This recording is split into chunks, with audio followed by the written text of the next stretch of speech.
We are refactoring the recipe book database. Hello. This is going to be a lower energy stream. Mostly just me going, developing.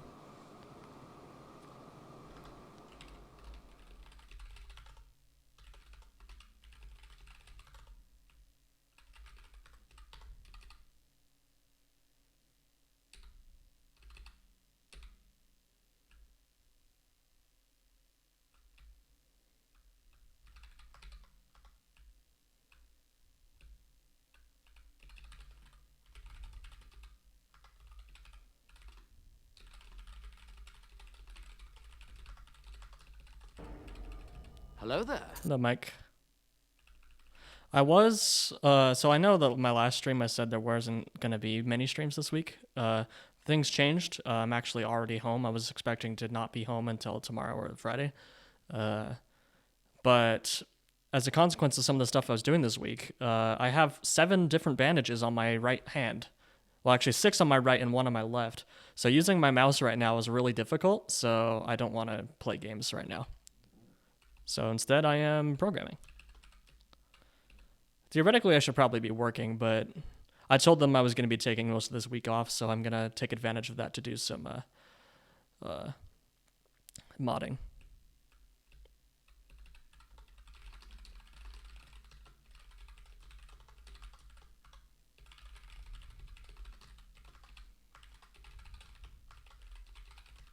What did you do? I had warts removed.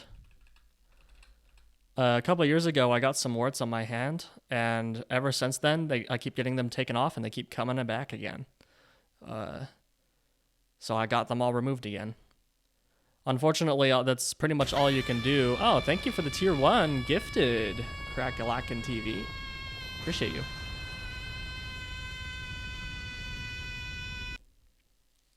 So why is my... Oh, I also have this weird rash from when I was wearing my watch yesterday. I need to get a different watch band.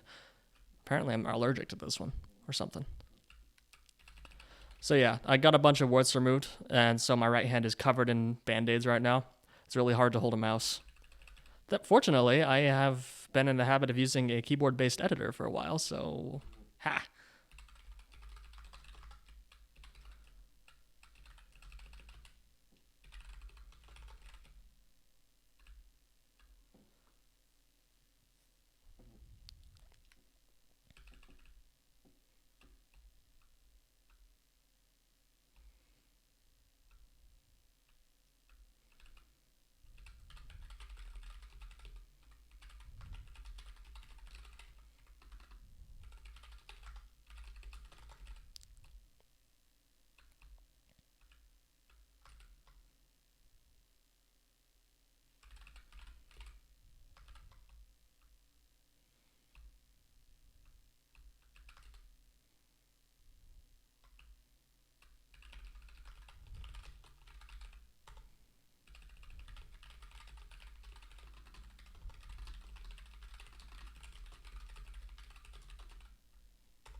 But you're not an OG subscriber, unfortunately. Literally unplayable. Someone banned this man.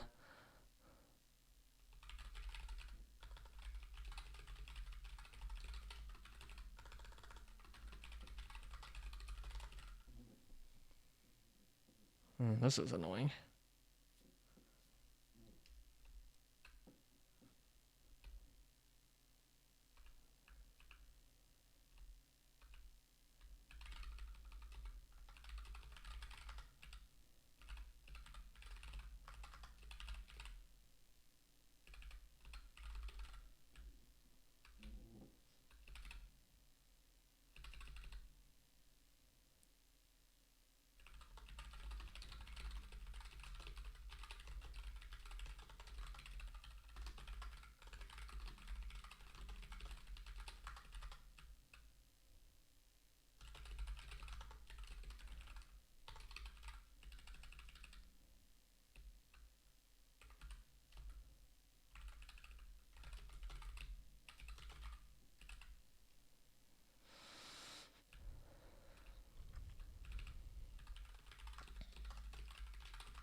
Don't want to just store surface indices or force indices.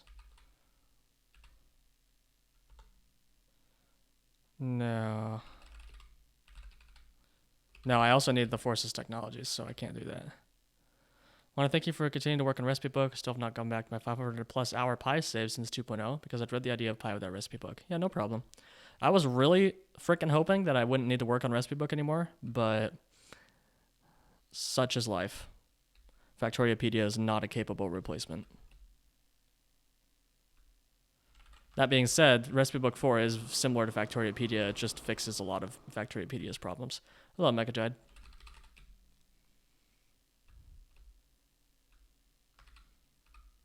Okie dokie.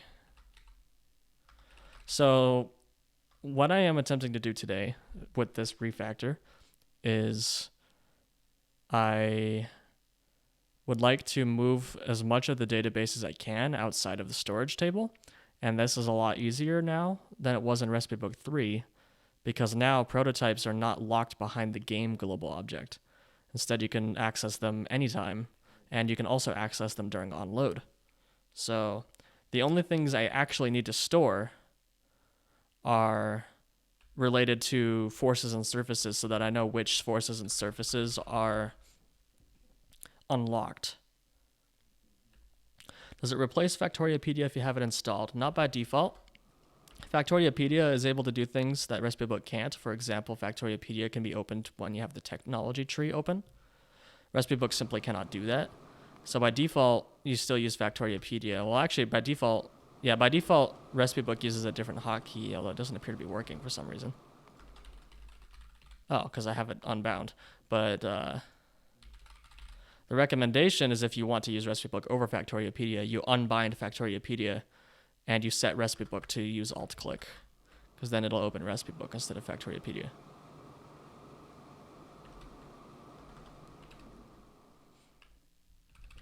So in order to keep all of the research status up to date between save and load, I need to cache all of the forces and surfaces that exist in the game because I can't read the game global object during onload. So I need to keep these cached and up to date during the lifetime of stuff. Okay, storage.surfaces, if surface.valid.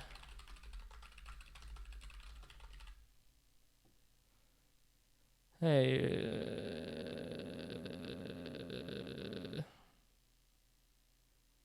Thank you, Shaker, although you kind of read like a bot to me.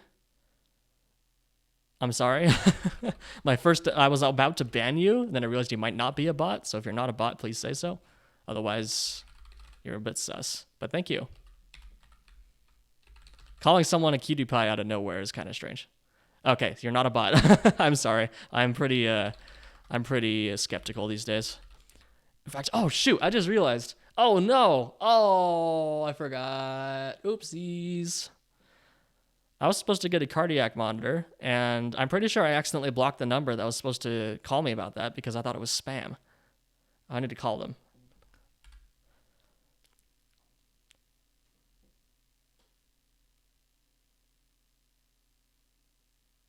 Shaker, if you want my advice, first time chat saying, hey, you smart cutie pie, that reads like spam. Like, I appreciate the compliment. Nobody's called me cute before except for my mother. Well, actually, I did have one ex-girlfriend who called me cute, but it does sound like spam when you put it like that. Well, if you don't change your ways, you're gonna keep getting called a bot. I'm sorry.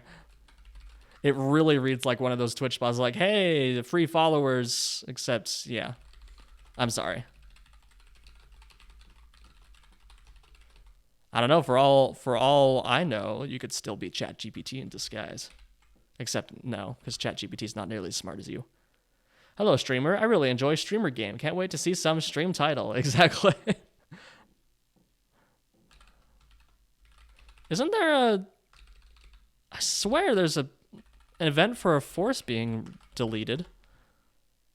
Am I crazy? On force created, on force reset, changed, ceasefire, merged. Can you not delete a force? Destroy, delete. No, you cannot. Weird. Oh, no, that actually makes perfect sense. Because a player is required to have a force. So if you were able to delete a force, then a player would have no force. So instead you have to merge it with an existing one.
And you can't set different margins per dimension. Whatever.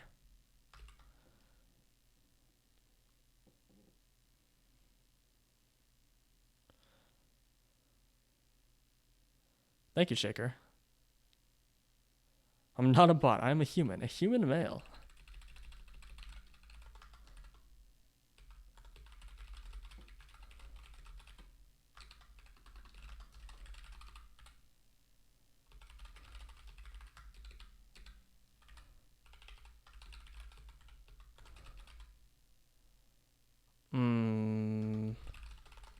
You know what? I'm going to do this later. Handling that is going to be interesting. The top of the screen is showing my keyboard inputs, which I sometimes like to do because it's fun.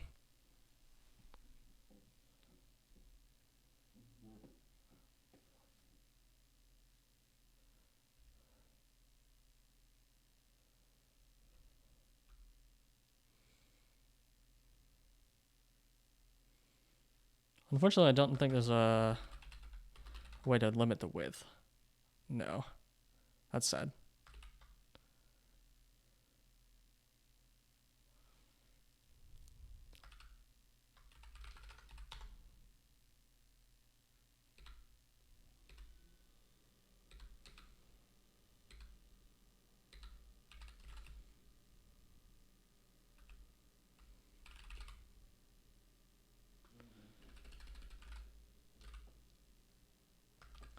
Okay, so rebuilding forces.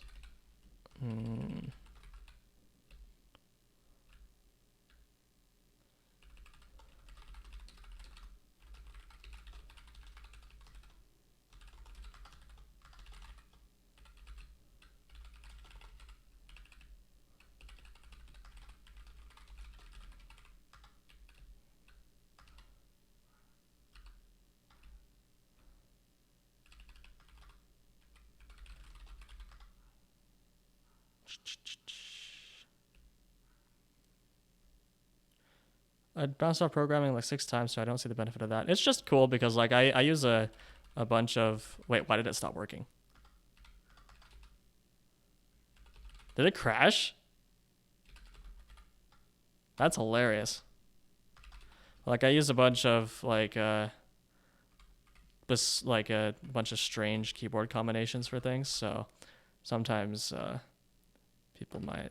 But you know what? I'm not gonna do that because I usually end up leaking a password when I do that. So because I'll forget that I have it on, and then I'll go to my second monitor and do something sus, and then it's just downhill from there.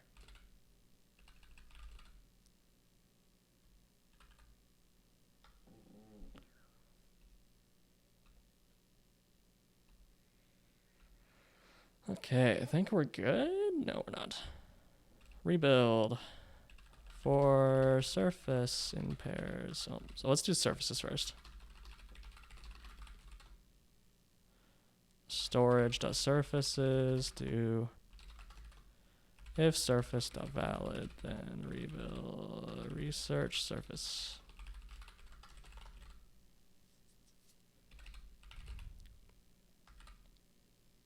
Cool, let's see what happens. It crashed.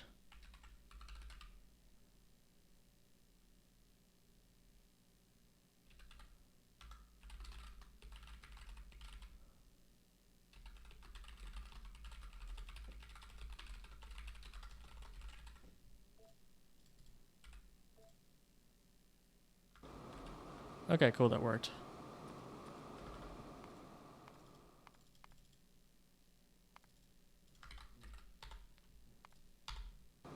And it worked.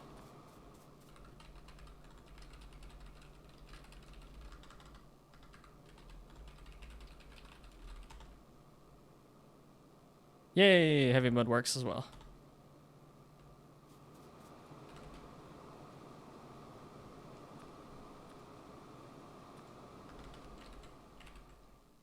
Now the only thing left to do is to test multiplayer.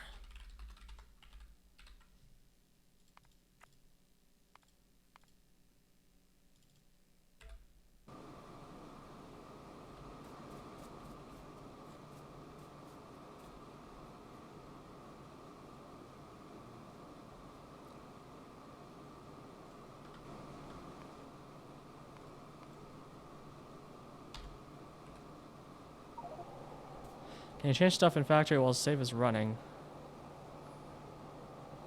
What do you mean while save is running? Usually you can't. Linux supports async saving, which means yes, you can. But usually Factorio saving happens on the main thread for various reasons. So the game will freeze when you are saving. Okay, well, let's research something and see what happens.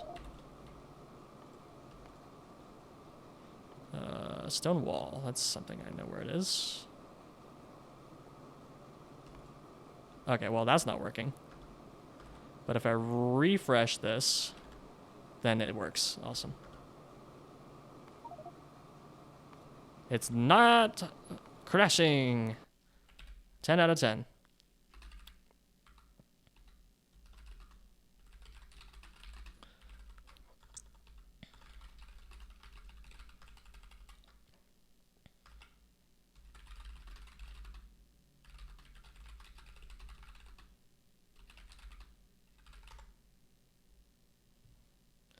Oh, here's a good example. I was about to leak my GPG key password.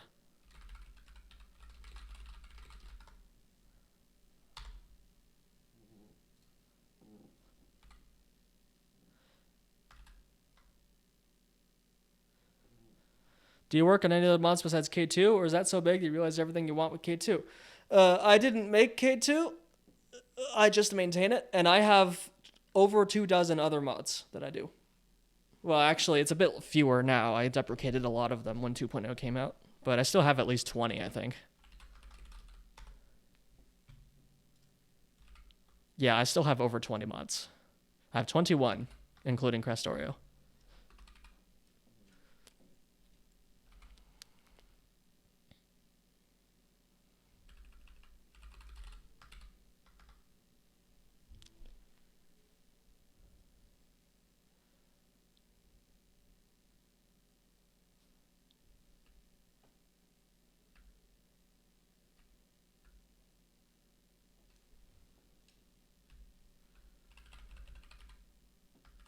Okie dokie.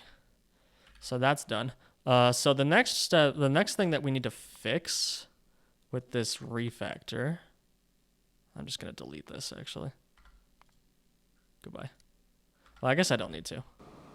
The next thing we're gonna fix with this refactor is there's currently an issue where if you have, say, plastic here, you see how plastic is grayed out? That's because the recipe that plastic is grouped with by default is hidden, but plastic item is not hidden. And recipe book currently does not handle this properly. Factoriopedia does, so if we go to plastic here, that one. Oh yeah, that's also another thing, is that Factoriopedia consistently puts the plastic item first. So I need to fix my ordering to do the same thing. But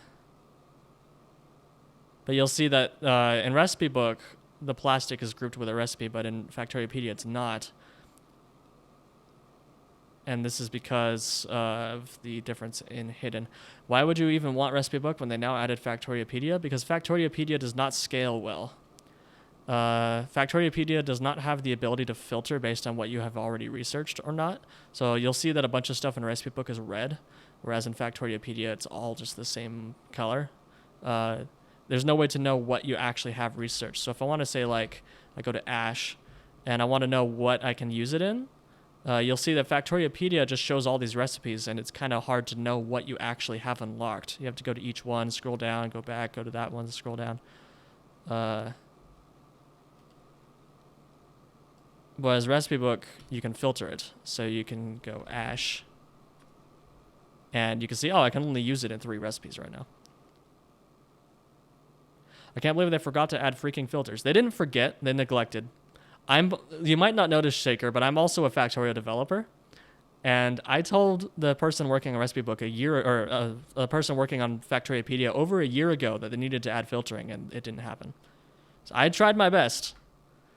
But the reason I'm making recipe book is because Factoriopedia isn't sufficient for Pyanodons. Hey, Jigsaw. By the way, Jigsaw, thank you so much for all your feedback. I know sometimes I can be a little bit annoyed by the feedback, but I really do appreciate it. Did you see my latest comment about the grouping?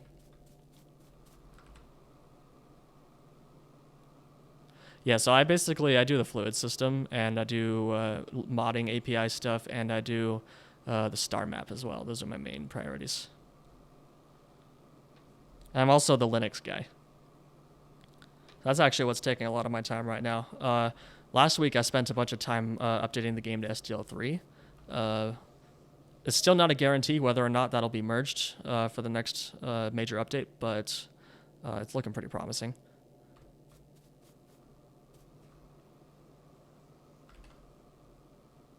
It's like, no, how dare you, Jigsaw, uncover problems with my perfect code. My recipe book is perfect with no problems whatsoever. How dare you have problems with it? I'm just kidding, obviously.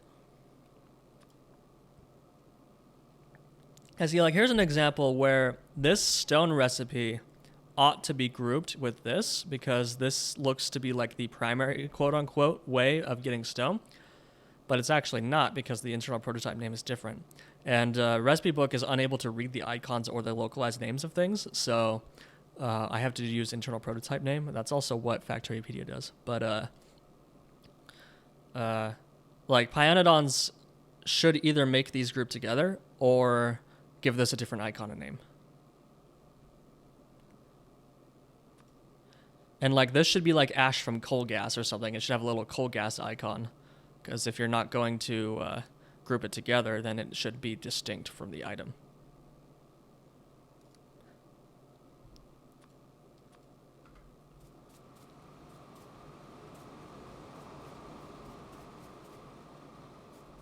Man, I kind of want to play. I'm finding that my using the mouse isn't as awful as I thought it was going to be with all these bandages on my hand. So maybe I'll play a little bit later. But no, I got to stay focused.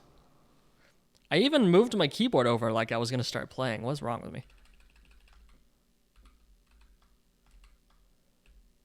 That's another thing, Mike, is that the person who made Factoriopedia isn't familiar at all with Factorio mods. So he didn't know what to expect from them.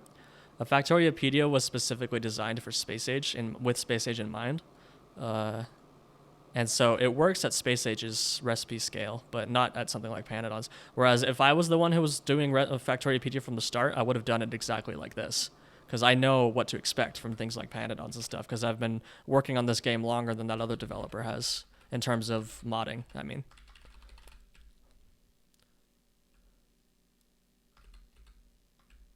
He does a great job. Like, he's a really good developer on the whole. It's just everyone has their blind spots. I have a lot of experience with modding, so I know what to expect. Okay, why is this not being called? Research surfaces.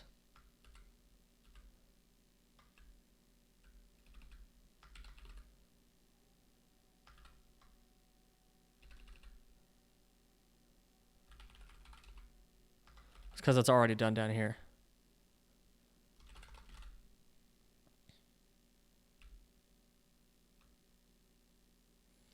Now, Shaker, the thing is, I don't recognize people by name. I recognize them by their avatars. So I literally have no idea who you are. I'm sorry. Although, from that, are you in Dosh's Discord?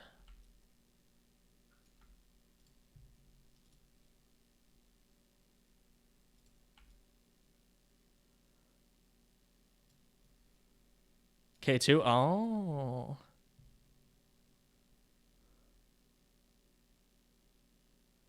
I'm also just horrible with names.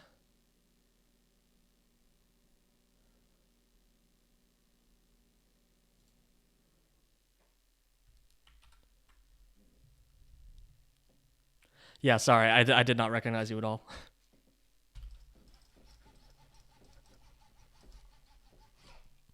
Stupid scroll wheel.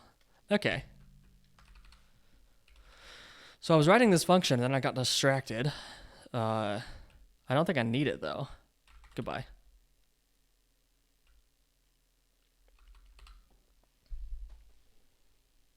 Because I do it here.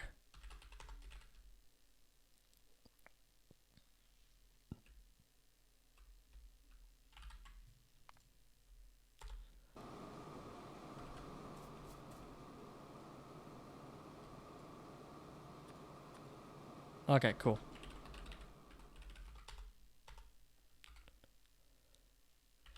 So, like I was saying earlier, we are working on the problem with plastic. So the problem with plastic is that the plastic recipe that this is grouped with is hidden, but the item is not, which is causing the problem here. Factoriopedia doesn't have this problem because Factoriopedia does not cache these things in advance. C++ is so much faster than Lua that it doesn't need to. It's just when you click on the plastic bar item, it does all of that on the fly, which I actually think, I just said it was a C++ versus Lua thing, but I actually think I can make that work in Lua as well. Yeah, you'll notice that this plastic bar page isn't even showing up in the search results because it's technically hidden, but it actually isn't hidden.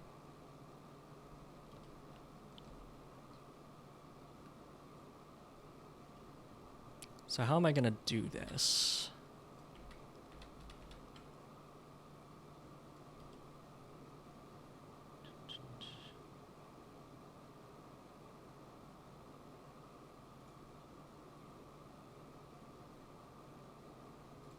Is it only hidden in Factoriopedia? Jigsaw, do you happen to know where that plastic recipe is used? Well, I guess I can look at it. It's made in the chemical plants. Oh man, I need to add the pipetting.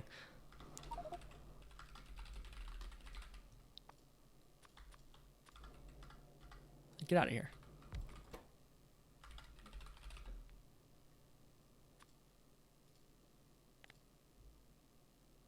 Oh wait. Oh gosh. Colon petrol. Oh, it's the default one. Yeah, this plastic recipe isn't even selectable at all. It's 100% hidden.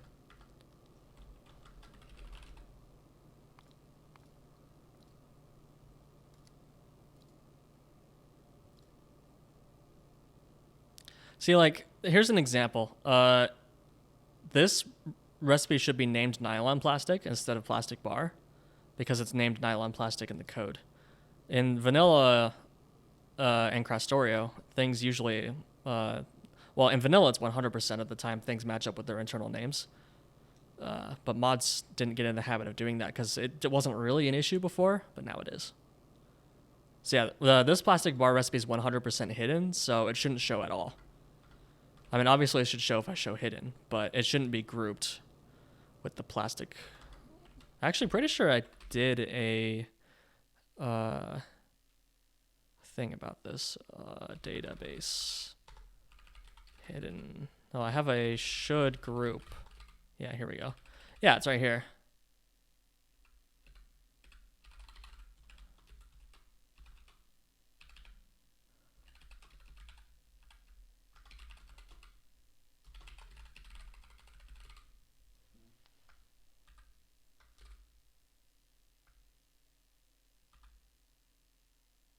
But I had it commented out for some reason. So maybe I...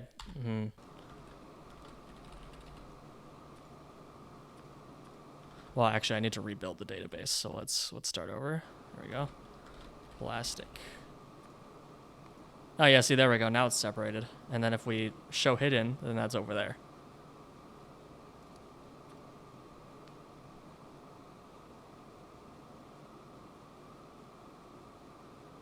Thanks, guy. First, thanks for fighting the good fights. Do you know if VSync is working on NVIDIA? Trying for a while now, but it's no avail currently on Ubuntu 24 NVIDIA. I have no idea about NVIDIA because I don't have an NVIDIA card. I don't even own one. If you're on Wayland, it should work these days. If you're on X11, then VSync is questionable. The whole reason I switched to Wayland was because I could never get VSync to work properly on X11. Well, Shaker, VSync is the opposite of screen tearing. VSync is supposed to remove screen tearing.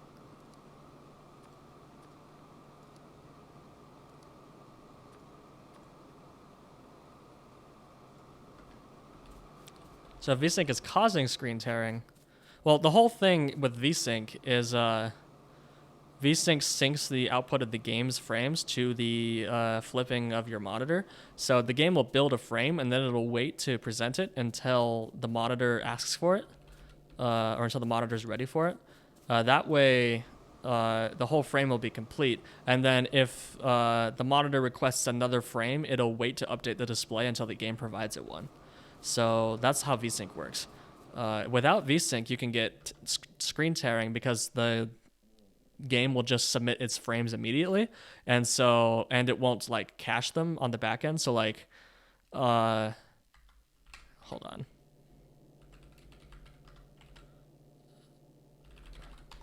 Let's draw this out, shall we? So we have this here. Well, this here is our buffer. I'm really bad at writing with a mouse. And then, so we have two buffers, basically. This is double buffer VSync here. So you have buff 1 and you have 2. The game will switch which buffer it is writing pixels to back and forth and back and forth. So, for example, you'll be writing pixels to this buffer, and then this buffer will be marked as ready, and then it'll swap which buffer the game is writing to number 2. And then once the screen is ready to show this buffer, then it will present it to the screen. And then that's how double buffer VSync works. So it'll only show a buffer once it's been complete, and your game can draw to another buffer while it's waiting, if it's smart enough. If you remove VSync, then you only have one buffer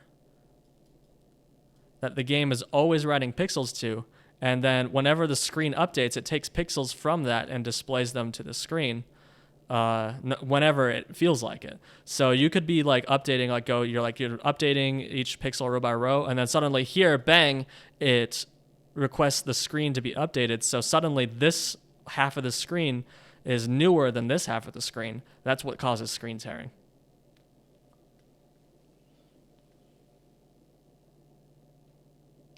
Does that make sense? Did I explain that well? There's also such a thing as triple buffered VSync, which uses 3 buffers. So you could be writing to this one while this one is still not displayed. And this this increases latency, but can also improve smoothness, because if one frame takes slightly too long to create, then like if the game is still writing to this buffer, then you still have one more that it can use in the meantime. And this is especially important on lower powered systems like laptops, because the frame timings on laptops can get a little bit more finicky because laptops have like performance optimizations and stuff. or battery life optimizations. So sometimes a frame will just take slightly too long for 60 hertz or whatever, so it has this extra buffer. But most games don't use this. Most games use double buffer VSync, which is the 2 that we explained before. So yeah, Wayland, which is what Sway uses, is designed to always present frames with VSync, unless you specifically opt out of it with the tearing protocol. So whenever I play Osu, which is a rhythm game, I have it set to enable screen tearing so that I always get the lowest possible latency.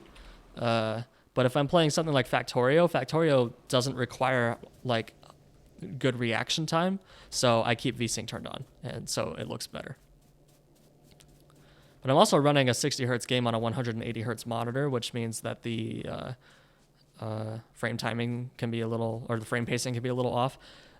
There's also a bug on Sway where if you enable VRR or adaptive sync, then you move your mouse, it'll jump right back up to 180 hertz, which kind of ruins the point of adaptive sync. So I can't use adaptive sync on Sway, which sucks.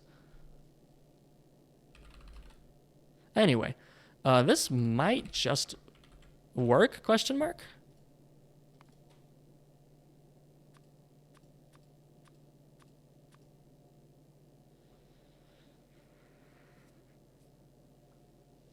I was puzzled by how nobody complains about Factorio's 60 FPS. They are seething that they only get 120 on the new Monster Hunter.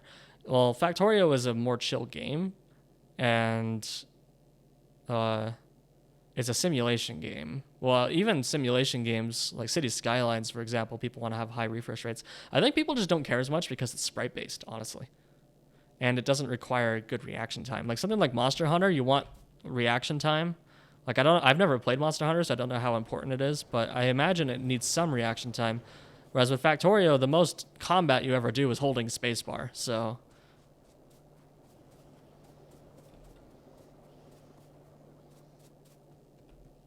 Yeah, VSync and FreeSync / G-Sync are different things, and you don't want to use VSync if you have G-Sync enabled because it's pointless. The whole point of G-Sync or FreeSync is that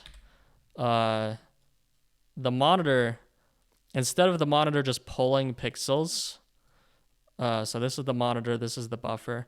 Instead of the monitor just pulling pixels whenever it feels like it, it'll actually notify the GPU and says, hey, I'm ready for another frame. And then the GPU will say, okay, let's get that going. And it'll basically time it. Wait, no.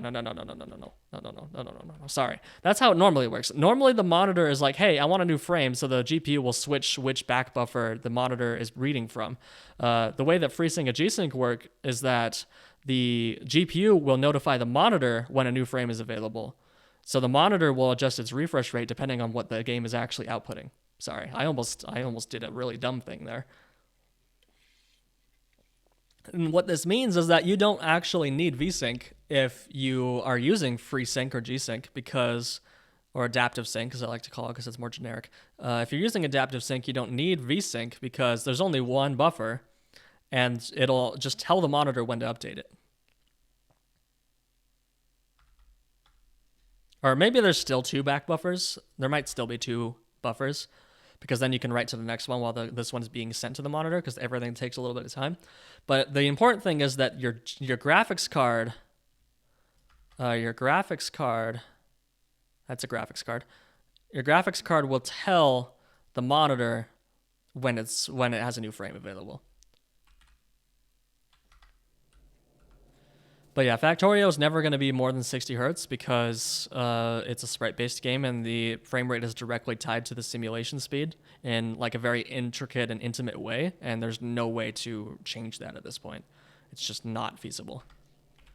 Do you know any other languages besides English? No. I took Chinese in high school. I failed it. I want to learn Japanese. I know enough Japanese to survive in Tokyo, and that's about it. And only because Tokyo people speak a lot of English and use liberal amounts of Google Translate. Yeah.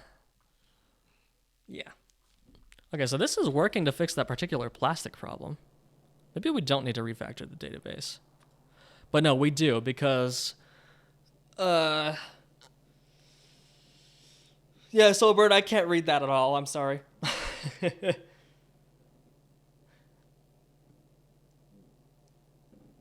uh, I still want to redo how the database works because based on conversations with Jigsaw, uh, I'm going to get complaints unless I add a way to disable all of the grouping. And that's easy to do globally. Like I have a should group here. I can just return false. Bang, done. One line change. And then suddenly nothing is grouped anymore. Everything has separate pages again. But that applies to everyone.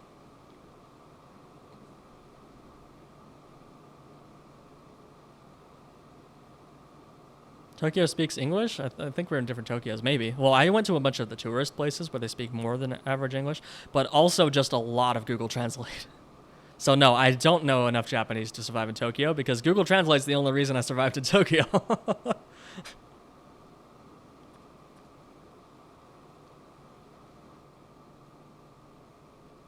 Clutch. I want to learn Japanese. I had a friend, or my brother's friend, know enough Japanese to actually like survive without Google Translate. So they did a lot of the talking for me. But whenever I was by myself, I can go to the convenience store. I can navigate that conversation, but I can't really do much more than that. I did get a few Nihongo Jozuds though. That was cool. I'm like, not really, but thanks.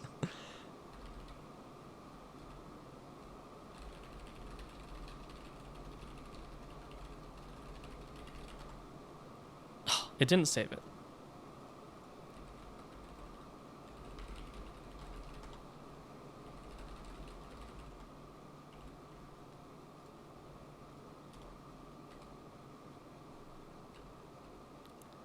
Nihongo Jozu means nice try. See you again next year.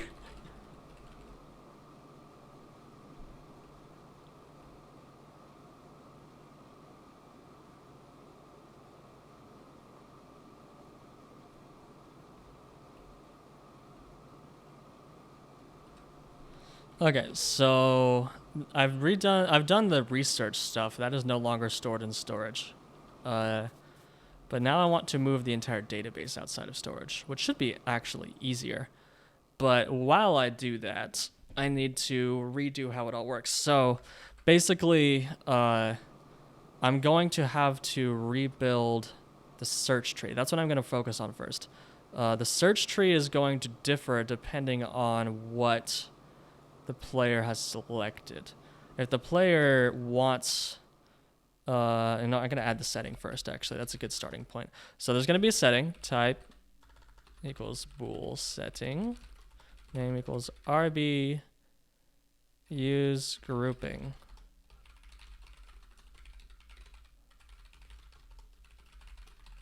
Defaults to true. Okay, what should this be called? RB, so the settings name, or the settings string will be use groups, group similar objects.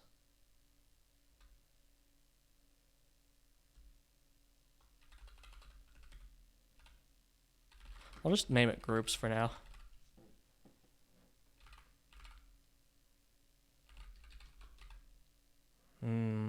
Naming things is really hard.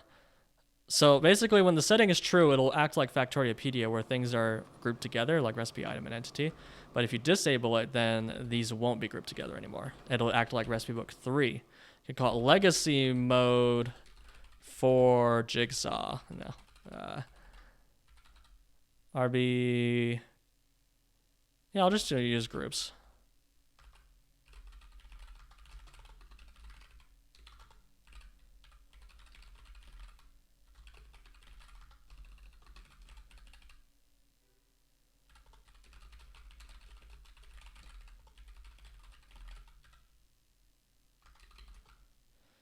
If disabled,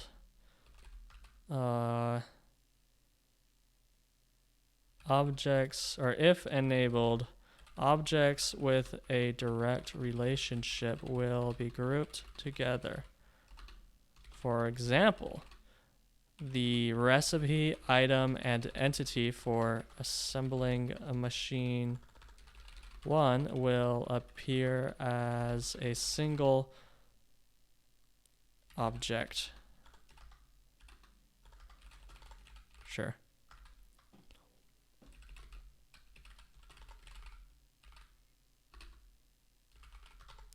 Okay, so basically all of this database code is going to go away, which unfortunately is like almost 2,000 lines of code.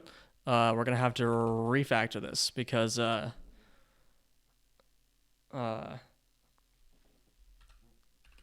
well, maybe we don't have to refactor the whole thing. I mean, each player can have their own database because it's all... Oh, no, but... shoot. No, we're not going to do it like this because the whole problem here is... we don't want to store the groupings in storage. And if we're not storing research status in storage anymore, we're not going to store the groupings anymore, which means we're basically going to store nothing in storage at this point except for this forces and surfaces because we need to. So let's think about this. Let's start from the UI and see how this is going to work. So we have the search pane. The search pane does need... I do need to store the search tree. Or at least I need to cache it ahead of time because this is going to be expensive to make.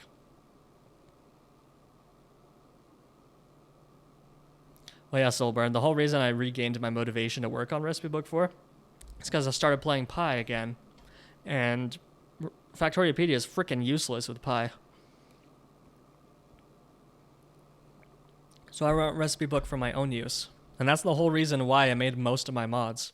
The only mod I made, well, Crastorio I took over because the original authors didn't want to do it anymore.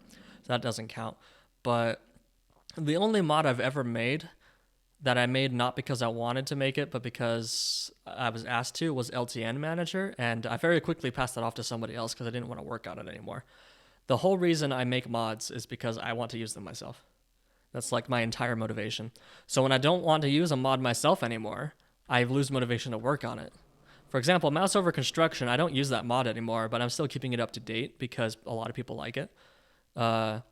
Another mod that I actually deprecated, and I don't intend on bringing back, is Ultimate Research Queue. Well, also Pipe Visualizer. Oh, quick. Okay, so there's a few. Train Ghosts and Pipe Visualizer are deprecated because, or Tinted Ghosts and Train Groups and Pipe Visualizer are all in 2.0. Pipe Visualizer is mostly there. I want to finish implementing all of its features into the game, but I haven't done that yet. Quick Item Search and Ultimate Research Queue are deprecated because I don't like to use them, and I don't want to make them anymore. Even though they have like 60K and 45K downloads, I'm not interested in them anymore. Ultimate Research Queue I originally made because I wanted to be able to click on one thing, like down here, and automatically queue all of its prerequisites, but I've since learned that that's actually a bad thing. You should be manually deciding what you're researching, especially in something as large as Pi. You want to know exactly what you're researching. And if you have like an annoying chain like this, you can't do it in one click, but you can very easily hold shift and go bang, bang, bang, done. Also, now you can drag these, which makes it better than Ultimate Research Queue. Yeah, and Quick Item Search, I just don't use anymore. The main thing that I used Quick Item Search for was temporary research requests, or temporary logistic requests, but that's in vanilla now, for the most part. You can just make a temporary logistic group and then turn it off easily. That solves my entire problem with Quick Item Search. Hold Shift? Yeah, if you hold Shift in the tech tree, if I go down here, like, oh, I want to research all of these, I can go bang, bang, bang, bang, bang, bang, bang. You don't need to like go click and queue research, go back, click and queue research, go back, click and queue research, go back. You could just hold Shift. It's not communicated in the UI anywhere. Well, the problem is if you double click, then it'll change the focus on the research tree. So then you have to click, click, go back, click, click, go back, click, double click, go back. If you hold Shift, you can just do it all at once.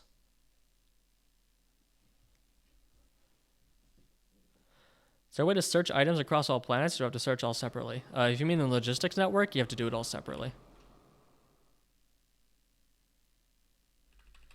Yeah, Jigsaw, I agree. I kind of like the limited size of this research queue. The one thing I want to bring into vanilla from Ultimate Research Queue is the automatic requeuing feature for infinite technologies, because I think that's just so good.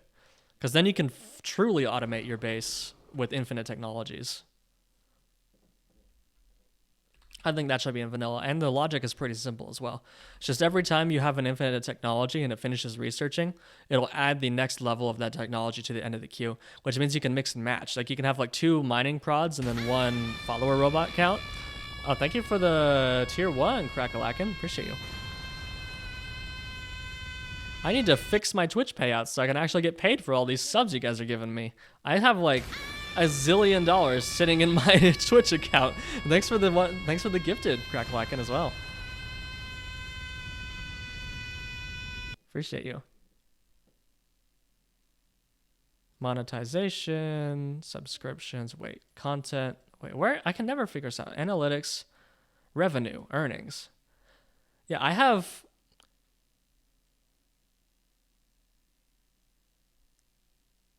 Wait, why did it reset my...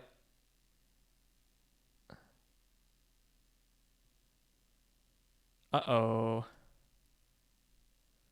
Oh, okay, no, there it is. Yeah, I have like several $100s sitting in my Twitch account that I can't get into my bank account because it keeps failing and Twitch support is being unhelpful. It sucks. I need to get on that right after this stream. Oh, holy moly, Crackalakin, you're on a roll. Thank you for the gifted to Hobbit. All I can hear is I could queue up 200 levels of mining prod without clicking 6 times every minute. Yes. Hey, Hobbit. Sorry I haven't stopped by your streams recently. I've been trying to have a better sleep schedule, and I'm mostly succeeding, so I'm sleeping while you're streaming.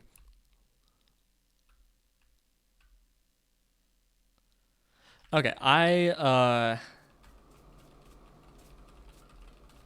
got distracted. Very distracted. Hours have been even worse lately. Oh, no.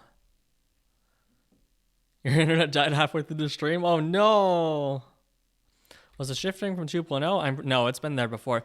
I immediately lost my interest in Ultimate Research Queue when I discovered in 1.1 that you could do this. I immediately stopped using Ultimate Research Queue.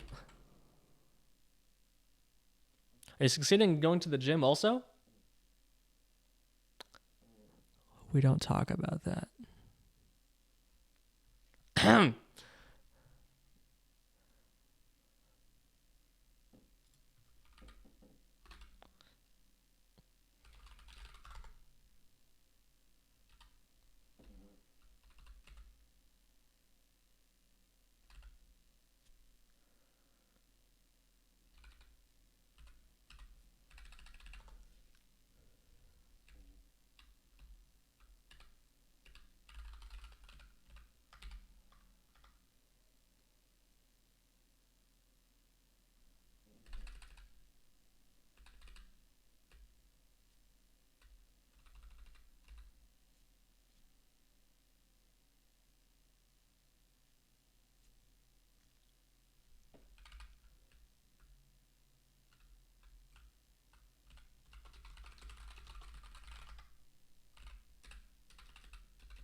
Yeah, it sucks. I'm also dumb for circuits. Like I'm good at basic circuits, and I can use a few combinators here and there. But as soon as you ask me to like program something that needs more than like 3 combinators, I'm dead. I have the tiniest request since you guys did a bunch of work on program as a speaker. Add a Wi-Fi connection to it. Oh, you mean like the logistic connection? Honestly, yeah. Well, no. I don't know. This is very much designed to be a circuit only thing. But yeah, I think it'd be nice. Problem is the programmable speaker doesn't use our usual like UI for circuits. It uses its bespoke own thing because it's basically just circuits. So it would be a little bit more difficult than usual. Hello, Lucifer.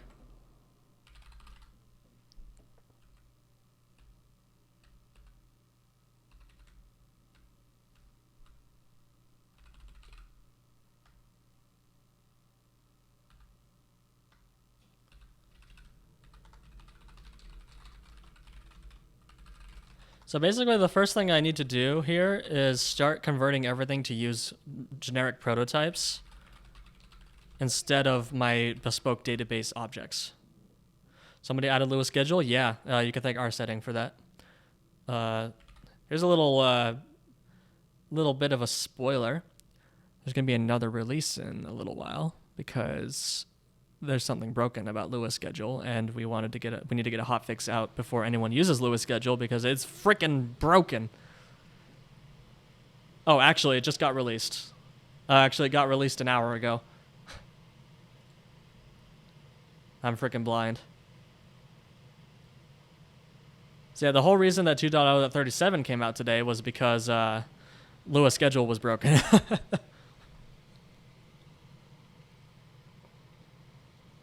What, you mean I'm not breaking my NDA? Oh, man.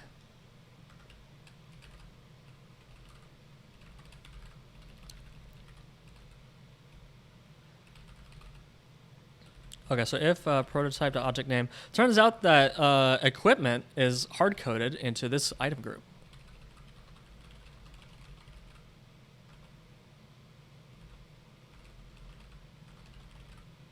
A Lua group. Sorry, that's what it is. Get group if self.fluid. Oh, everything else is just prototype.group. What is this on?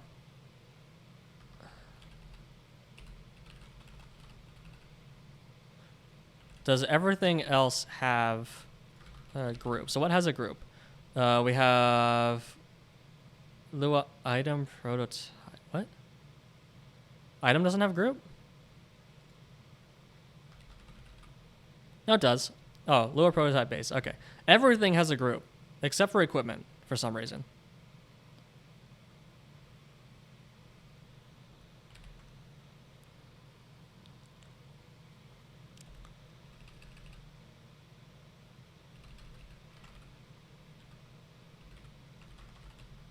Okay, get subgroup.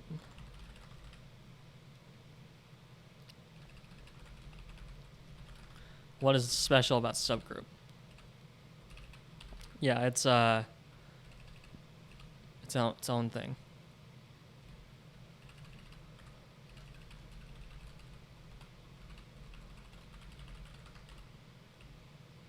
There we go. Easy enough.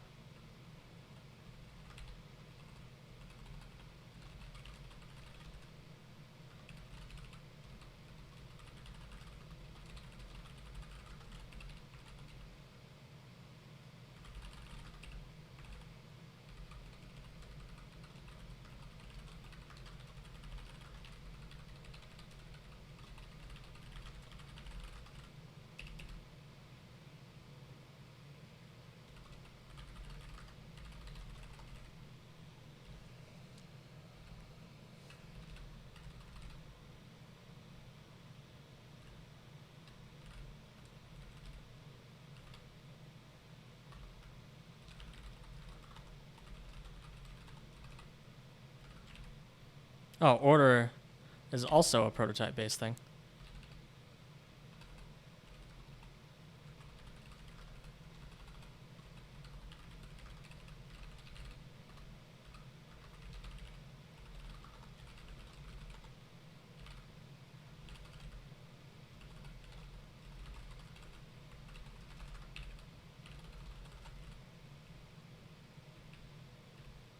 Okay, cool.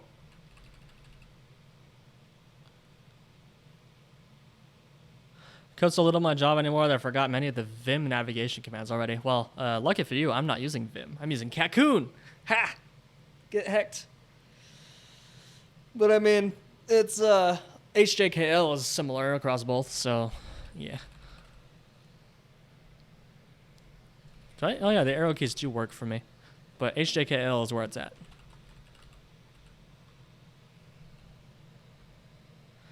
Never heard of it. Cocoon.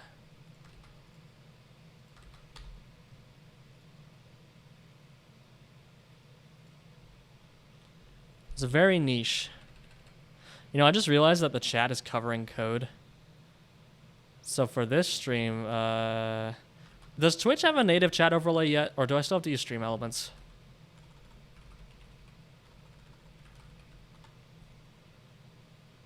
Bleh.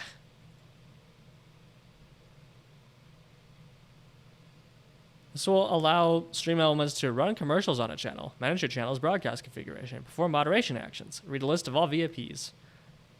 Sure. This is the actual Stream Elements website, right? Yeah? You use Streamlabs? Ah, okay.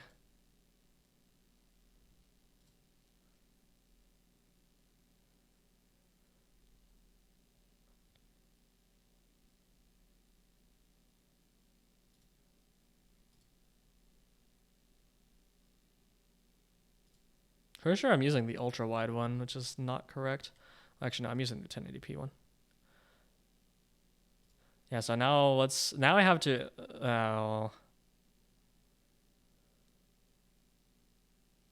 Elements as a data broker. Oh. No. Heck. Oh well.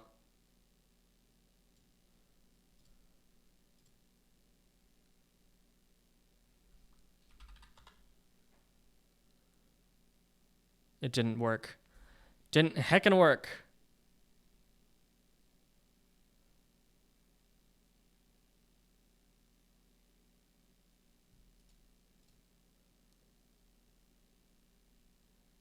Oh, it is the ultra wide layout. Heh, whoops. I guess 1080p still has the Stream Elements alerts instead of the Twitch ones.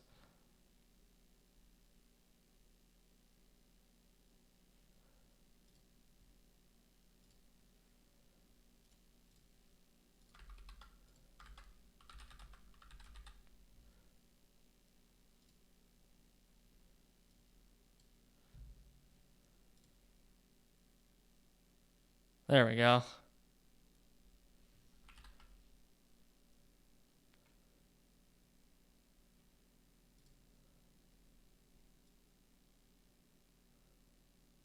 Then write the lightning chat messages is annoying. Well, I guess I can just do this. How does that work?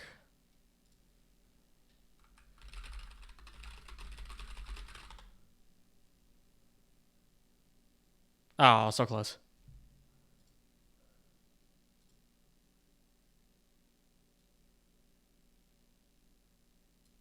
There we go. Okay, chat should be good now. Quick, farm engagement. Wait, why did that move? What? Excuse me? Why did that move? That doesn't match up with my overlay on the website. 10 out of 10?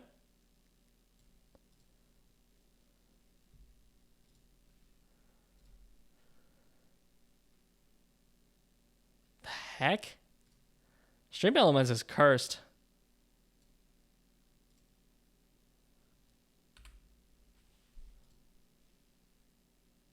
Oh, it also restored my alert box for some reason. What? Why did it? Stop!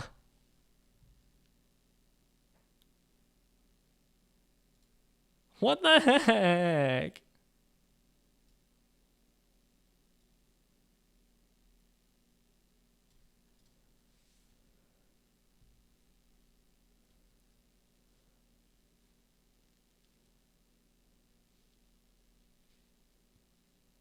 This is the worst WYSIWYG editor ever.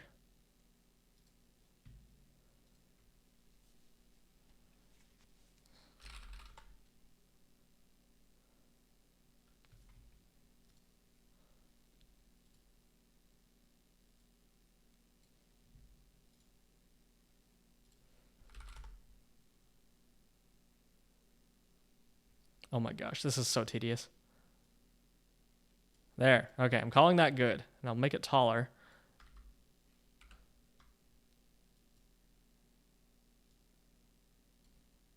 Cool. Done.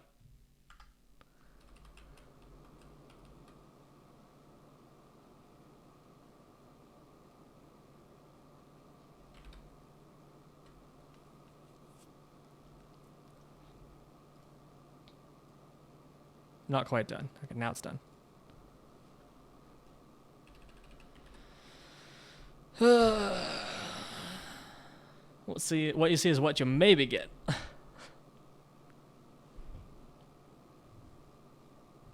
There we go. Now it works in Factorio. It works in chat, or it works in everything else. Cool. Doesn't block any text. Oh shoot! Now it's blocking text. Ah heck. Whatever. You can't win. The only way to win would be to make my screen capture like up here and then put chat like all the way the heck over there. But that's bad. Professional streamer, everyone.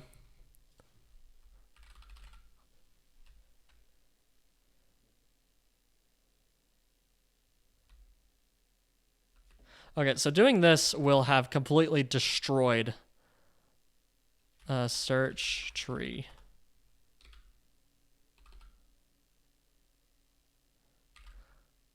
Yeah, this is going to completely break the whole database. So now we're in for the long haul. We have to refactor everything before the mod will work again. You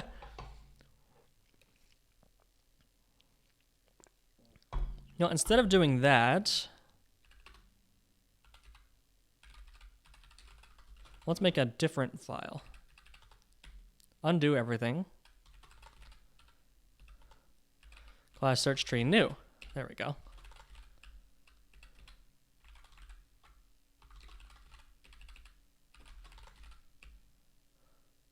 Insert chats as comments in the editor. No, just insert chat as code in the editor. You guys get to write, like, that's all you do. Twitch programs Factorio. Just open the Factorio source code, let y'all go ham, and see what happens. You can control my entire editor with the keyboard, so that would be easy.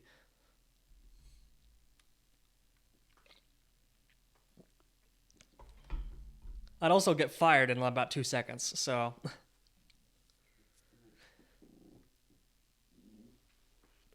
Jeez, I'm like stretching and stretching and stretching.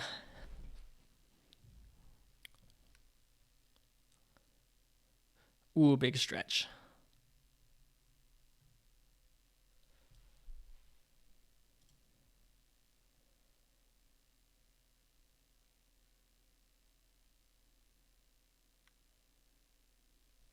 Okay, so the thing with this is the search tree is going to vary massively depending on the settings, because if you disable grouping, then suddenly the search tree will have a bunch of duplicate trash in it.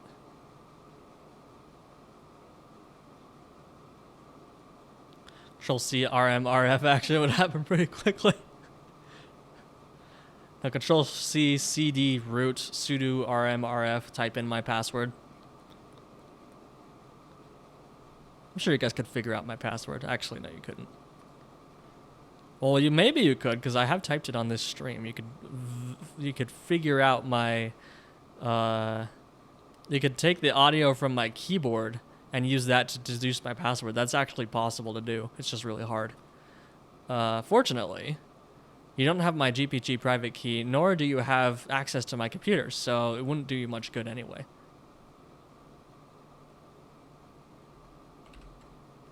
Read my emails. See how much I'm making a month.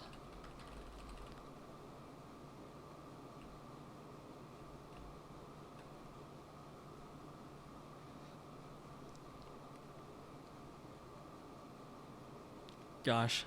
I'm suddenly like not focused on the work anymore.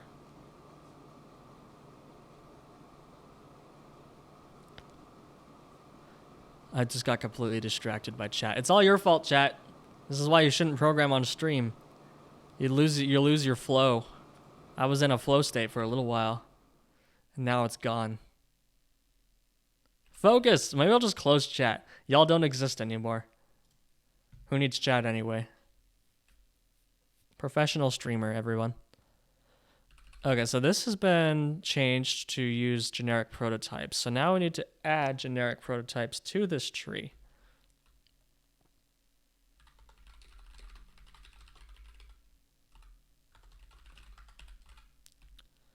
Search tree dot build.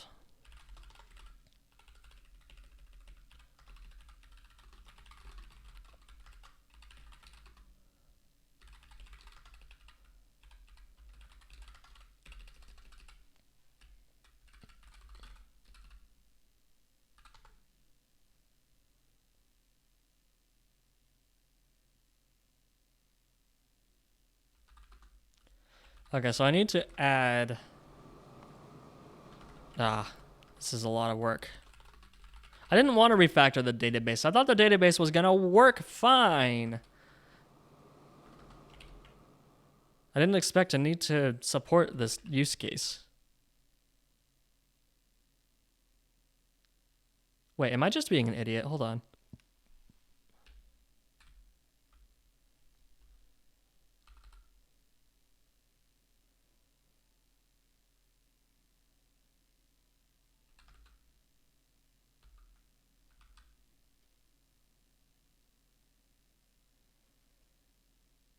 First stage refactoring denial. I don't think I need to...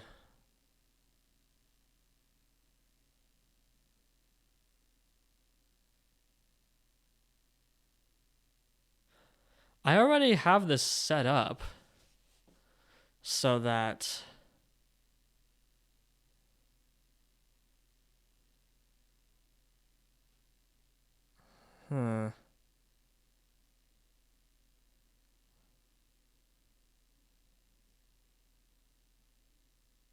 Well, I mean, calling this a database is not correct. It's just a bunch of Lua tables. It's not a real database. But hey, it's a collection of data, so I guess that counts. Oh no, the cert. Oh, okay. Okie dokie, artichoke. That's just brilliant. Dagnabbit, I'm losing my motivation to work on this today. I need to pack. I need to do stuff. Do I really want to work on this right now? I don't know what I'm doing, dude. I was really pumped last night. I was pumped at the start of the stream, and now I'm just like, don't want to work on this. This is ADHD. It's become harder than I expected. It doesn't match my expectation. I thought I had a plan, and the plan's not going to work. So now I don't want to work on it anymore because now it's hard. Struggle of my life, dude. Where am I packing to? I'm moving in a week and a half. I haven't packed anything yet. So what I've been thinking about with this is I want to move this out of storage, but like that's also going to cause some problems. We already had some problems moving it out of storage with the research status because we need to actually need to cache the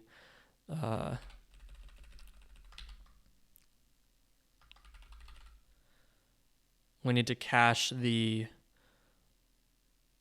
forces and surfaces.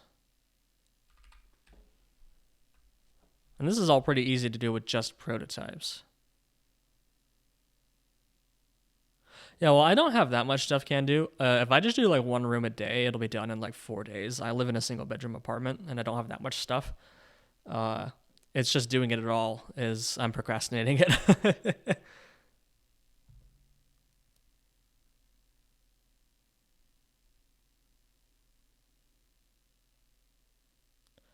But it's also possible that I don't need to refactor this.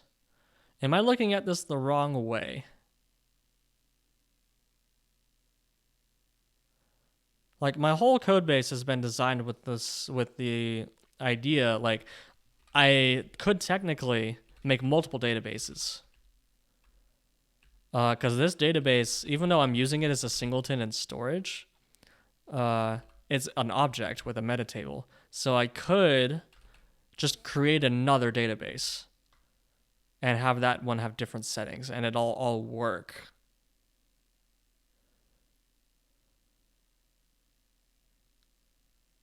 Theoretically. So let's look at this from a fresh perspective. Work in progress.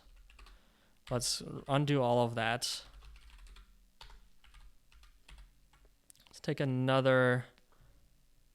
wow, PyPros processing, geez. Implemented a database in Lua? No. This isn't a real database. This is just the database that I use for Recipe Book to get the data. So like all of this, like when I build the search tree, it's in the database and I just pull it from that. It's just a Lua table that I call the database. It's not that deep. Okay, so let's do the hidden fix.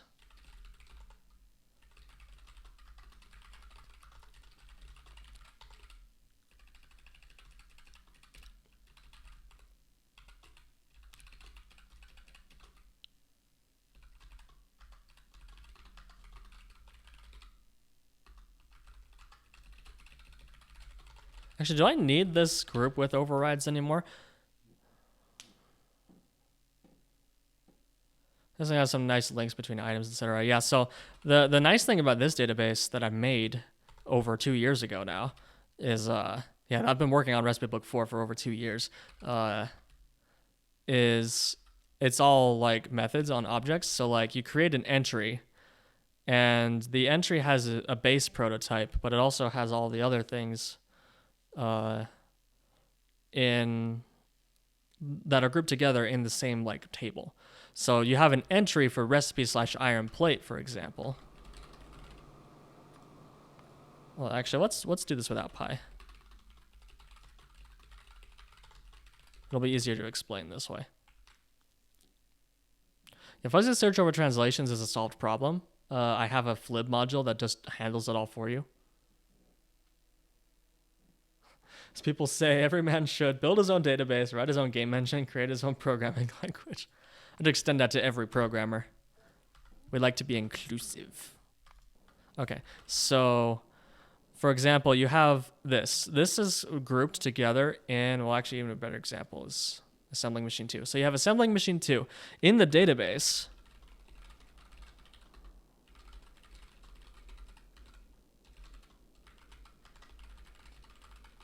You have entries. You have an entry for recipe/assembling machine 2.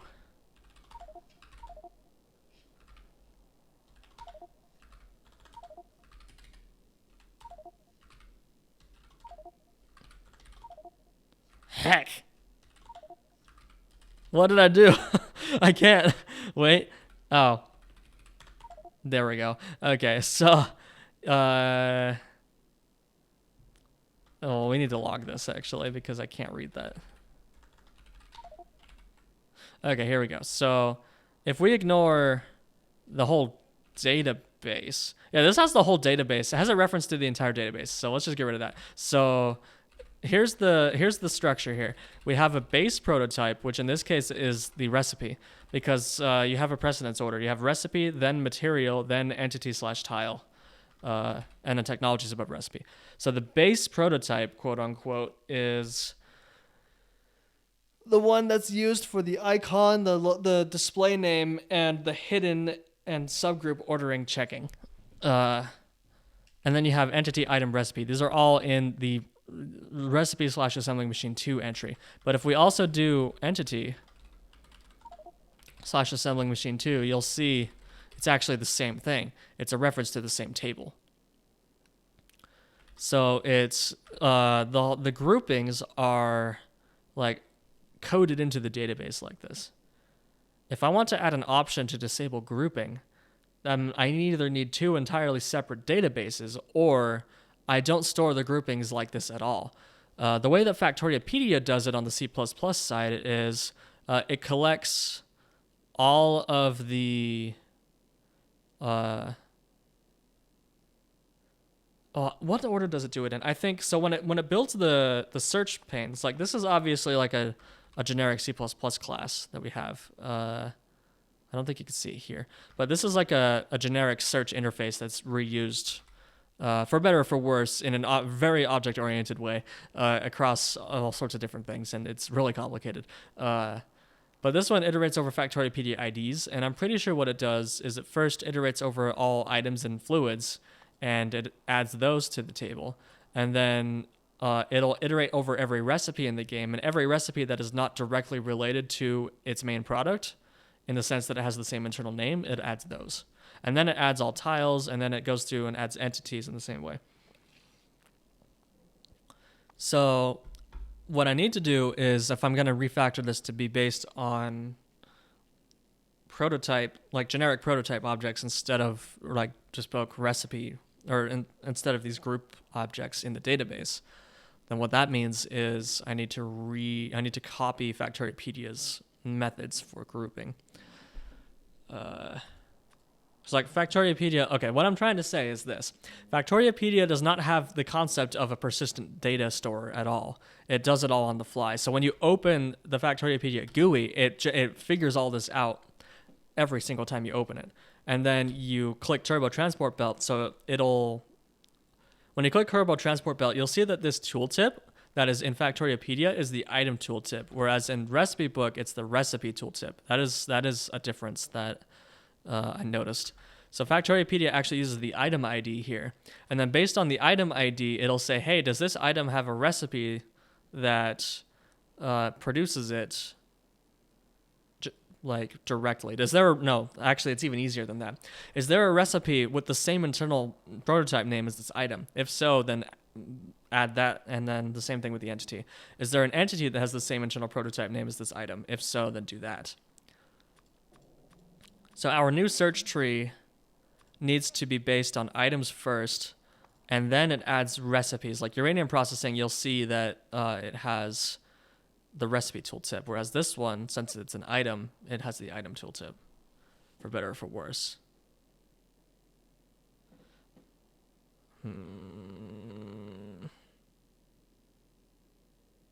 I guess that is a question. Would it be better to show... Well, actually, no, this is better, because in Recipe Book right now, let's go back to Pi.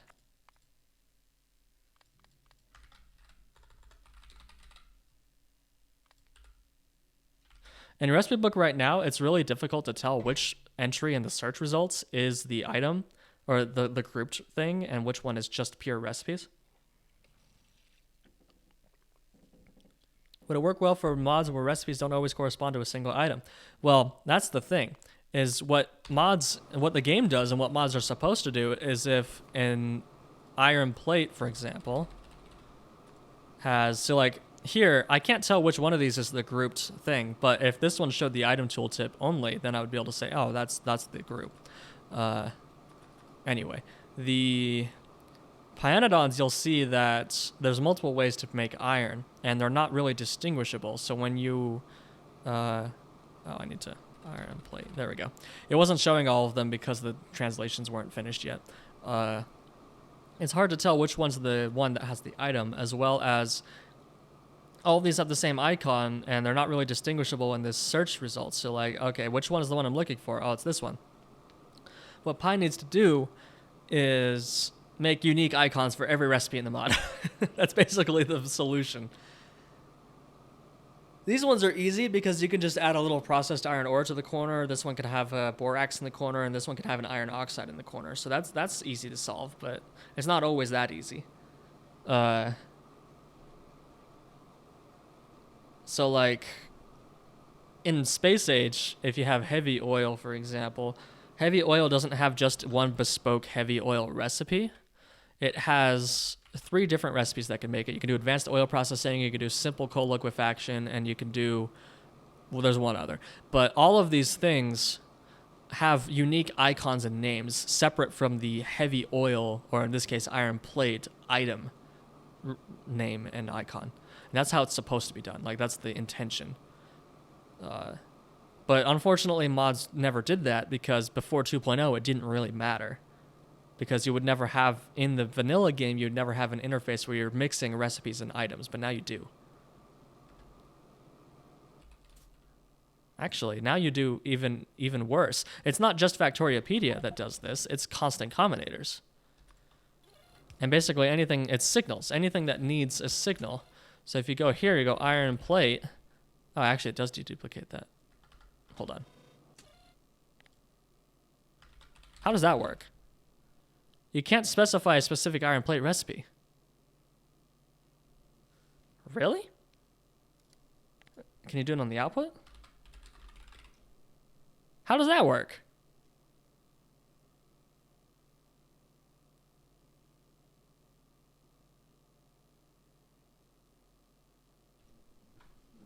That seems like a bug. You see, like, it shows Covarex enrichment, but like it only has the one iron plate signal. So how do you specify which iron plate recipe to use? So I guess what that means is that the combinator logic assumes that you're going to follow this standard, where if you want to have multiple iron plate recipes, they need to have completely different icons and completely different names, because otherwise they'll just be smushed together. In the base game, that's not a problem because the base game follows those conventions, but mods don't.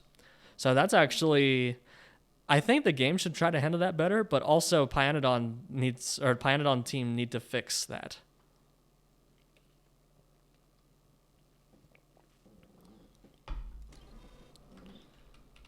So yeah, I guess it's in more than one place that is assumed.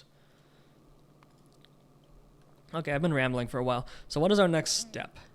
The next step that we were doing was we want to make a search tree that has different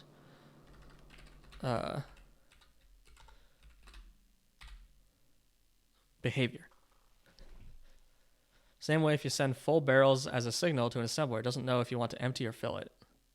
Oh, so it doesn't even show the barrel recipes. There's no signals for those. That's unfortunate. Well, no, yes, there is. Fill. Does that happen in Space Age, though?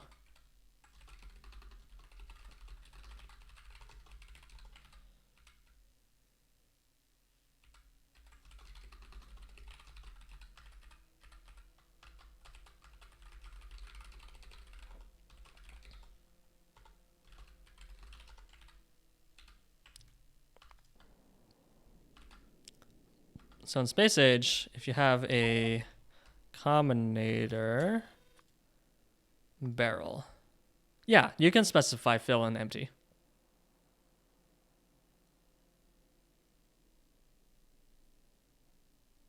Melon made a mod. Let's look at Melon's mod.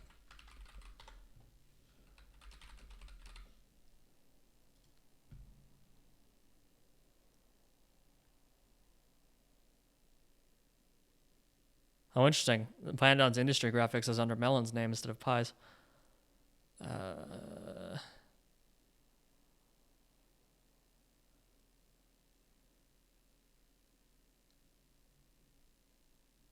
I miss it?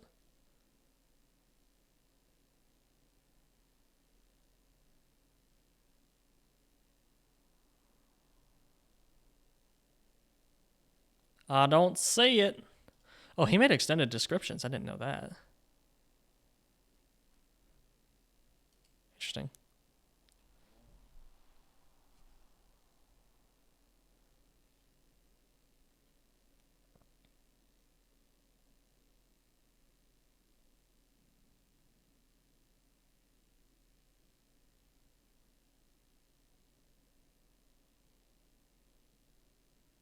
Extents be gone.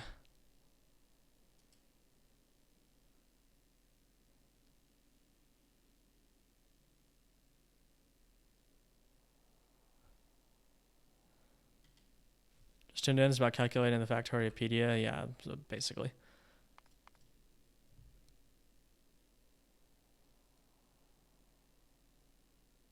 Adds recipe signals to combinators for allow dynamic recipe switching, and also adds text indicating main product. Causes several unnecessarily duplicated signals. Interesting. So yeah, if you want to do that, then just enable that thing, and you're good.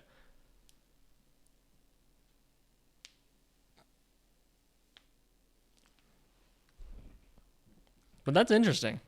That it doesn't use the Factoriopedia logic of, hey, if this doesn't have a direct grouping, then don't merge it together. Okay, so our search tree needs to do a bunch of things. So let's go over here on database. So we have a database.build function. Well, actually, it's up here. So first we do recipes. Sorry, we're in search tree new. There we go. So then we first do recipes, and then materials, and then resources, fish, trees, and rocks. And then tiles, characters, search tree. Okay. So,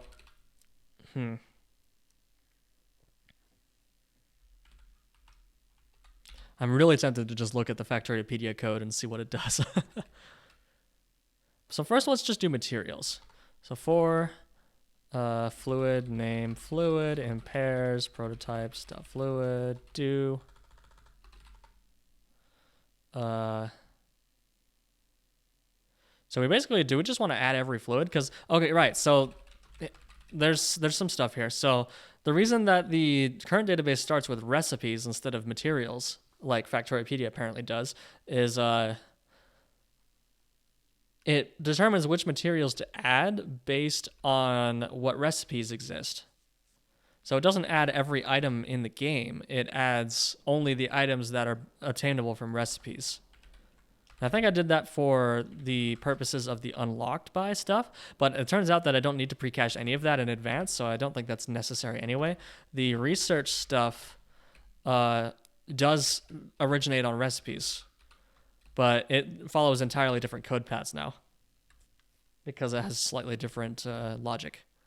So we can do this. So let's do items first. For item name, item in pairs, types item. So we do self add. Oh, we need to do this after the meta table setting, please. Thank you. Add item. Oh, okay, that's it. So we just add items, and then we add fluids.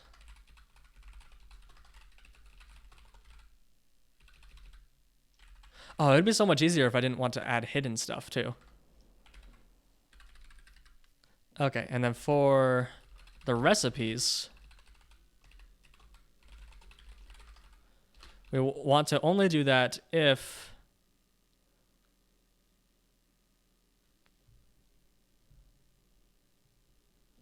oh, I see. We can't do that until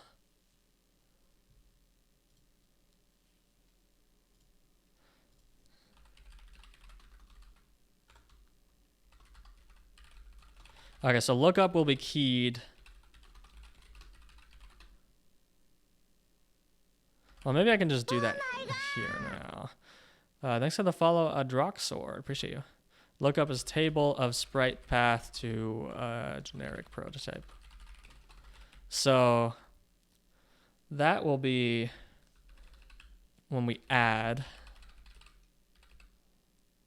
self.lookup util.get path prototype equals prototype.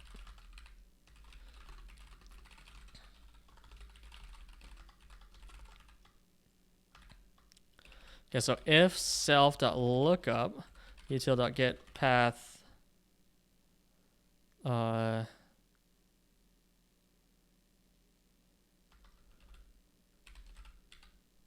it just use internal names or does it also use main product?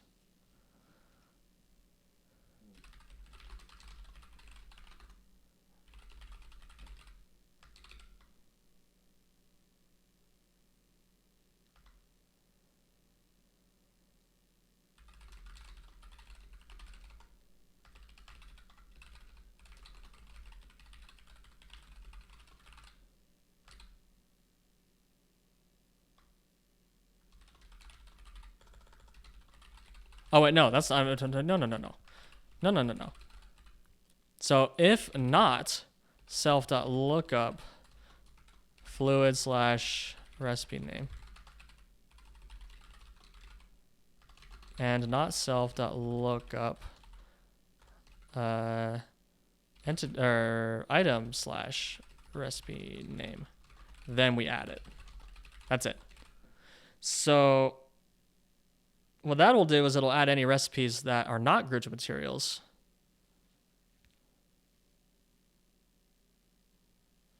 And let's just do that for now. Okay, so that's what we will do.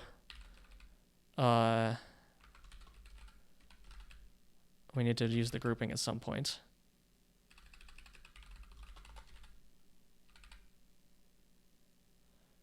But this can actually be done in the root.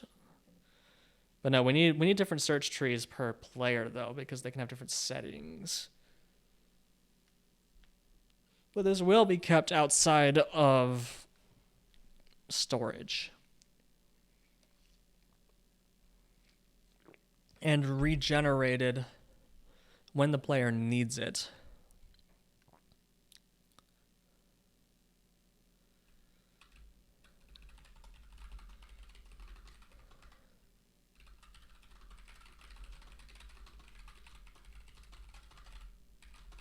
So trees is there.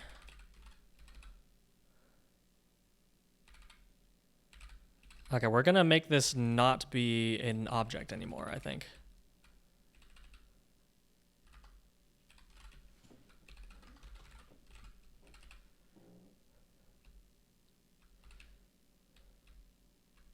Are these util functions? Util.get, no.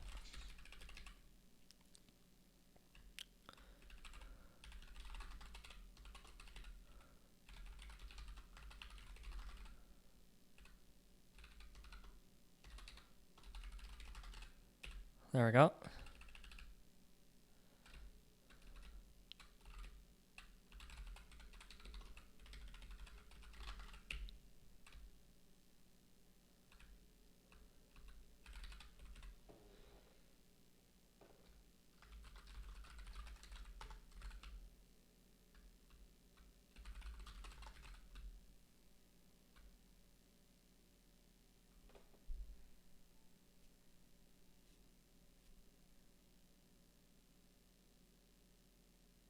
Okay, so we actually want 4 of these. We need groups. We need a lookup for when... So actually, we need to just make this a local function like this. So then we add that tree self. Okay. And we want to keep this out here because we don't want to persist it.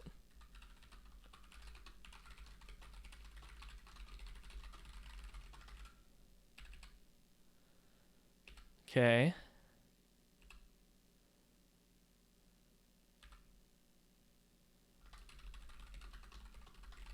And then we're going to have an all. So what all is going to do is it's just going to be a array of generic prototype. And that's going to be every thing in order. And thanks to the or maybe we don't need all. We just need an iterator function. Yeah, well, we'll worry about that in a minute. The thing that I'm thinking about is I also want the setting to remove all of the icon-based stuff and just go to lists, like in Recipe Book 3, because some people might like that more.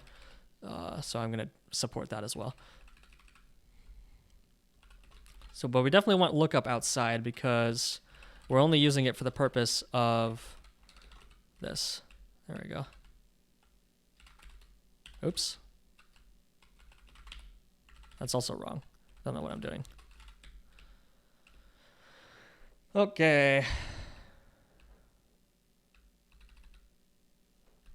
If not use grouping or these. There we go.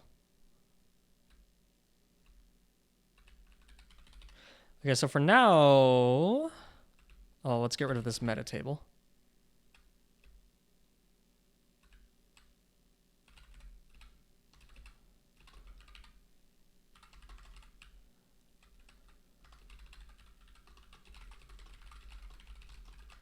So I'm actually gonna make this a global variable for now. It's kind of cursed, but we will fix it momentarily because I want to be able to inspect this from the console.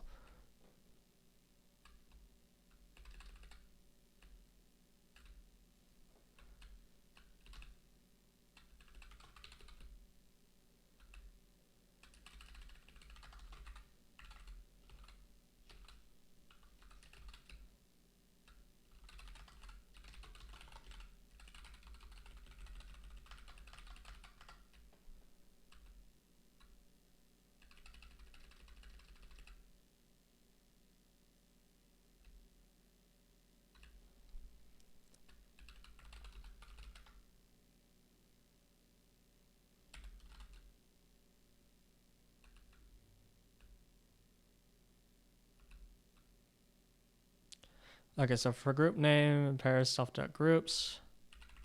Self.groups, group name is nil.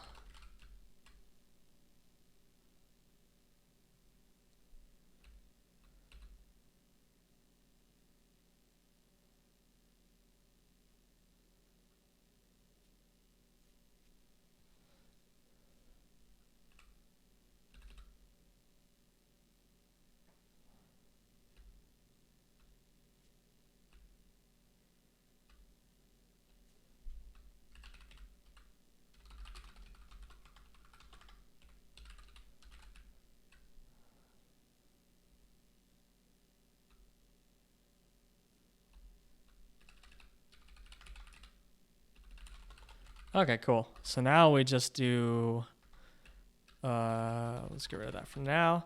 Control, search tree.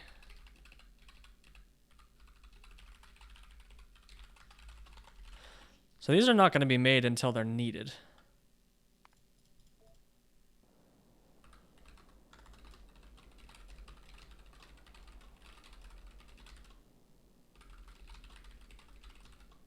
So we're going to first test it with grouping.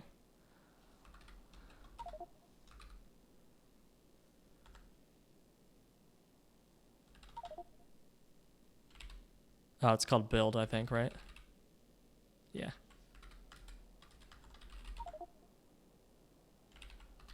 Oh gosh, that takes a long time to make. Maybe it would, Okay, so the only things that will actually change the search tree topology will be whether or not we're using grouping. So maybe we do just generate both of them at the start. We don't need to have different ones per player. Also, order is empty. How long has that been unused? That's funny. Okay. So groups, we have cold processing, barrel, yeah, combat.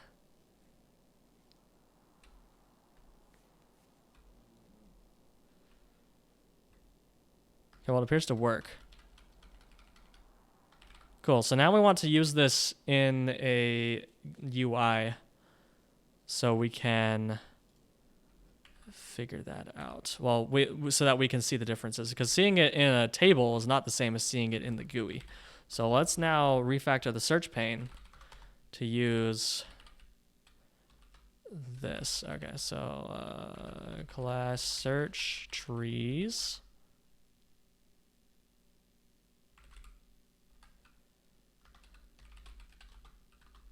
Field without groups.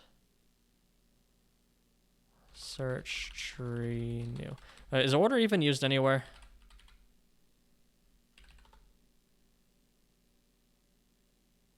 Surely it's used for something.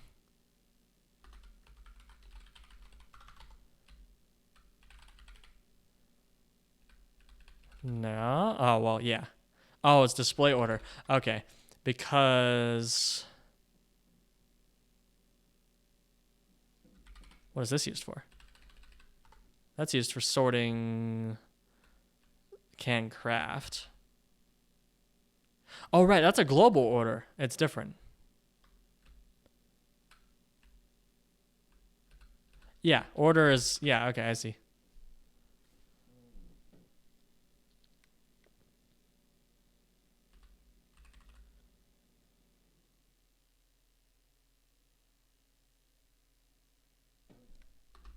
I wonder why Serpent didn't print that though.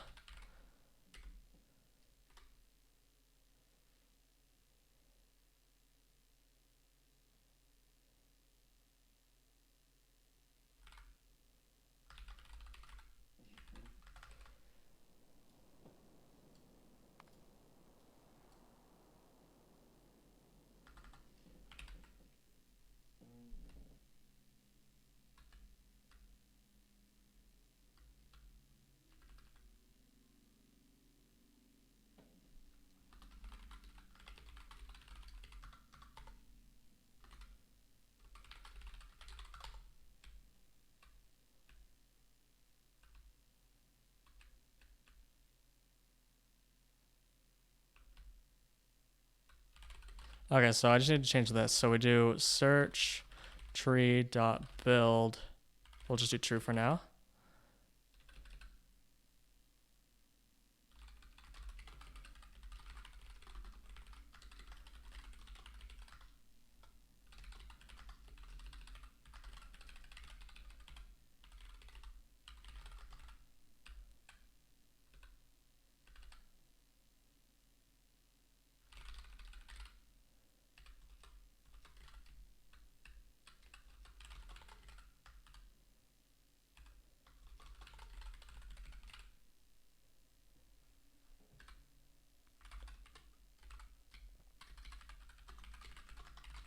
Coding in NVim? No, we're coding in Cocoon.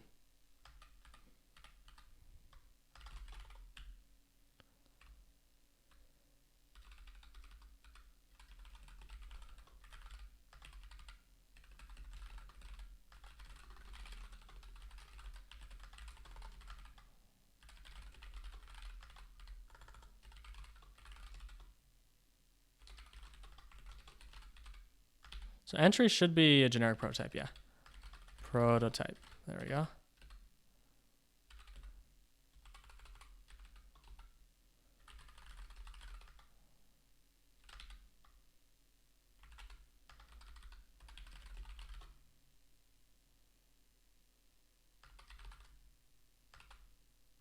Don't I have a util.base type?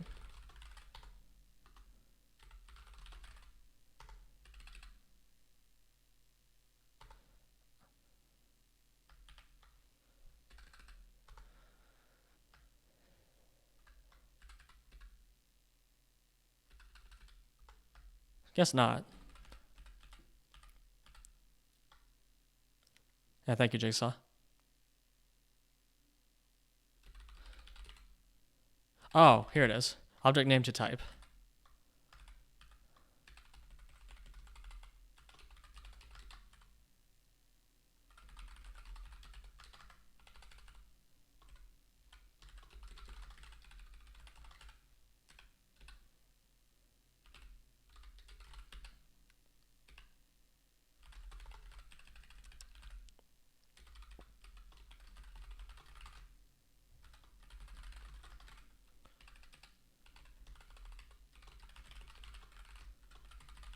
Okay, so all that will have to be deduplicated.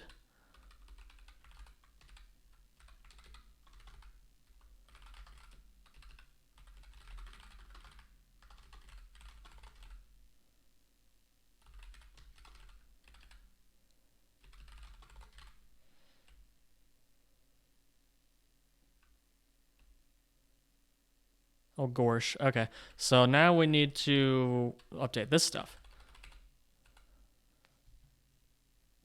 We're just gonna rebuild the search tree every time for now.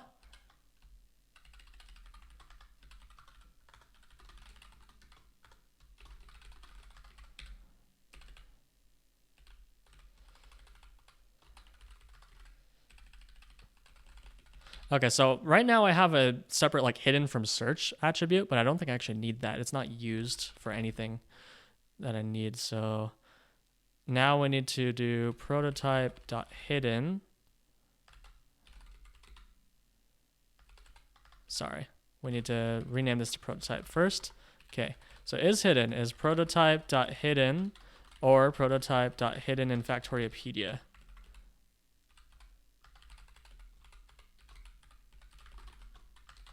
Researched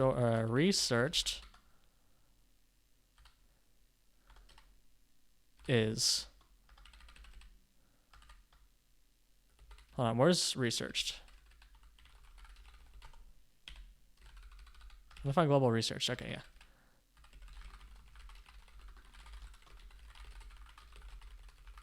That's our new offline researched thing. So we need to go prototype self.com or force index actually is right here. Cool.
The util file grows.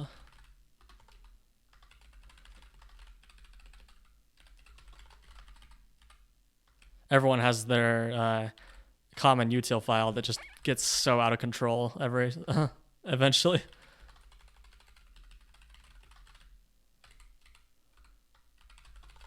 Okay.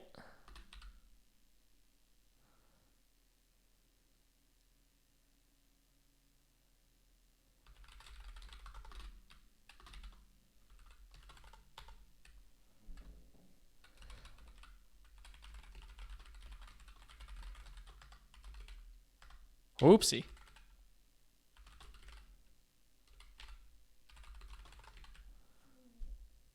Cool. Are there any more errors? Well, except for this. Select group.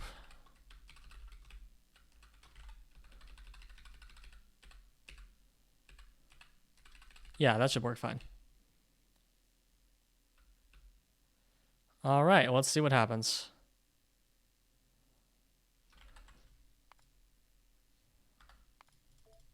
It's probably going to explode.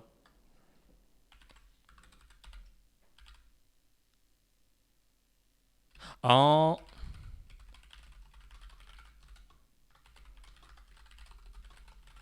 So result buttons is here. Self.result buttons is, well, that's not helpful. Entry. Oh, it's keyed by, huh.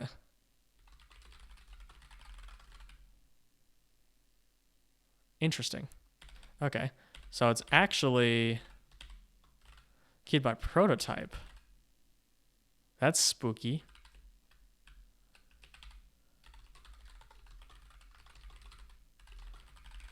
Did I use OBS on Fedora for streaming? Yes.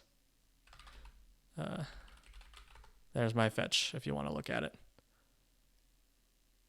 Oh no, my local IP has been leaked. Whatever will I do?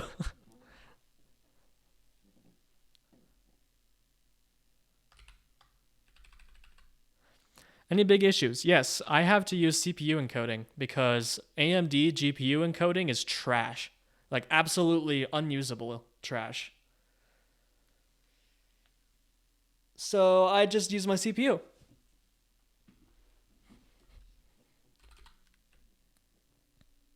It works.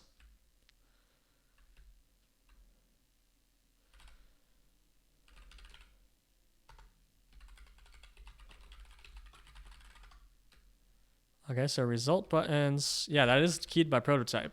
So we'll see if we can use prototypes as keys or not. No. Okay, so we want to key this by path.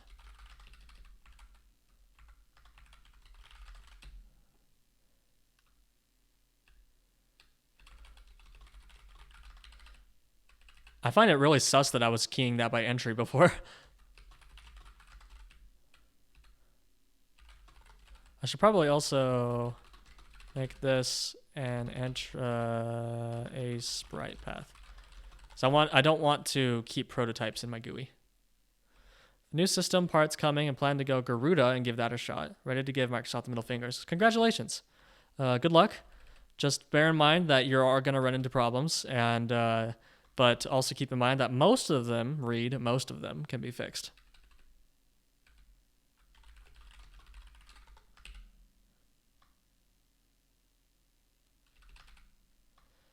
Okay, so this should definitely also be a sprite path. Okay, self-select this result buttons. Yep, self as util.get path prototype.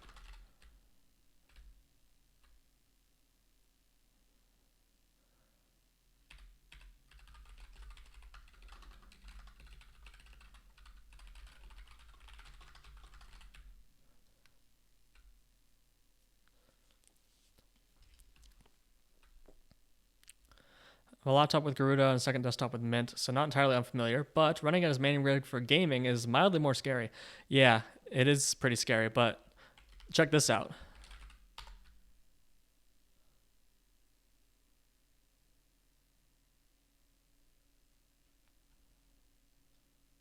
Why does it have to load Steam every time? That's annoying. This is a Windows-only game that I just bought, didn't even think about it, didn't even have to consider whether it would work on Linux or not.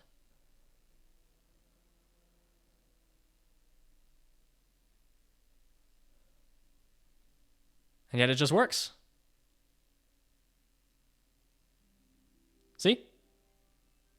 Well, actually, it looks really crappy right now because I have it set to HDR, and this is not an HDR monitor. But yeah, it just freaking works, dude.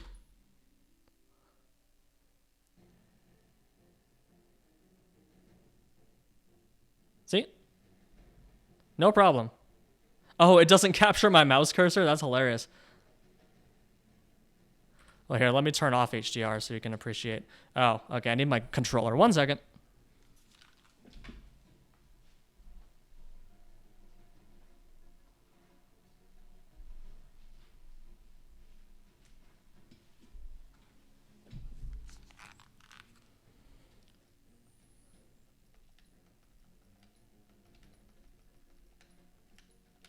There we go. So yeah, this game just freaking works without any problems. It's brilliant.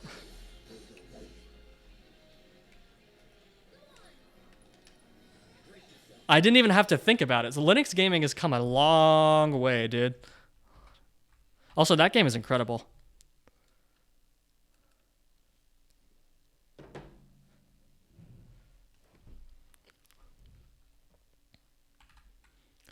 I think the only game right now, well, I don't play any live service games, so I don't have to worry about anti-cheat.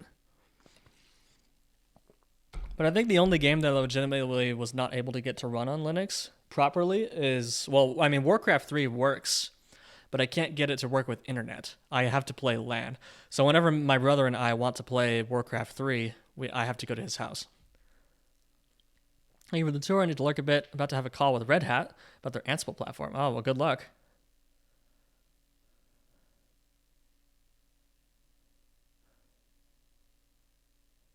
Mutahar said that even to him, even the textures didn't load. Really? I mean, okay, there's been one problem that I've had consistently with Final Fantasy VII Remake, and it's the frame pacing. The frame pacing, there's something wrong with it. But the game itself works fine. And I'm used to having a little bit stuttery performance in my games, so I don't really care.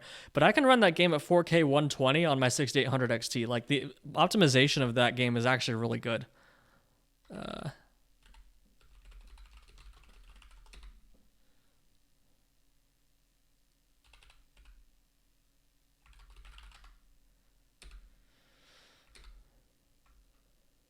That's Remake. I haven't tried Rebirth yet. Well, I'm playing these games for the first time right now, so I haven't played Rebirth yet. Are you talking about Rebirth?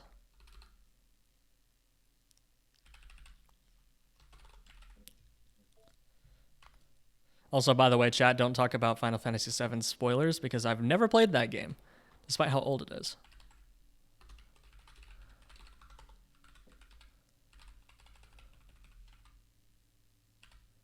Button is still nil. Oh, well, yeah.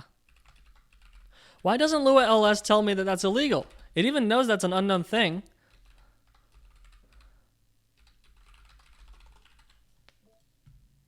Rebirth doesn't need a lot of patches. Oh, okay. Dang, that sucks. Hey, there we go. Okay, so now we have them grouped. Well, that's not going to work. We have them grouped based on the item first and then the entity. And it seems to be working.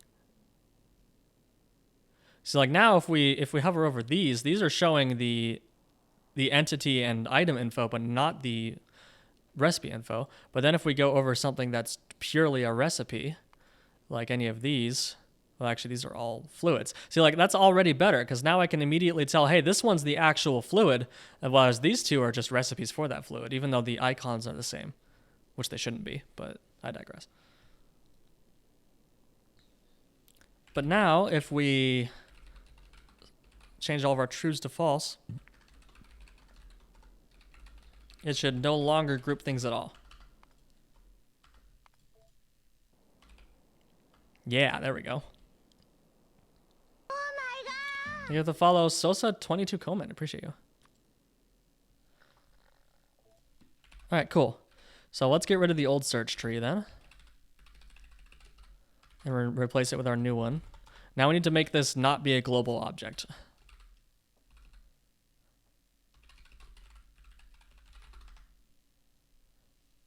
Hey, Starfight.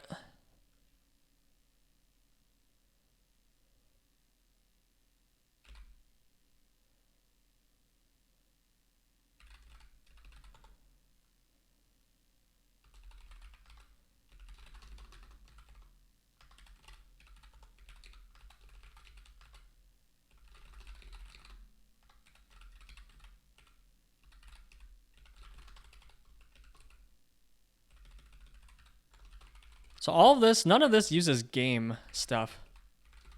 No. Cool. So all of this should be static info. Wait a moment. Ha! Build tree true. Build tree false. I can just do it on the root scope. I'm not used to being able to do that. That's awesome.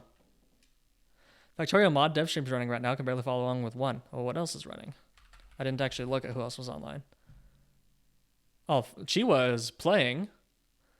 Galdoc is working. Nice. And I'm missing a Chiwa stream. Oh well.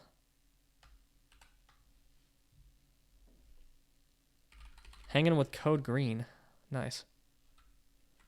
Now over here, I'm just doing my own thing like a dingo.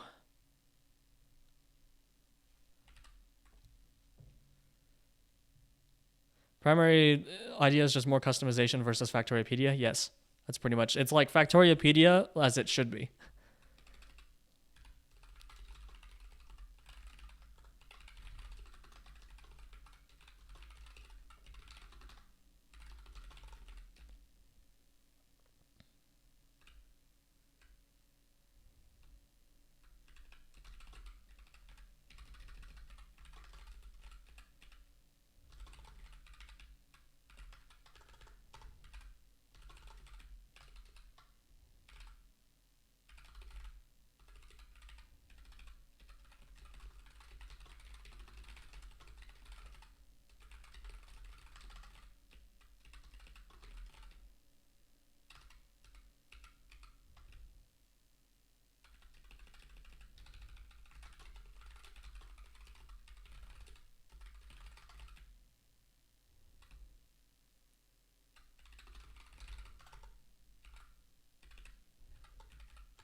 There we go. Easy.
What?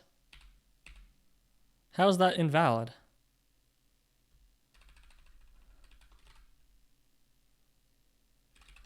Oh, just stop it.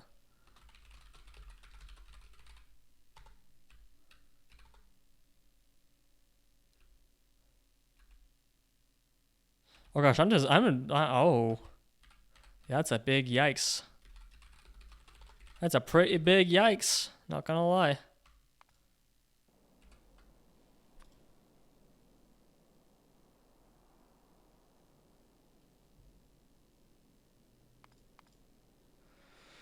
Okay.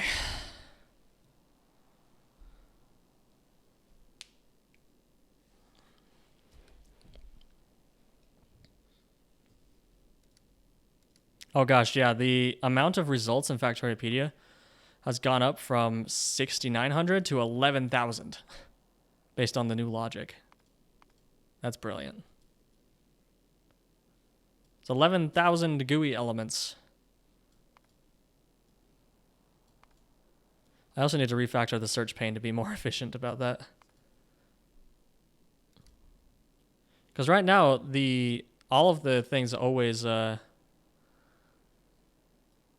always exist, and then I just show and hide them. But I think I need to at least change it so that only the selected page exists, because the amount of GUI elements, or the amount of custom GUI elements you have, is directly proportional to the performance. It's O of n, unfortunately, for some things. Is that a search bar above the thing it searches? Indeed. And it even works with Control F. And it has a placeholder search text. Isn't that cool? It's a weird concept, I know.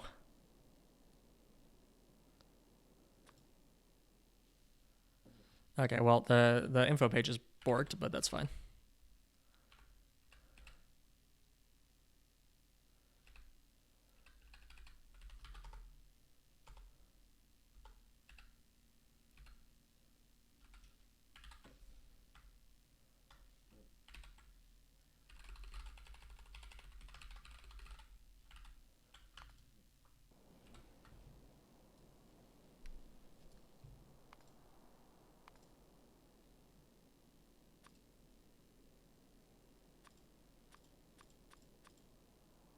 Oh, all of these are duplicated.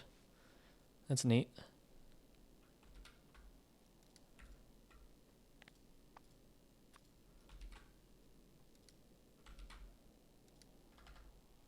So this is the backdoor stream to ask API requests.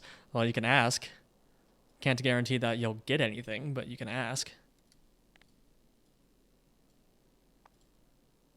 I really don't feel like adding signals to recipe book. That's fine. Entities will have to come, or enemies will have to come later. Tiles should be pretty easy. Just need to add all those.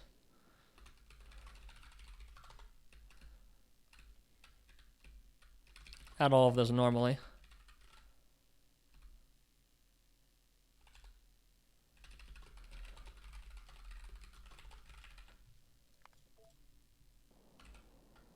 There we go.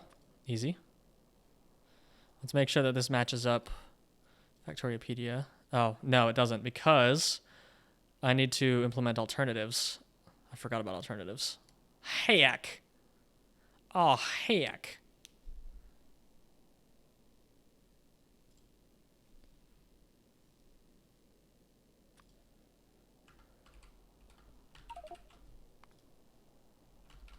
These have Factoriopedia alternatives. Yeah.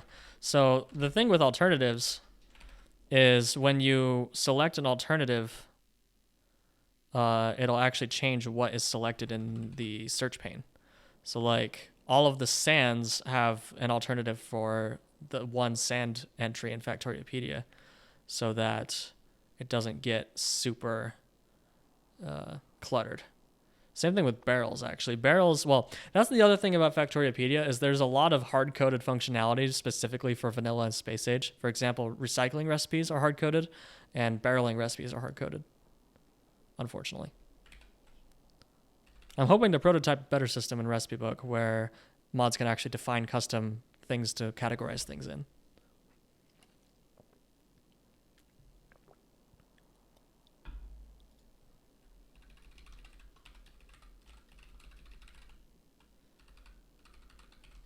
Okay, I don't need the there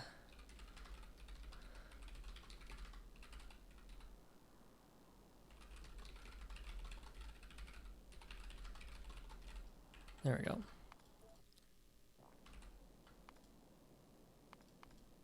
Yes, that solved some of them, like stone bricks.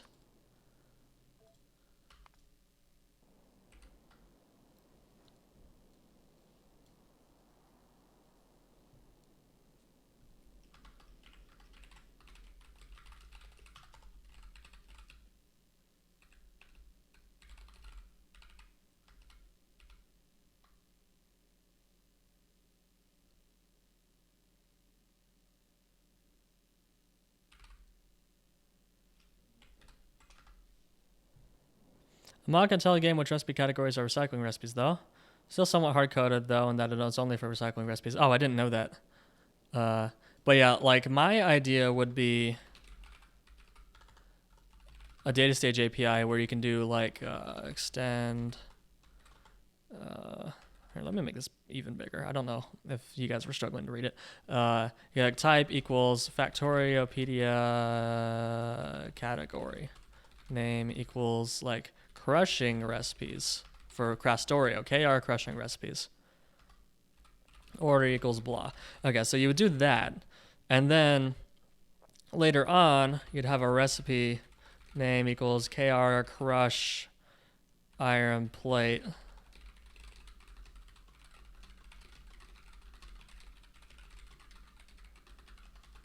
Then you have no products.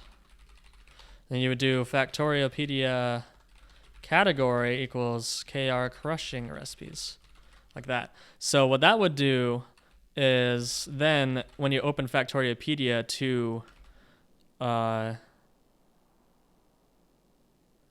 iron plate, then it would show a new section called crushing recipes and show it in there instead of showing it in Houston. I actually don't think, or alternative recipes, or I'm struggling. Sorry. Okay, but yeah, that's the idea, is that you would be able to define categories in the data stage. That would be pretty neat. Because then, like, Pyanodons could categorize, like, that's a thing. Like, Pyanodons could categorize the turd recipes as turd recipes. So, for example, if you have, what's a good turd recipe? Give me a turd, any turd, moondrop stuff. Yeah, okay. So, for example, you could have this be like the primary default recipe, and then you could hide all of the turd alternatives from the search pane and just show them in here. So you can browse through all the turd alternatives without them cluttering the search panel, stuff like that. That would be cool. But I also want to add specific turd functionality to recipe book as well, because it would be useful. That's not something I would ever expect to be in Factoriapedia, but I could add it to recipe book.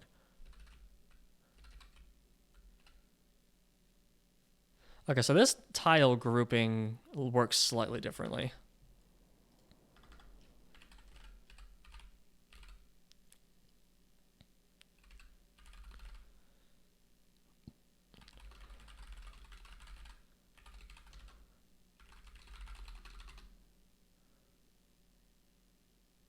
What?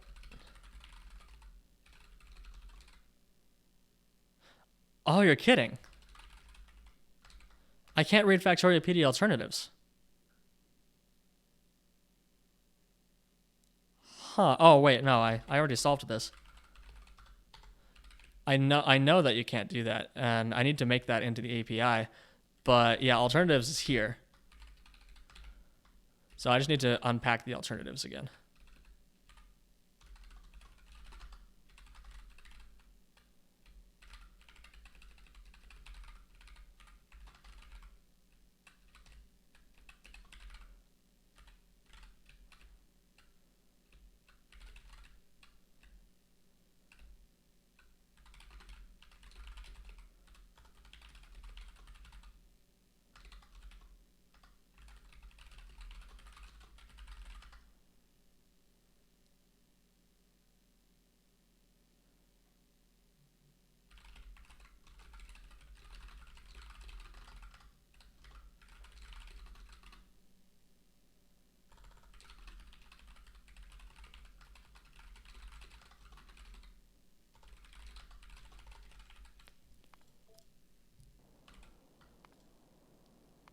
There we go. Perfect.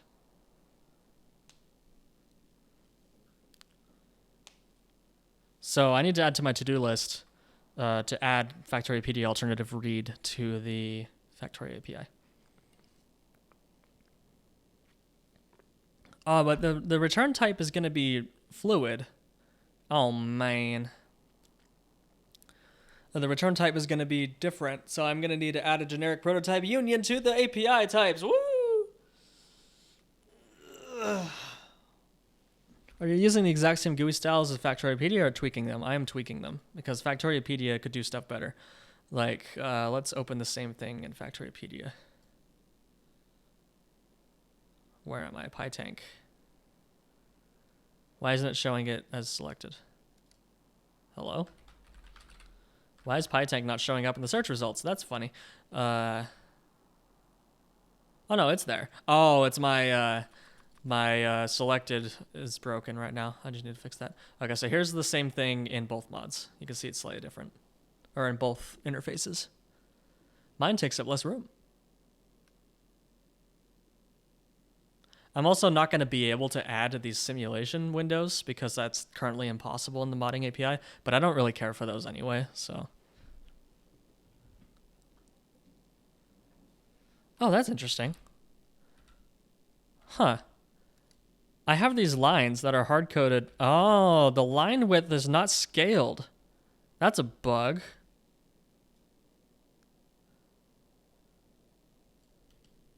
Make a camera to another surface. I really don't think it's worth it. I almost never actually care for the simulations. They just take up room, and I don't really care for them.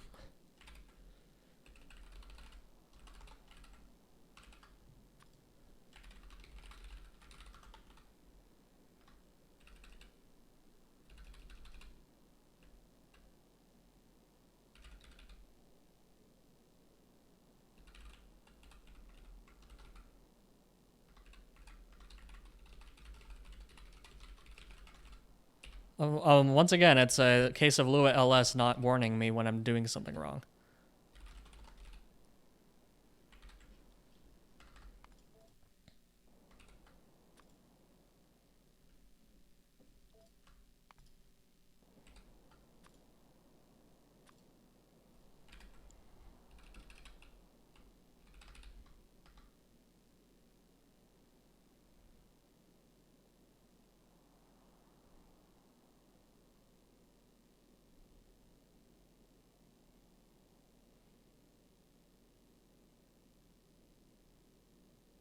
Weird.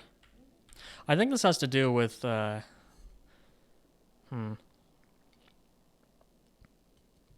actually, if I do it on a pure recipe, it might work. Yeah, okay, that is the problem. The problem is that the thing is, the prototype is being passed in as a recipe. Oh, that's annoying.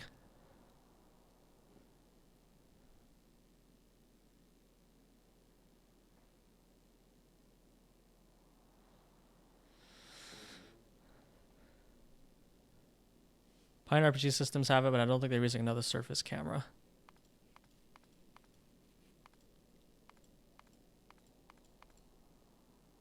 Oh, that styling is wrong.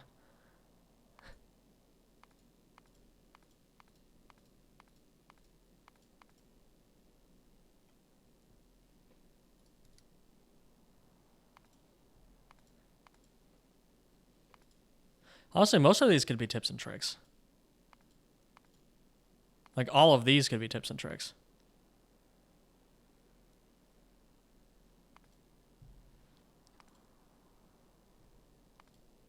These couldn't, though.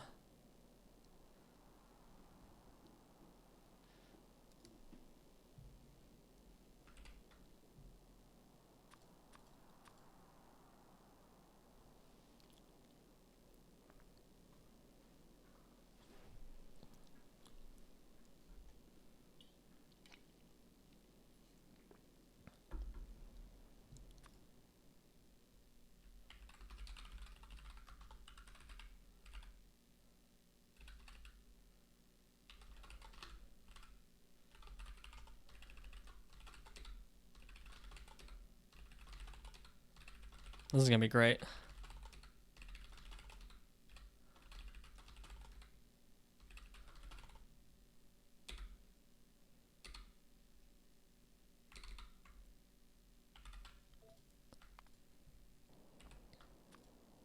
There we go. I should be able to select everything now. Cool. But yeah, the reason that these aren't being selected is because the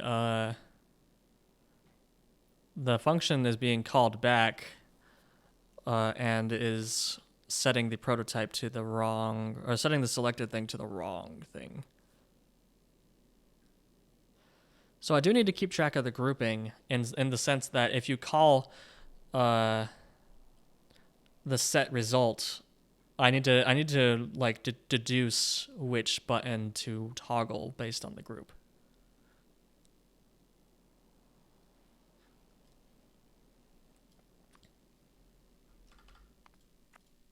Well, let's just at least make sure it works without grouping.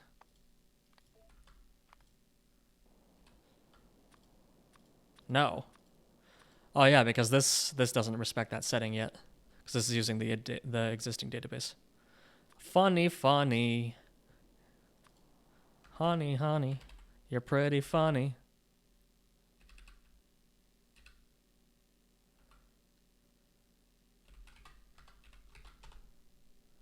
Okay, I'm gonna take a short break. I'll be back in a few minutes.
I'm back.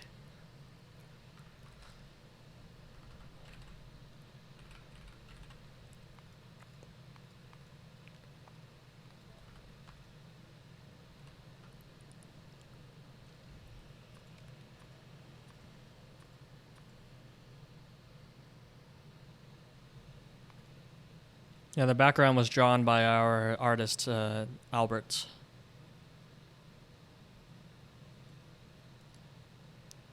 He likes drawing postcards. Okay, so all of these do these not have alternatives?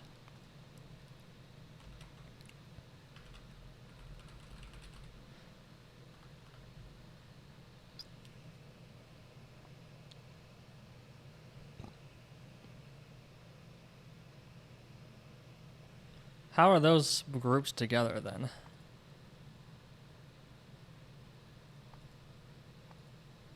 So those are all grouped under here.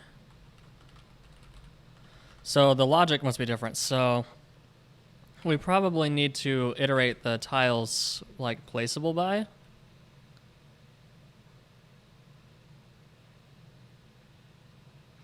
Hello, Jumper. What is poppin'? My knuckles.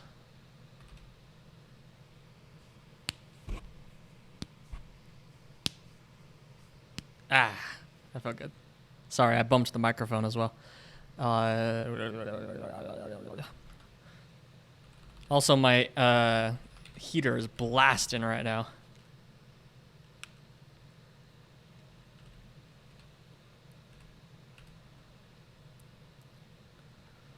This is what the code looks like for recipe book? Yes. What am I doing? What am I doing? What am I doing? Oh, yeah, the search tree. Okay, so this logic is incorrect.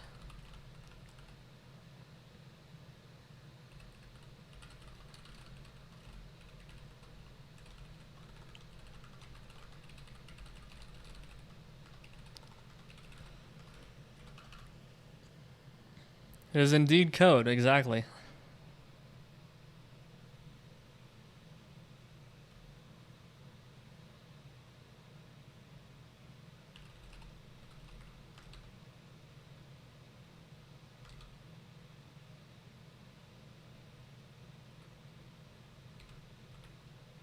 What's the difference between these? What?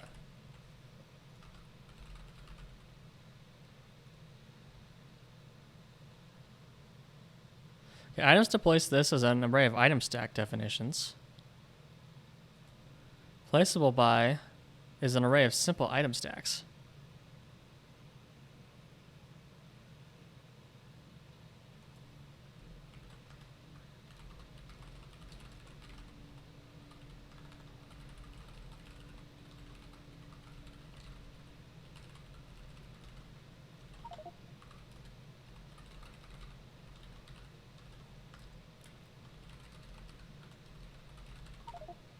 Okay, so that's they're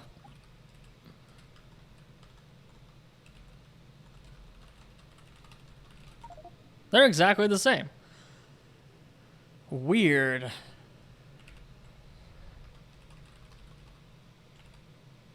So that means that this read is like not correct. Because this should be not simple item stack. It should be an item stack definition.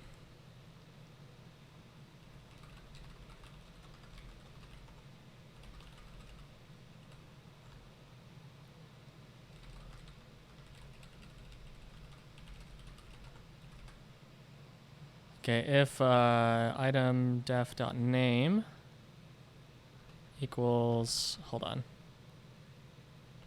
Perhaps this is dumber than the other stuff. Maybe it just always groups them? Are there any placeable tiles? No. So all placeable tiles are always grouped with their item? Interesting.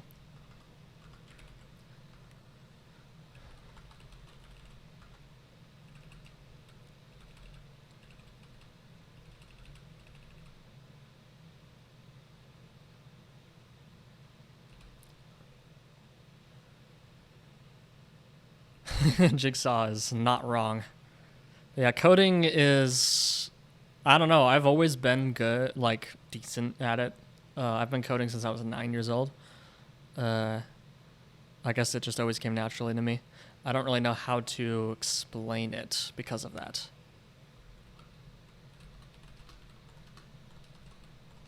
Yeah, typing on the other hand, there we go.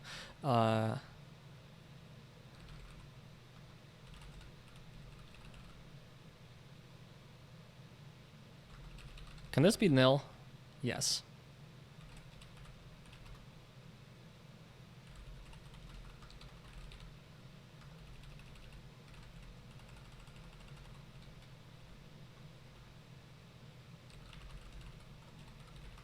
I mean, can I just do that? That seems wrong. But if I don't care about the name, then I just care if the tile can be placed. If the tile is able to be placed, then it will have something that can place it. Yeah, that's exactly what Factoriopedia is doing. Yeah, it's exactly the same now. Okay, that makes sense. Because these are almost never going to have the same name because of the variations. Cool.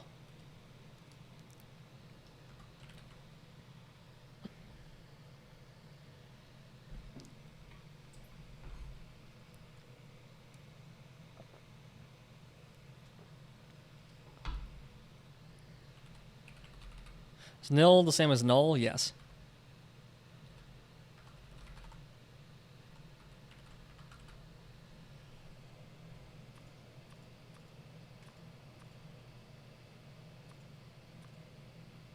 Okay, so we've successfully refactored the search pane.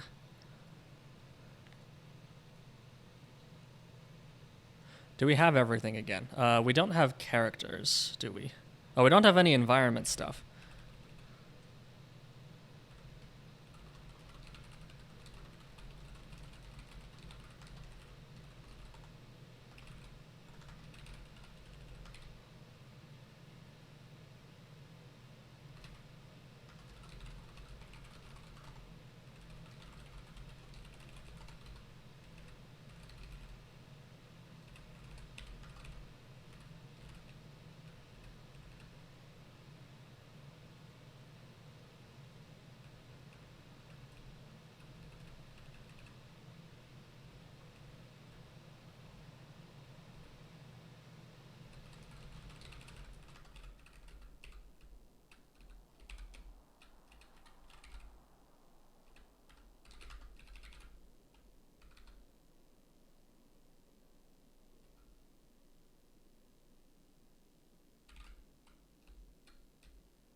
Let's see what happens if I just do that.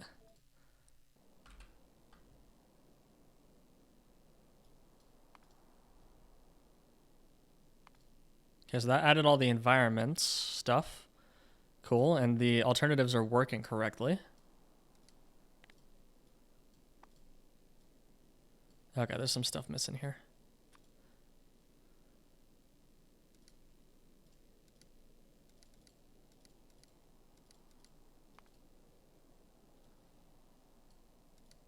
I'm surprised that just adding every entity in the game works. That's surprising.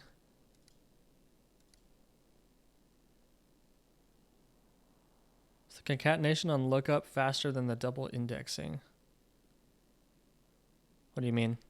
Where would I double index? Oh, you mean like double index by base type and then name? I guess I could do that.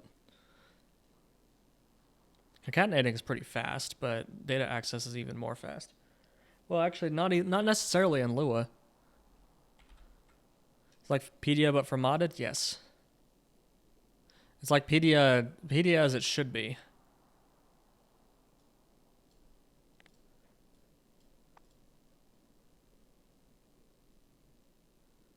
Yeah, there's some stuff missing here.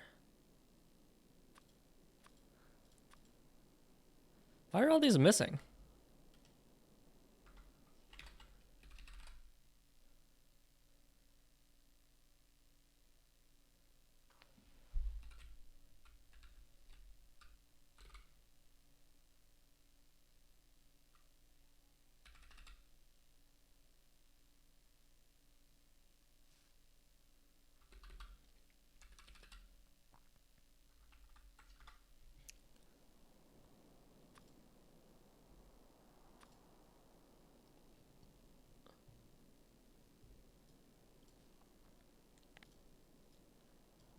Strange.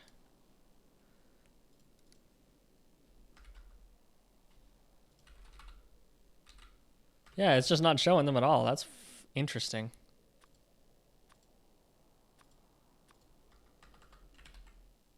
Oh no, it's because natural entities, right? Yeah, okay. That makes sense. I'm just gonna do prototypes.entity. See what happens. Okay. Still missing a few things. Well, we're missing the signals, that's fine. We're missing signals and we're missing these. Oh, well, that's because it's hidden. If I show hidden, then we have an extra one. No, actually, that's exactly the same. Cool. Oh, no, it's not. What else do I have? What do I have that's extra? Enemies, tiles, natural, that.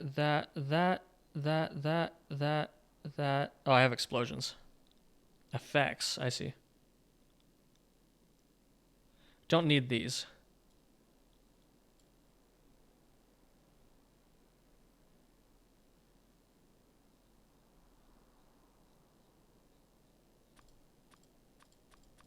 These don't even have, well, they don't have pages because that's the old database.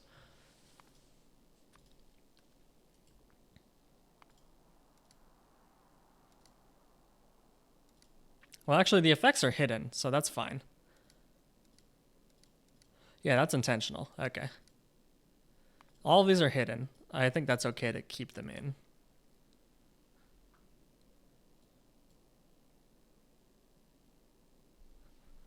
Ow, frick.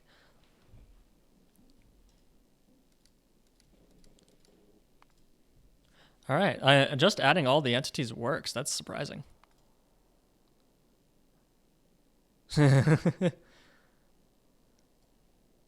Those should definitely be marked as hidden. Oh, but those also show up in Factoriopedia, so this is actually almost the same. It's just that Factoriopedia also has the planets, has an empty ammo category.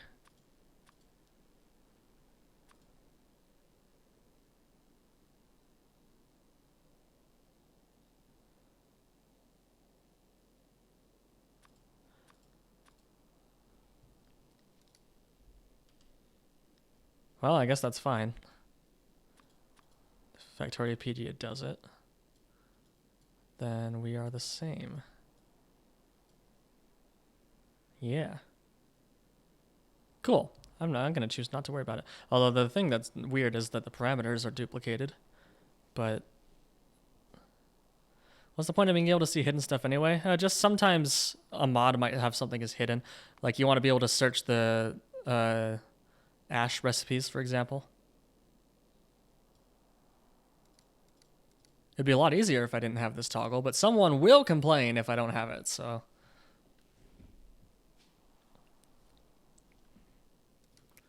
Yeah, with hidden, it's now 11,000 results.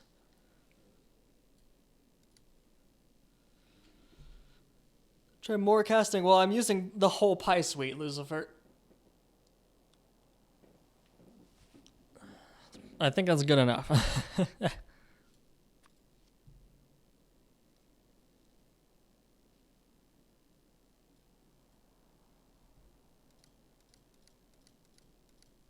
I don't know. I think I'm just going to not even try to prune the hidden results. Stuff that's hidden from Factoriopedia is marked as such. So I'm just going to say it's good. Okay. Okie dokie artichoke.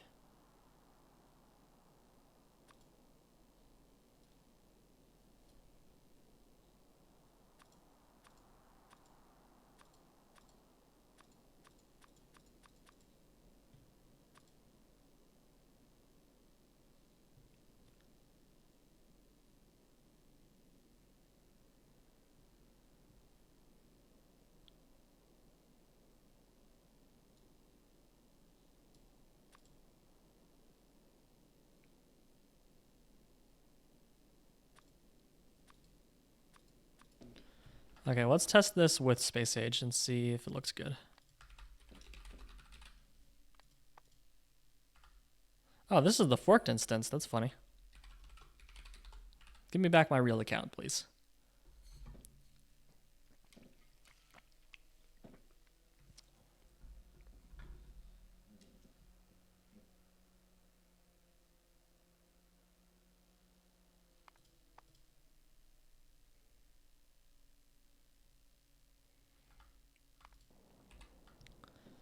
Okay, so with... Okay, so those probably shouldn't be shown, right? Yeah. So why are those showing up?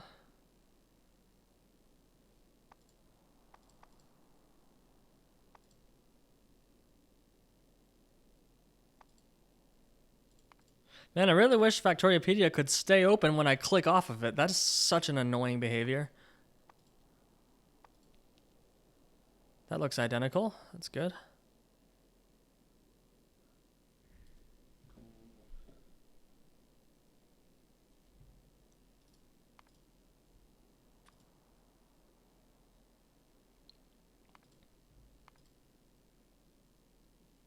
Is all the ordering consistent?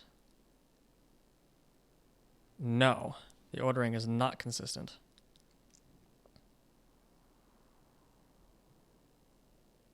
Oh, does it? Oh, that's interesting. Does it always order items before recipes? Always? Every time? That would make sense.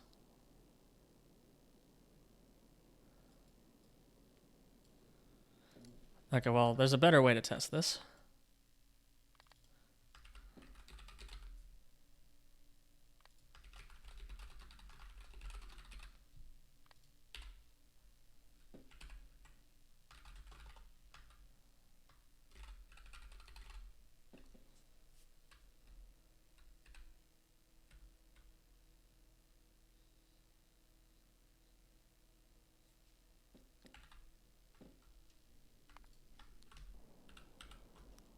I mean, the best way to do it would just be looking at the source code, but I don't want to do that if I can.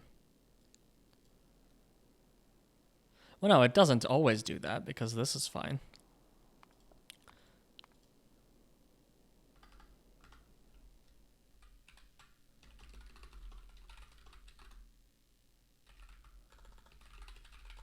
So how does that work then?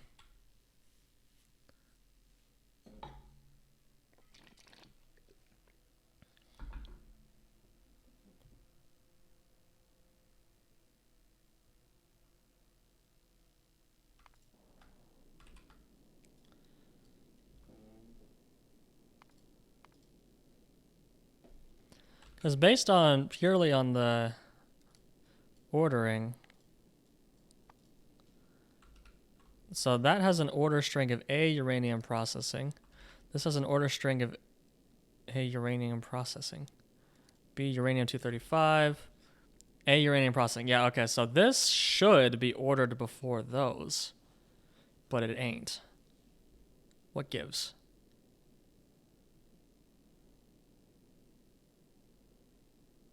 Are there any other discrepancies?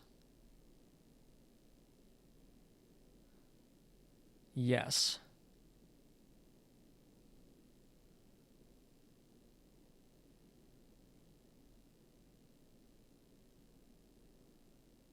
This is also ordering all of the stuff before. Then why doesn't it do it for Pyanodons then?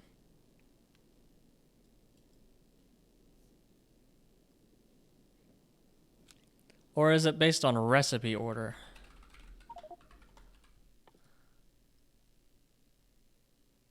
Might be based on recipe order. Well, no, because this is ordered like this. So my code is more correct. Huh. Fascinating. Well, maybe mine is better.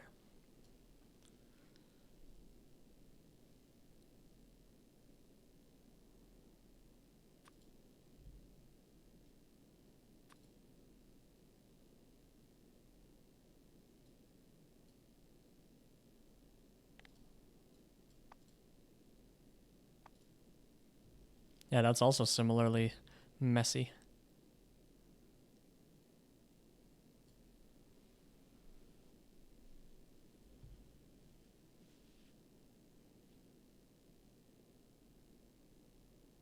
But it's also not the same. Okay, so how does Factoriopedia order those then?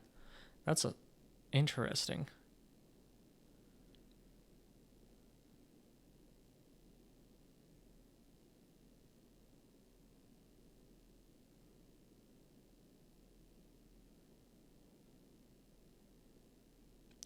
Yes, I can, Jigsaw. Yes, I can, but not on stream.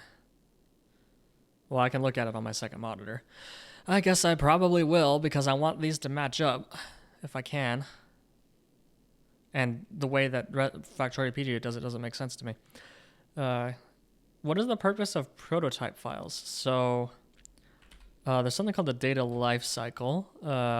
Factorio has 2 stages in its modding API. The first is called the prototype stage. Oh, actually 3. First is the settings stage, and then the prototype stage, and then the runtime stage. Or you can say data stage and control stage. The data stage or the prototype stage is where you define your prototypes. So you add, for example, this is a custom input prototype. And what that means is you're defining what the content of the game, basically. So let's go to something else like Crastorio. So inside the prototypes folder, you just have all of these files that define what's in the game. So example, you have all the equipment grids, you have all the various fluids, like here's where ammonia is added to the game. This is called a fluid prototype. I don't necessarily know why it's called a prototype, but it is. And that's basically just defining what's in the game. That's the short answer is prototypes define the content of the game. Yeah, so you define all the content, so like all the armors, buildings, like especially all the buildings. Like here's the advanced assembling machine. You have the recipe here, and you have the item here, and you have the assembling machine itself here. And you define things like what its name is, what its collision is, the crafting categories, the pipe connections, how much electricity it uses. That's all the stuff. Yeah, so prototypes are ingredients, and the game is a cake. That's a good way to put it, Lucifer.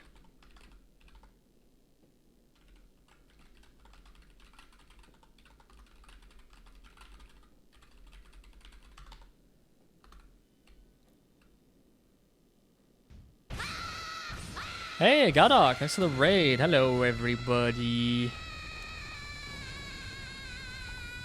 How was your stream?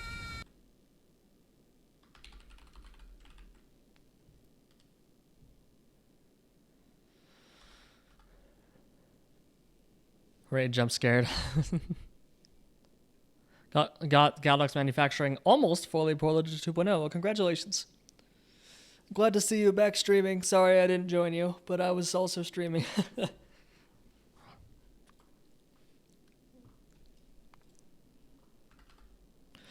Okay, so let's worry about one thing at a time. So I do have the Factoriopedia code open on the other monitor.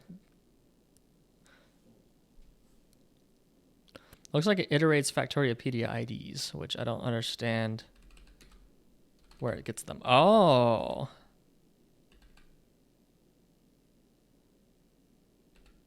Okay.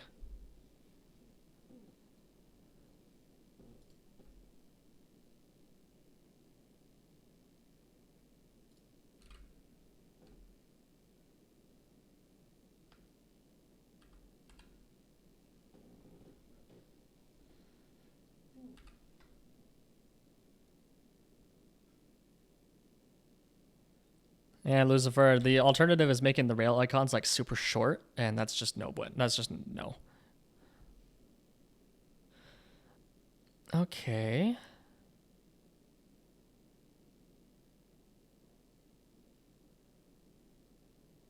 Oh, glad to know that my tile code was correct. My code for determining whether to group the tiles is actually spot on. Same with the items. So if we get a recipe, we check if it has a simple item product and it's not hidden. A simple fluid product, it's not hidden. Oh, I don't even need the lookup. Oh, that's true, isn't it?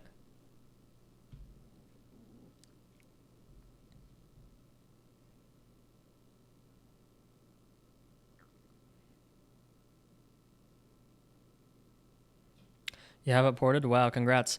Yeah. I need to finish Crastorio at some point. People are waiting on that as well.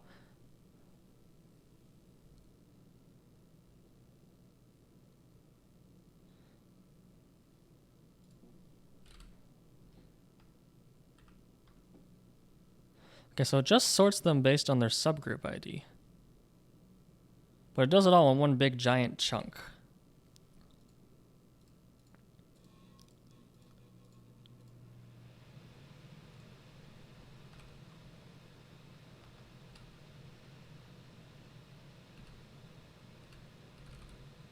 And I'm pretty sure item subgroup ID, yeah.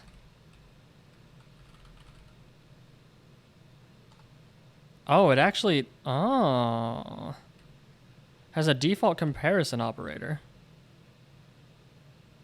which sorts it by its index.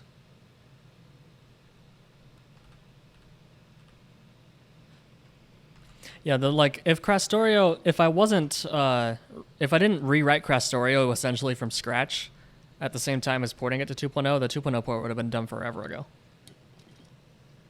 But unfortunately, Crastorio's codebase was not in a good spot, so I had to rewrite it. Well, I didn't rewrite every line of code from scratch. I just copy pasted things around a lot, but I reorganized the entire codebase. Okay, derived subgroup ID. What is that? Oh, and then it sorts it by its, I see.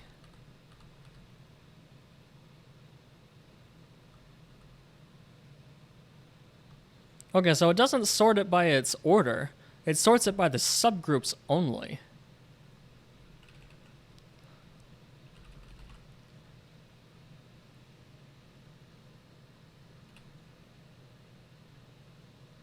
So we do a.get sub or util.get subgroup. A is dot order is less than util.get subgroup B dot order. That's all it does. That's weird.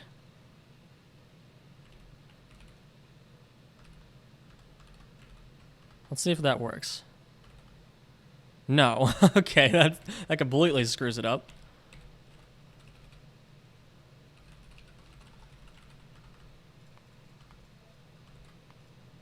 Huh. Well, I'll investigate that more off stream when I can actually have the code up on my main thing and do more stuff. For now, okay, so to do, this doesn't match up with Factoriopedia.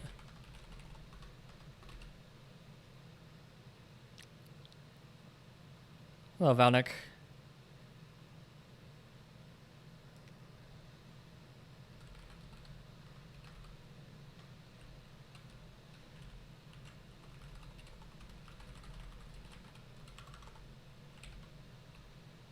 Item, fluid, entity recipe. Maybe this will change things. Entity recipe, tile, space location, asteroid chunk, ammo, space connection, virtual signal, and surface.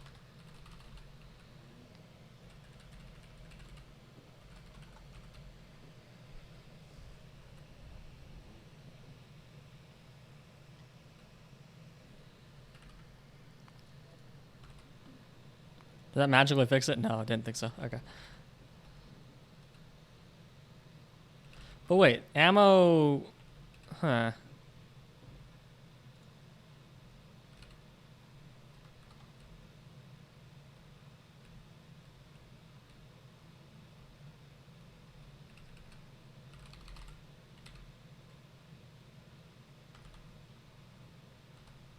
Oh, okay, so that's also why I am still looking at the Factoriopedia code, by the way. That's also why the parameters are duplicated. because we have an is parameter.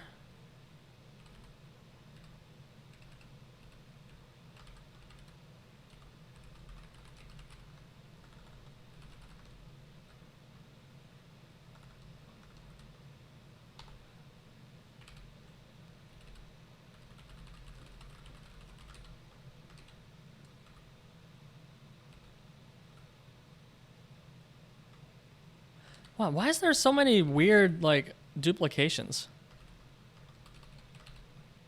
Weird. Okay, whatever. So if it's a parameter and it's not an entity.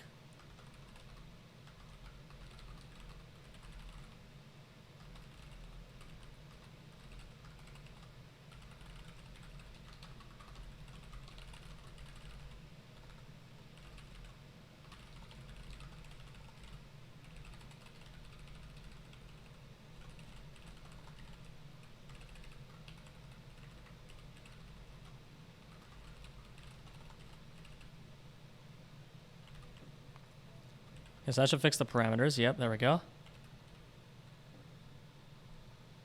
Hey, an Iron Wolf. How you doing today? So the order is still a mystery, but I can at least solve some problems. I actually don't even need this lookup, I don't think. If not, use grouping or...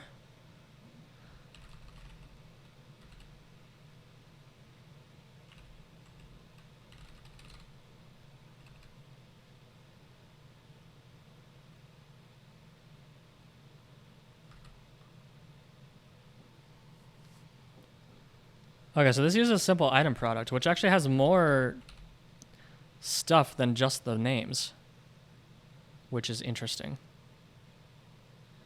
So it, for the grouping of a recipe, it uses get simple item product, which checks the main product name matching, like we already are. And then it also says, as a fallback,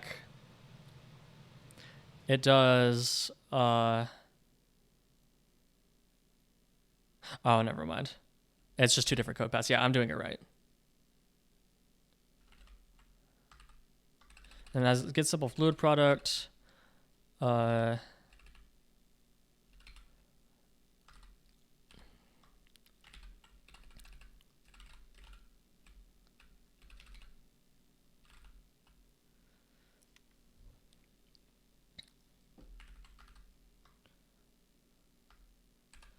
I see. So it checks for a main product as an item, and then, or that uses the first one.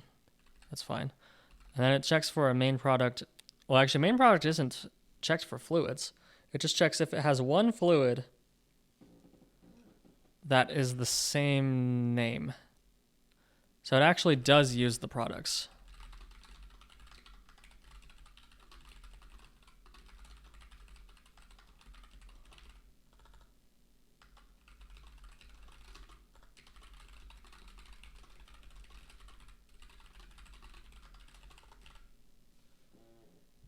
But this logic is correct.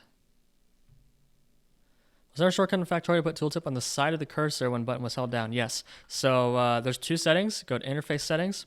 First one is entity tooltip delay. You set that to never. And then you uncheck entity tooltip on the side. And that will make it so that it won't ever show tooltips unless you hold shift. And you can also change which it is, tooltip. You activate tooltip, you can change that to whatever you want. So you could, for example, change it to like control mouse button 4, and then it'll only show it when you're holding that.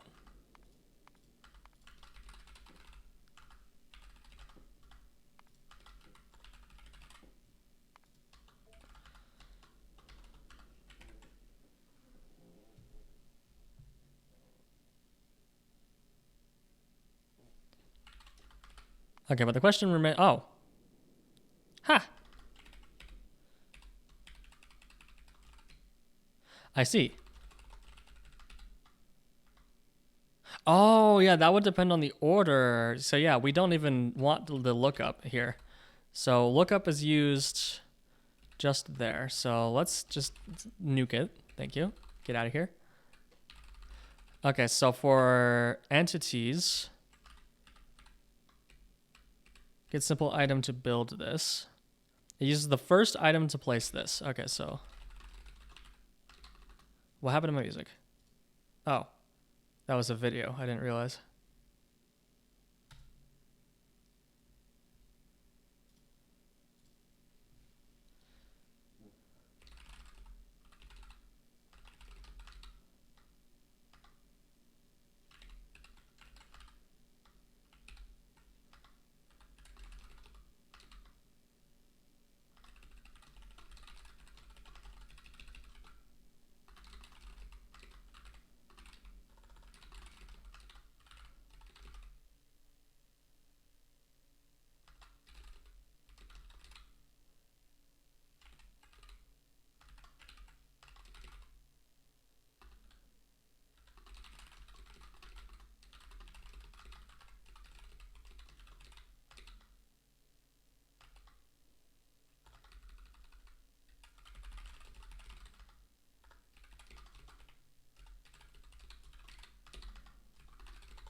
This is Vim? No, this is Cocoon.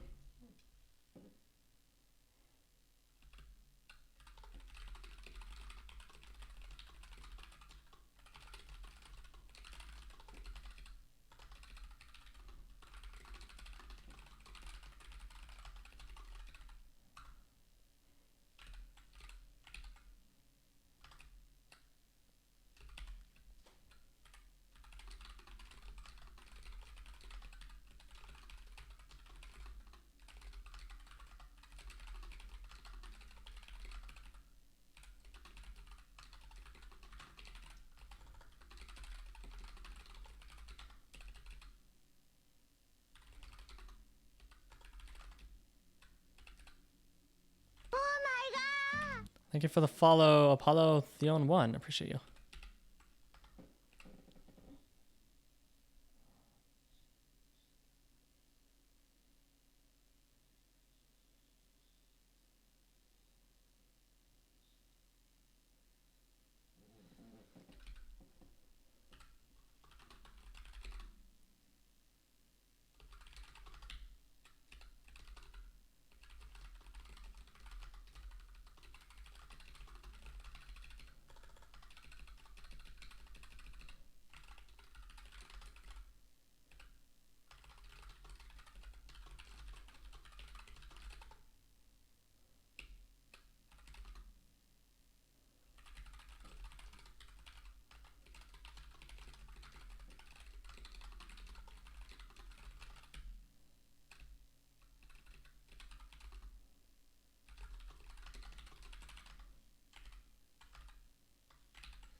That's going to be guaranteed.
This is not NeoVim, this is Catcoon.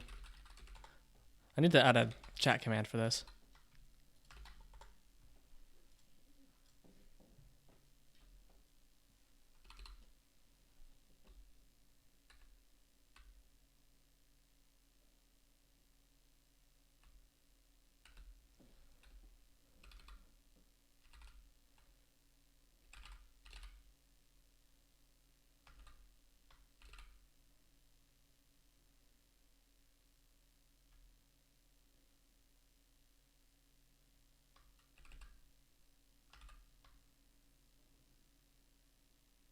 Wait, oh, this whole hidden in Factoriopedia thing is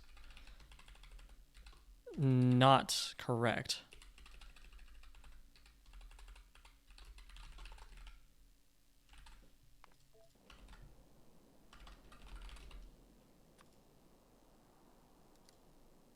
No, it is.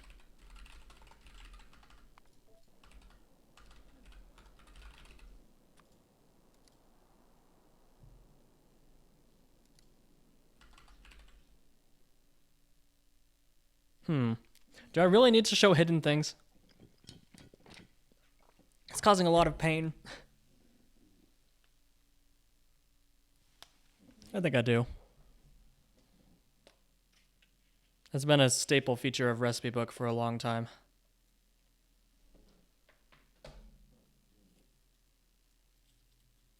Well, Jigsaw, your opinion is not the only one.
There we go. That's what we need to do.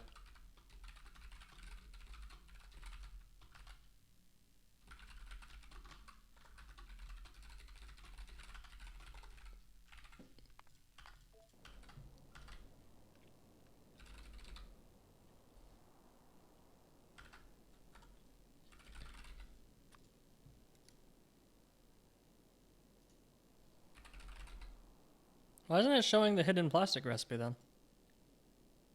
Weird.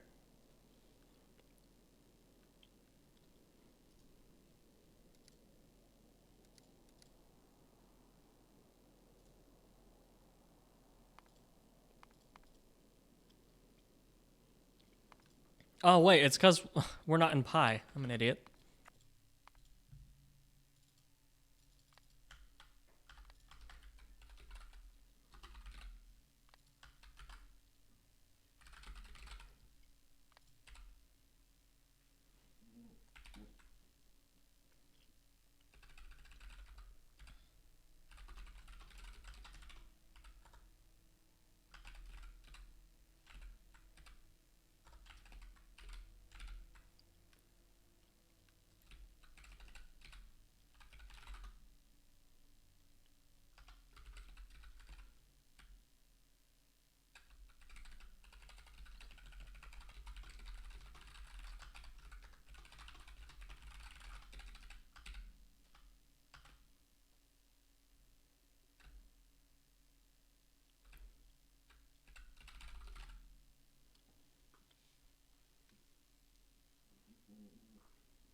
Just learn the power of Control-Shift-F click. Well, actually, it's just Control-Shift-F. You don't even need the click.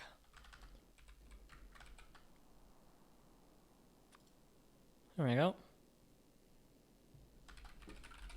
So now we should have plastic bar here. And it should... Yes. Perfect. That's exactly what I was looking for. But now let's do some jank.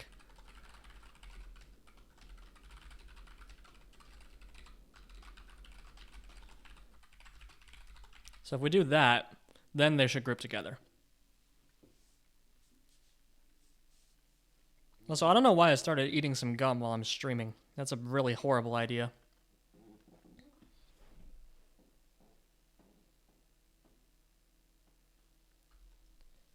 Well, Jigsaw, doing that would require...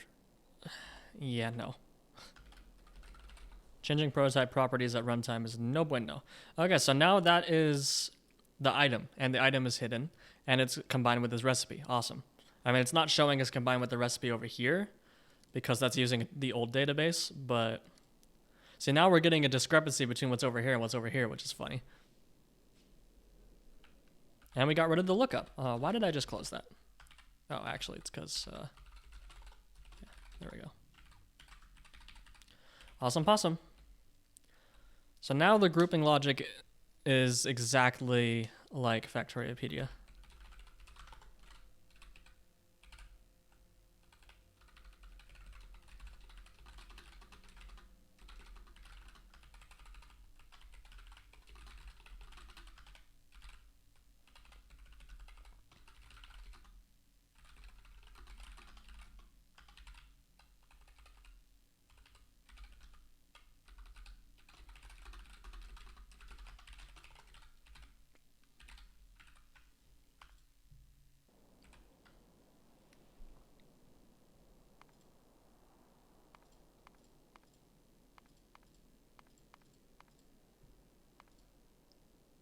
There we go.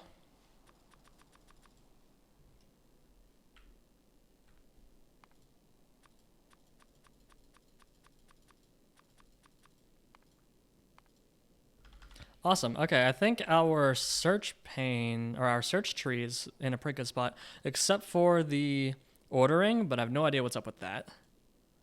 So we will just have to keep wondering.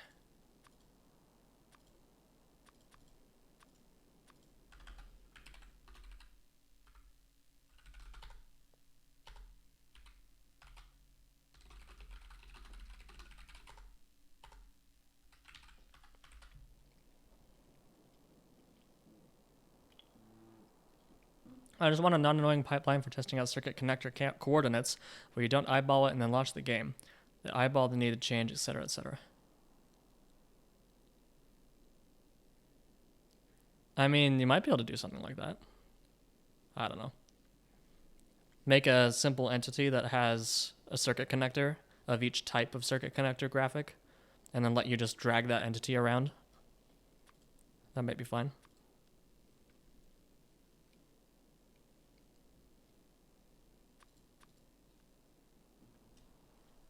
Okay, so search is using the new system now. But now we need to make the info panel use the new system.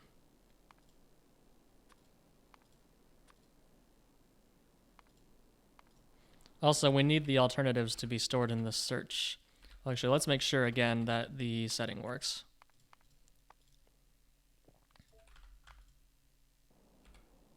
Yes, it does. We also need to update the search dictionary depending on the contents that we need.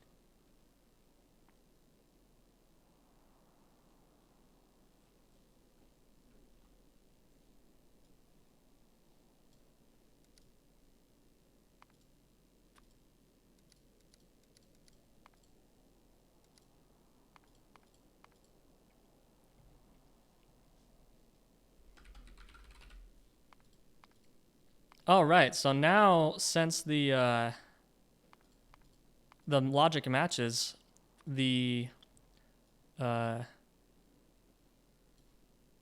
logic also matches. Now it's not showing barreling recipes anymore. Heh, it's funny.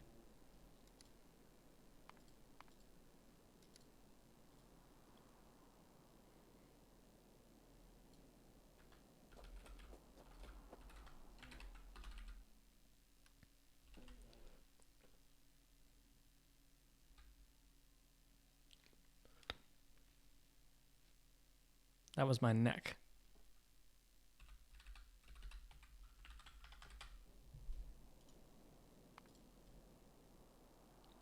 So I guess the only thing left to do, well, the only thing that we can do next is start refactoring the info pane. So let's go. So the info pane is given a, well, actually it's redone every single time, I think. Yeah.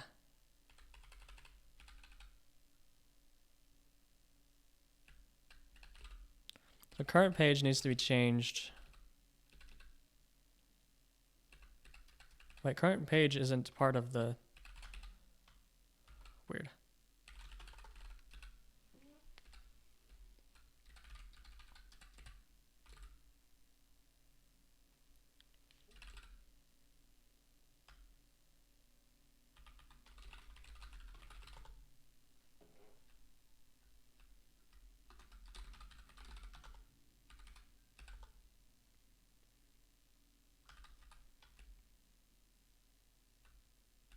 Oh, here it is. Okay.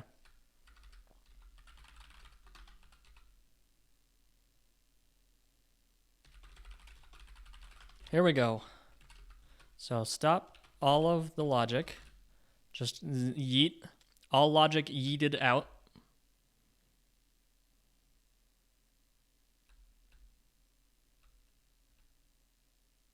Oh, that's so much code. Oh, that's so much code. Oh, that's even more code. There we go. Bang. That is 460 lines of code that we just commented out. Okay. So now when we do this, it just won't. It'll just, no. Okay.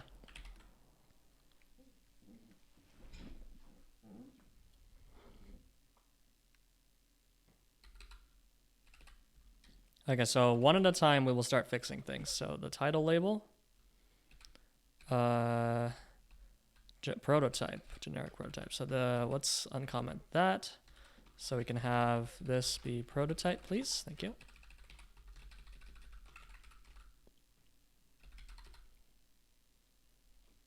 If you happen to make it, I'll volunteer to redo all the non-existent circuit connector coordinates for pi. As when 2.0 added AM circuitry reading, all pi factories receive generic connection that doesn't match the entity. I see. Yeah, I haven't added those to K2 yet.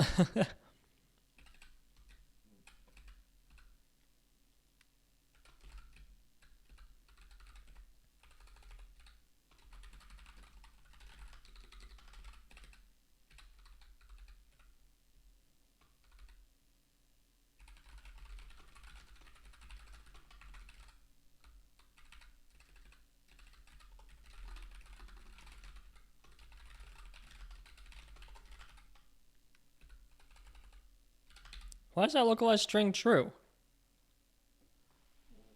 That's dumb.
Oh,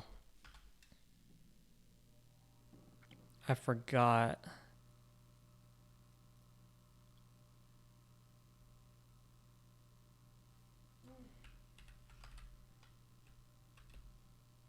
Oh, and this is not a problem in... Well, actually, yeah, it is. Factoriopedia. Right, for the purposes of the database... Okay, well, we'll just add a to-do.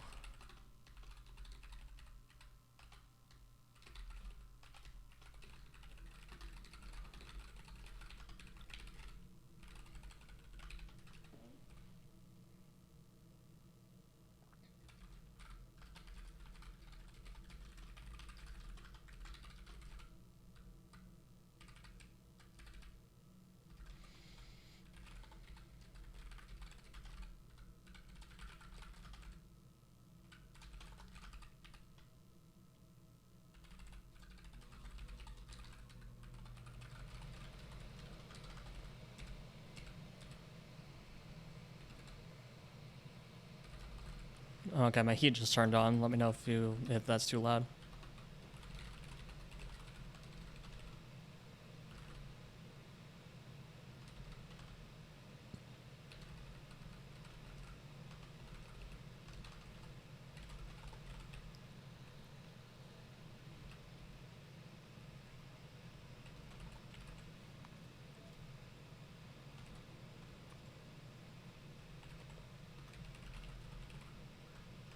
Oh, well, it doesn't help if I don't update the... Yeah. Oh, I need to update the browse history as well. Okay, cool. Okay,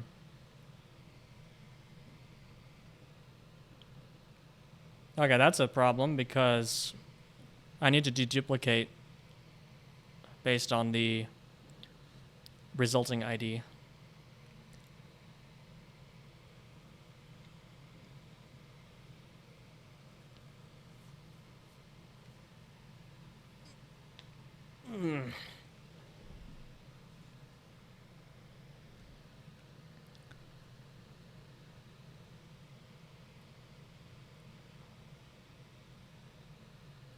Okay, so instead of putting all of that grouping logic in the search tree, grouping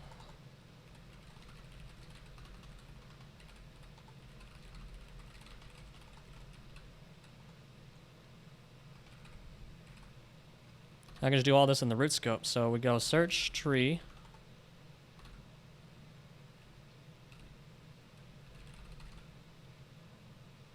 Oh, that's the new search tree. New, quote unquote. Oh, that doesn't exist anymore. Cool.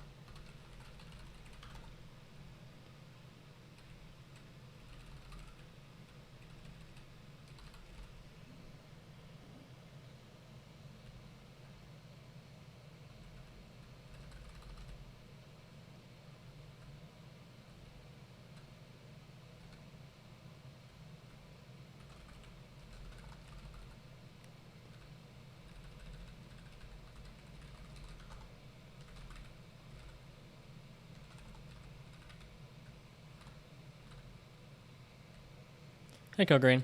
Refactor goes okay.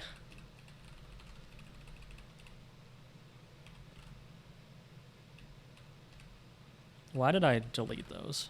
I still need those.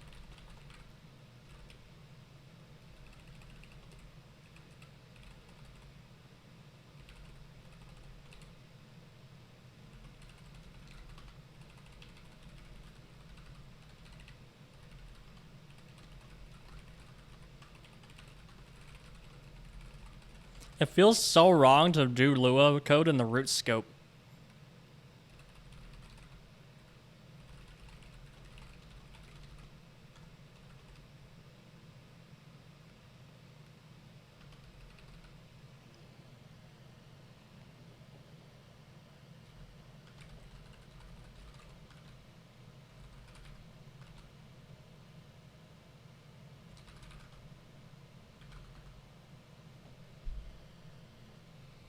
I'm gonna release Glib as a standalone mod soon. Oh no. Not competition.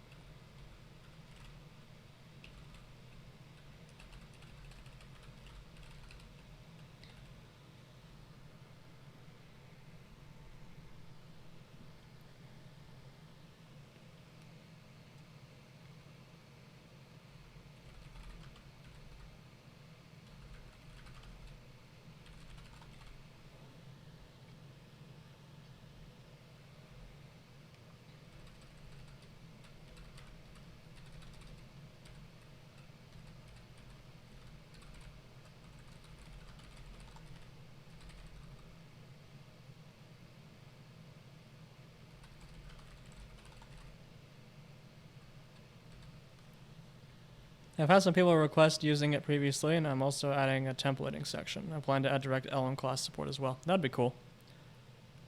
Good luck. I'm not actually, like, going to be miffed that you're doing that.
I love some more table support and Flib, like for GUI tables. Yeah, the GUI templating stuff has kind of fallen by the wayside because I don't use it anymore.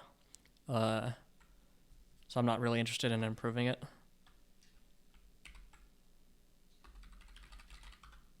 Oh.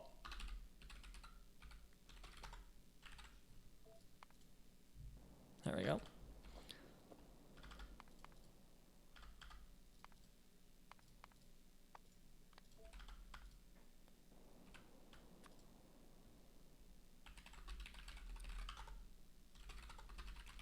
I still use the Flib GUI module for event handling, but for Recipe Book 4, yes, I've been using vanilla GUI creation.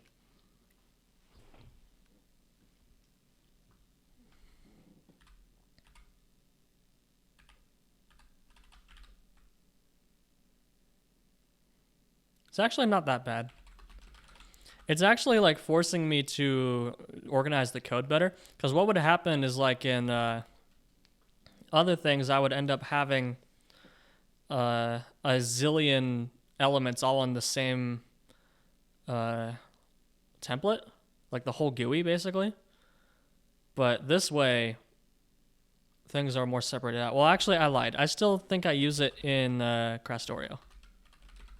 Like, yeah, okay. I'm still using it in Crastorio.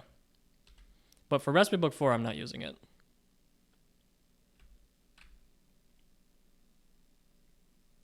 But you'll see, like, I put the entire GUI into one template, which is interesting.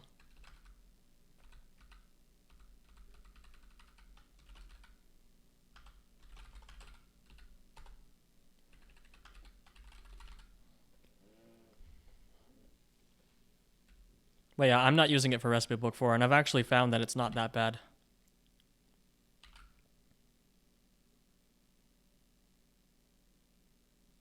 Yeah, Code Green, I agree.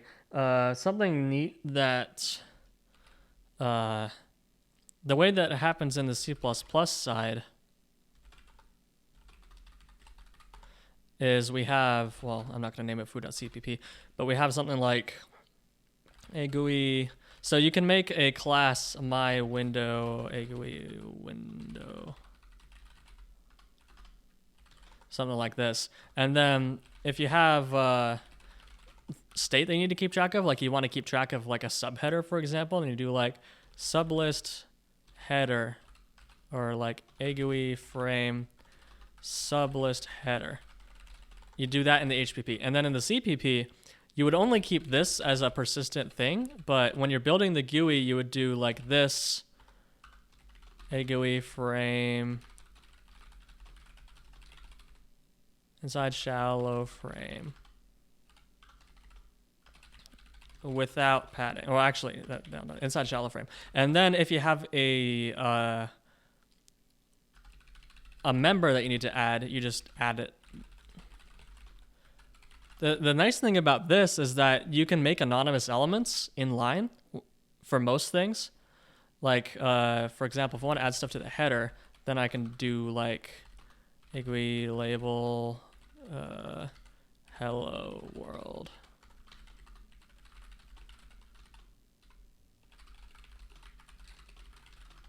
Like that. And then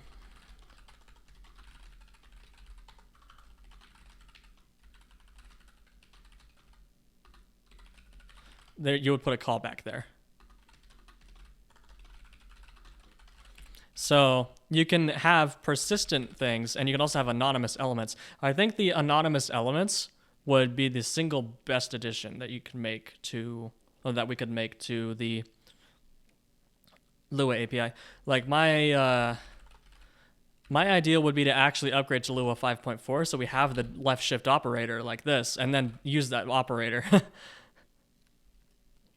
Also, elements without a parent is also important, because then you can do stuff like a GUI frame, other frame.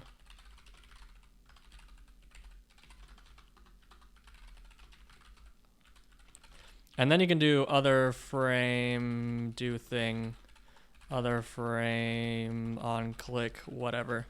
And then you can use it in here. You can't do that in Lua because every single element needs to be in a parent immediately.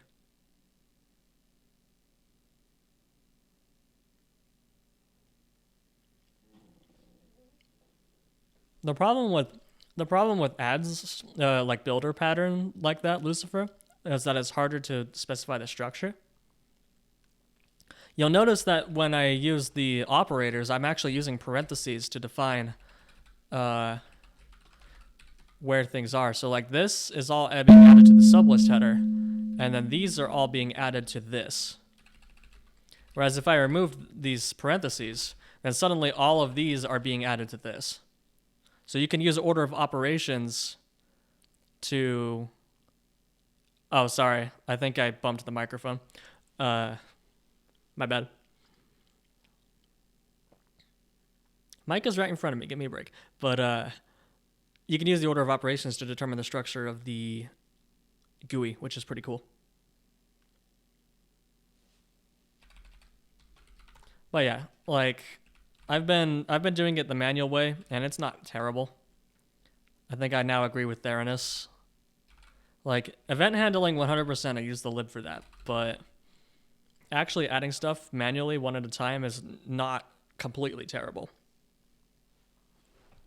It depends on the complexity of the GUI also. Like this is like these are just a grid of buttons, and making a helper function to add the buttons is not that bad, but I digress. What am I working on? Propane 81.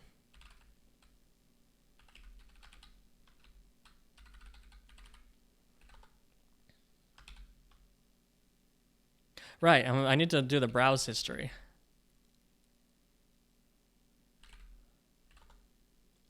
Oh, and that's why, okay, I see.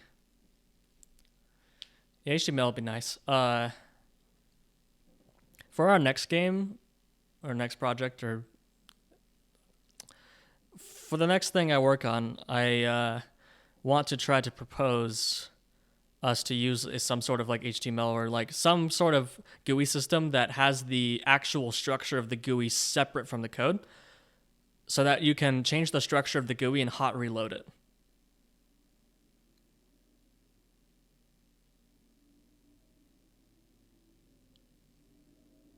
Yeah, CoolPy is nuts.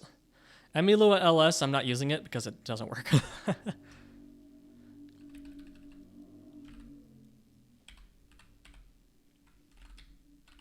Okay, so I need the history.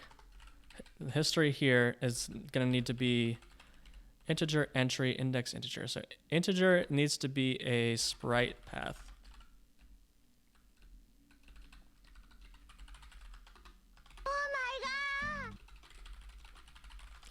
Thank you for the follow, Viberismo. I appreciate you.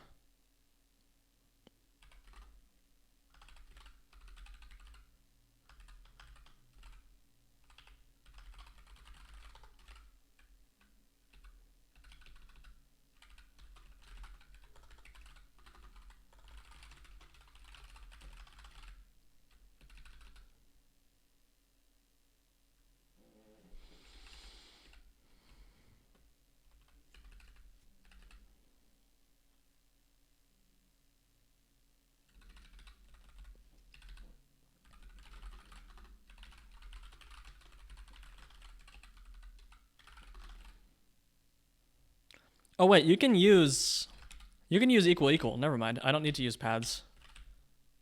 You just can't index with a prototype. I mean, HTML could be a lot better. There's some like alternative syntaxes I've seen that are like way better than HTML, but they're also not industry standards, so.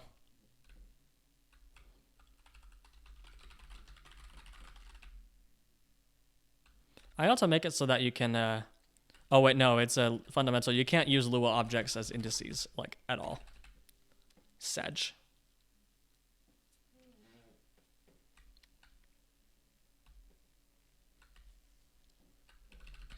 Does this infer everything? Yeah, it does. Lua X similar to JSX. Yeah, Lua X is really cool. Oh wait, actually, Lua X. Guess what? Someone did that.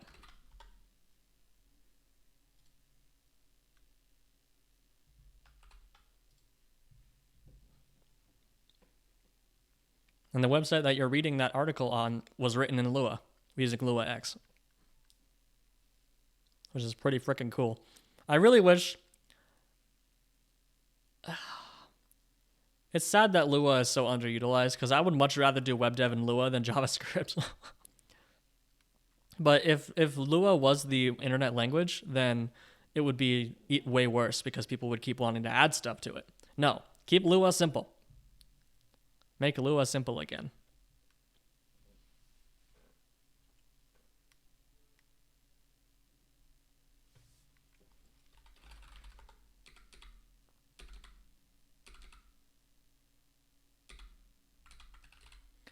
Okay, so now the prototype, self.history current, if not prototype, then we do prototype self-info pane show. Cool.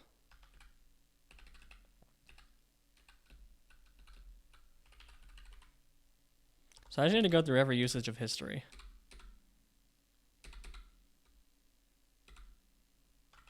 Here we go. On result clicked. Okay, so we do path.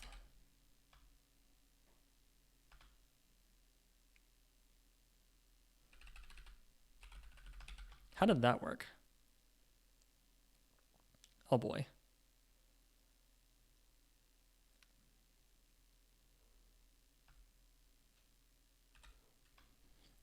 That as a GUI way for Factorio would make writing GUI 100 times easier and more readable. Yeah, perhaps.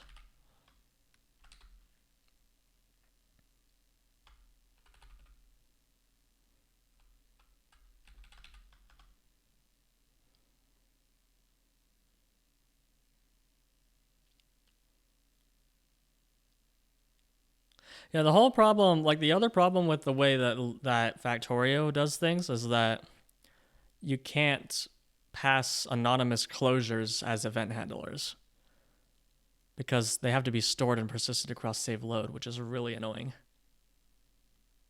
I kind of wish that the GUI code was not in game state so that you could do stuff like that. And then you'd have to do the setup and takedown yourself, but I'd much rather do that than so that we could get anonymous closures and stuff.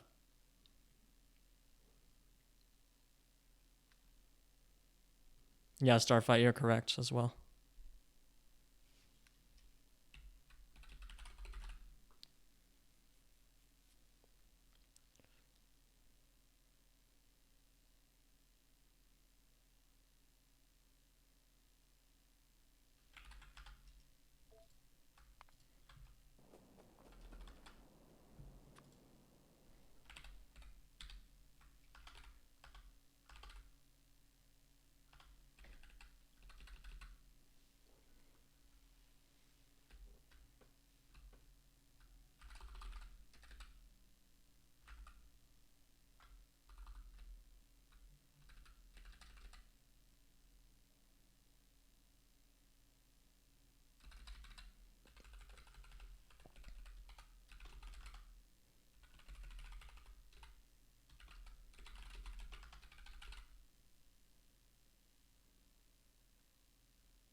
Okay, that should do it.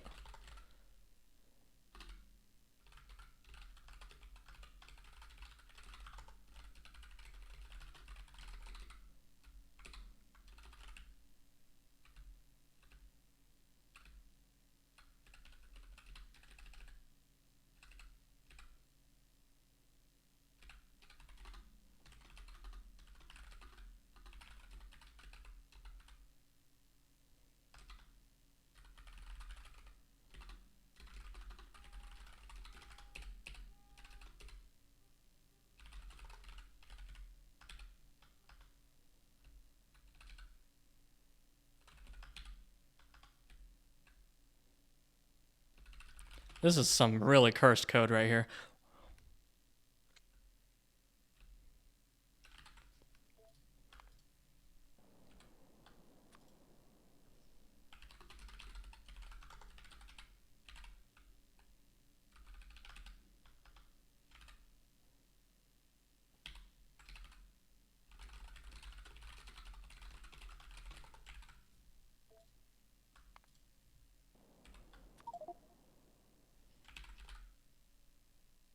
Oh, well, of course. Yeah, I did it wrong. Search pane. Oh, that's not going to help. There we go.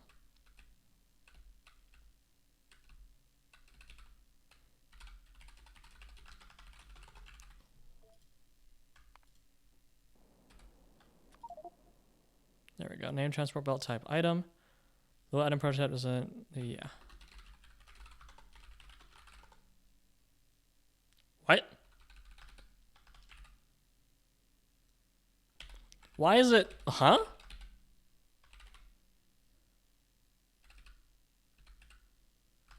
Huh?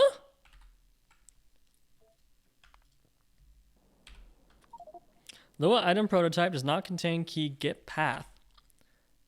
I'm calling util. What?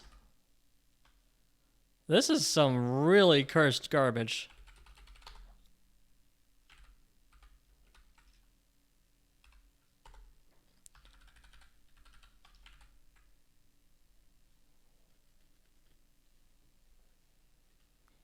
Must be doing something dumb.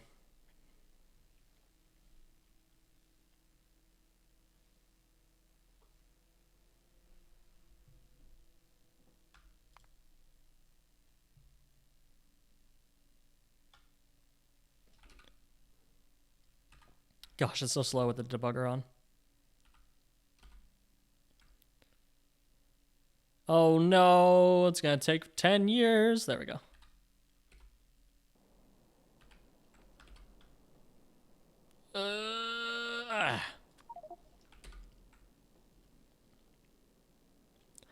Oh, I was looking on the wrong line. Yeah, doy.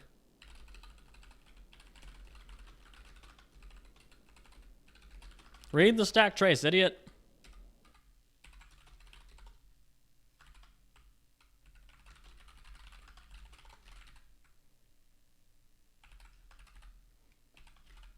What I've learned about Outdoor is 100% of the time, weird issues are because I did something dumb. There's not been a single time where there's been a weird issue that wasn't my fault. Yet. I'm sure there will be. There we go.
Oh, okay. Well, I'm going to change the grouping to be key value keyed by sprite path to values generic prototype. Excuse me.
Unless you use C, then weird shit happens sometimes where all you did was move something. Well, I mean, I've gotten memory errors before. Weird memory issues, but they were also all my fault. In C, it's almost always your fault. Ugh.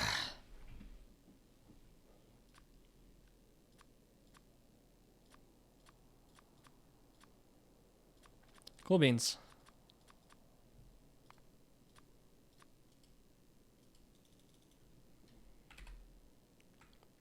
I respect, man. This looks to me like rocket science. Thank you.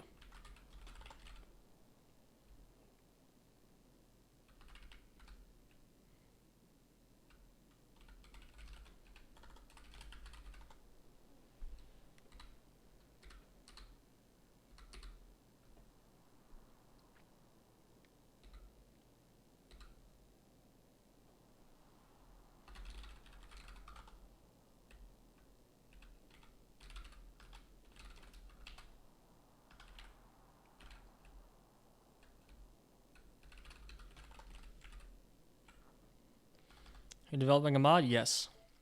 I'm developing this mod.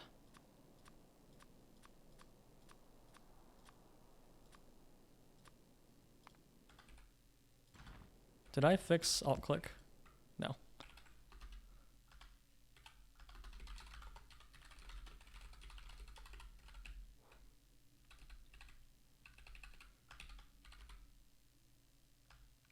Okay, there's still a few more references to the old database left.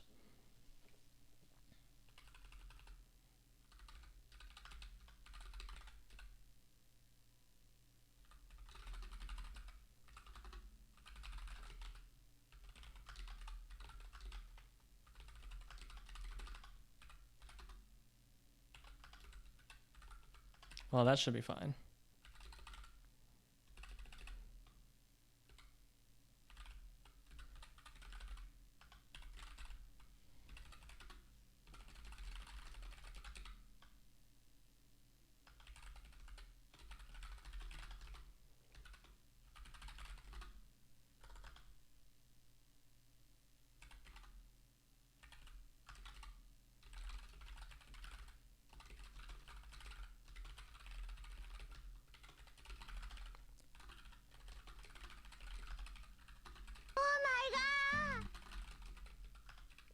Thank you for the follow, Cody count. Appreciate you.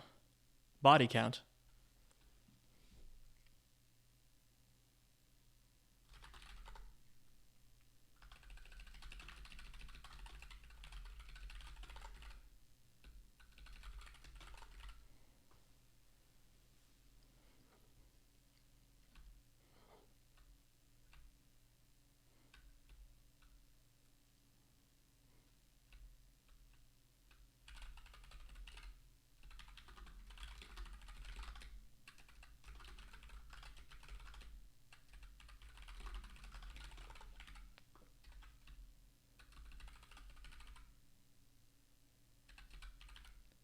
Wow, it took Lua LS 5 seconds to resolve that. That was hilarious.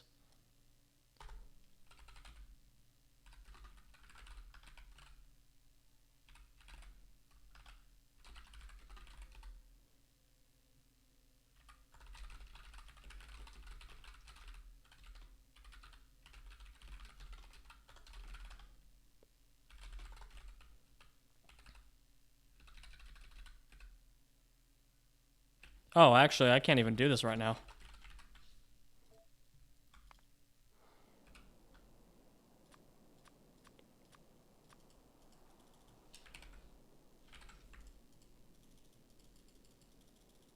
Hooray! History works. Okay.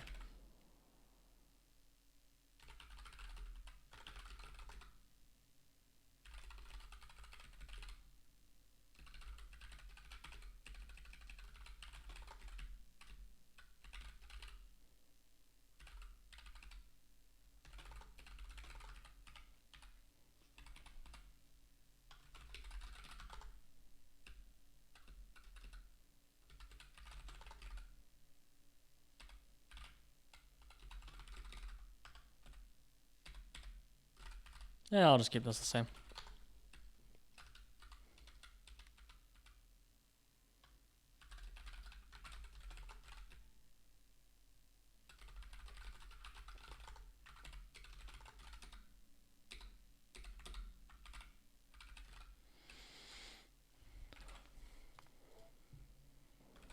Surely nothing could go wrong. Actually, nothing went wrong.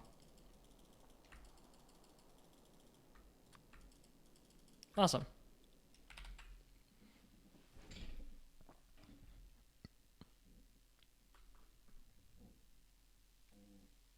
Okie doke.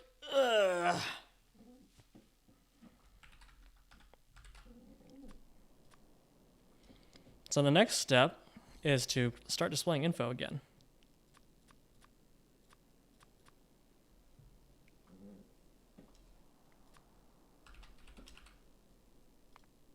Oh, actually, the next step is to fix the dictionaries.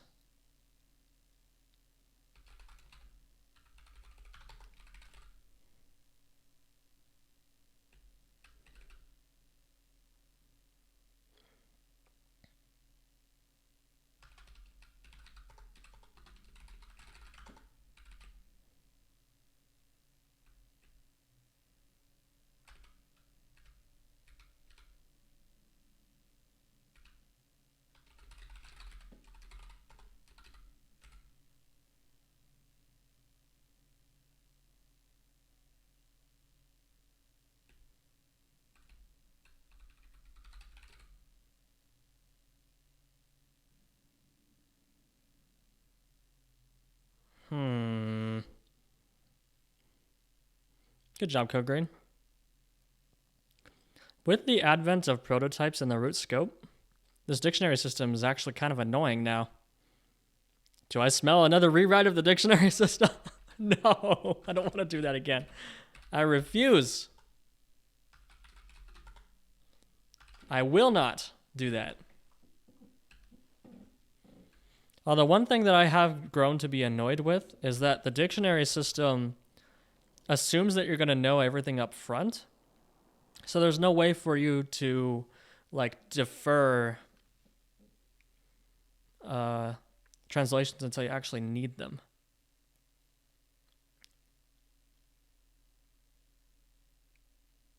So I've been wanting to tweak it for a while, but that's like I just don't want to touch it because it's super sensitive. Nice, Coke Green. That looks really good.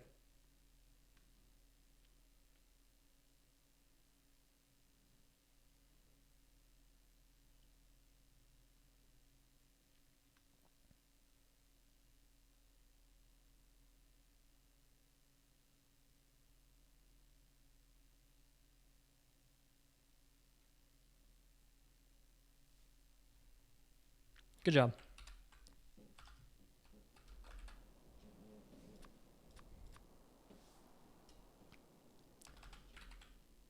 Well, we will ignore the dictionary for now.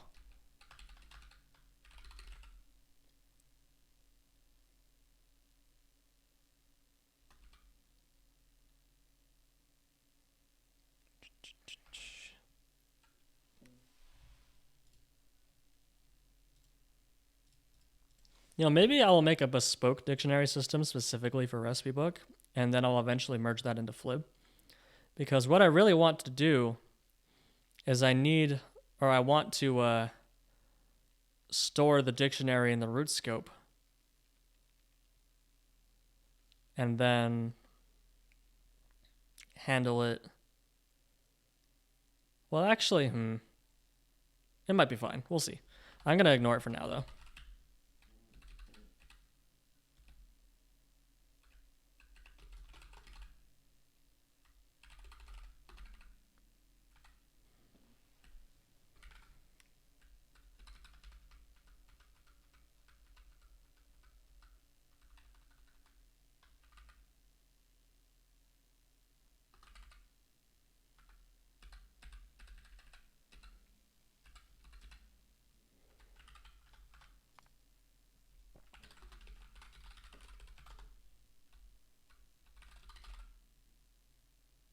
Yeah, so this just uses the existence, so that works fine.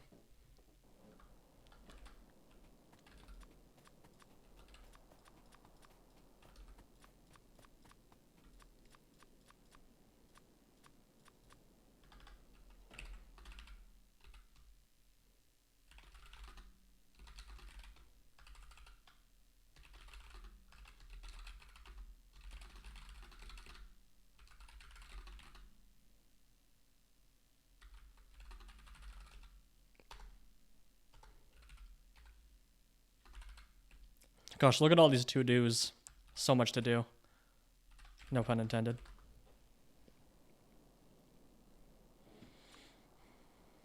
Well, Lucifer, the secret is you just shove all the extra Discord servers into a folder and put it at the very bottom of your list, and then don't look at it unless you need to.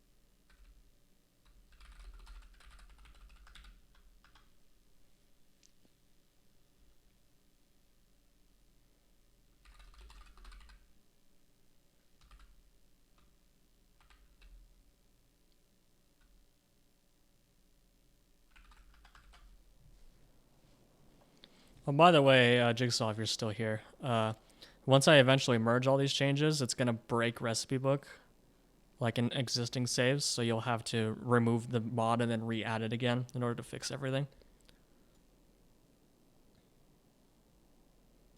Just so you're aware. How did your move go? I actually haven't moved yet. What I did was I went and I signed the lease and got my keys, but I'm not actually moving until next Saturday.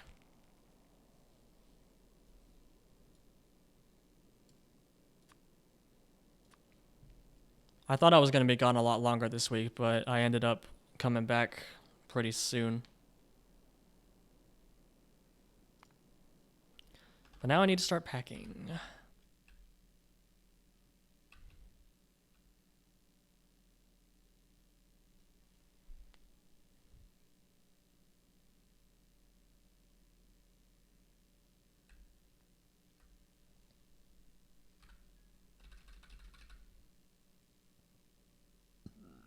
Excuse me. Yeah, and I'm also kind of worried because my new apartment is right on a big road, which means that there's quite a bit of car noise inside the apartment, which might interfere with streaming.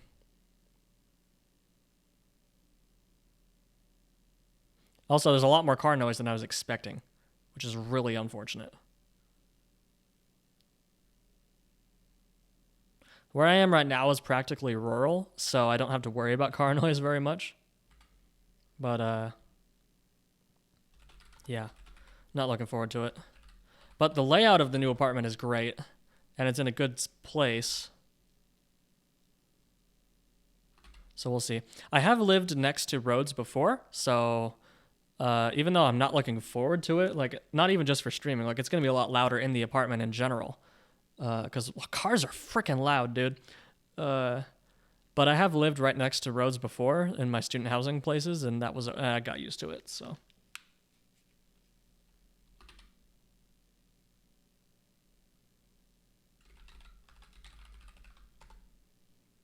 yeah, setting a lowish gate on the audio, that would be if I knew how to do that.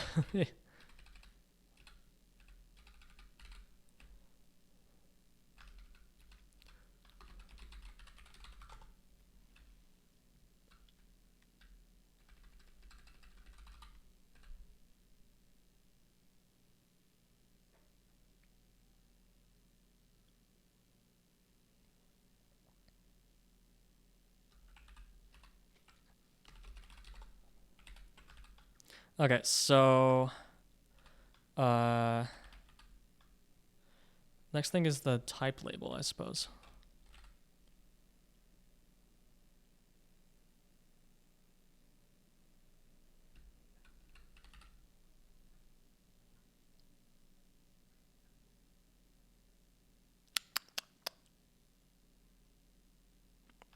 Oh, that's backwards. Okay, that's going to be interesting.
I see.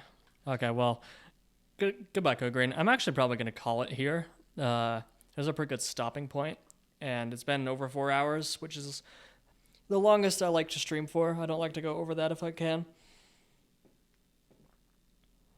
We got a lot done today. We got the whole search interface and history navigation working on the new system. So the next part is just, quote unquote, making this whole shenanigan work, which is the most complex part of the whole mod. So that's going to be fun. Basically, we're going to have to do reverse lookup of like,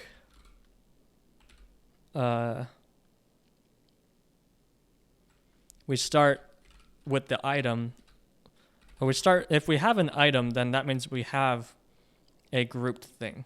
Or we might have a grouped thing.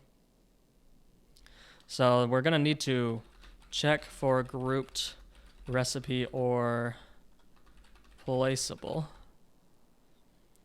And then we're going to have like separate things for each thing. Whereas at first, or in the previous setup, we had everything all just in the past argument, but we're going to have to detect all that again.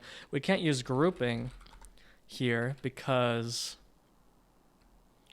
this is backwards. It's not the way we need to go.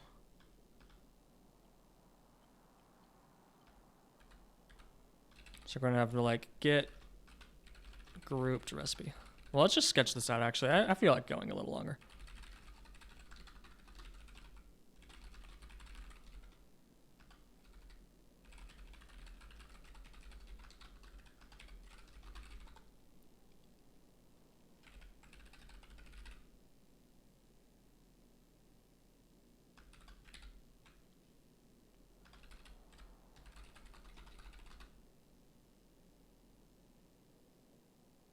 So what this is telling me is we not only do we need to cache the results of these, but we also need to cache what we need to cache it the other way around. So we need to group it. Oh, but it can also have multiple placeables. So we're going to need like local grouped recipes, local grouped entities, local grouped tiles, and grouped equipment. Oh, speaking of equipment, we didn't ever do all the equipment.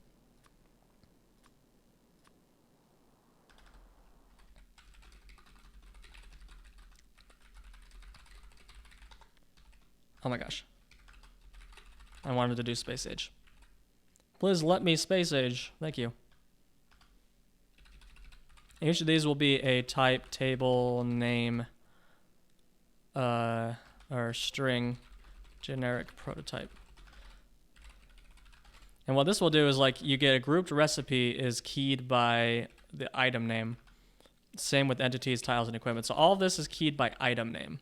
If you get anything else directly, then it's just that thing.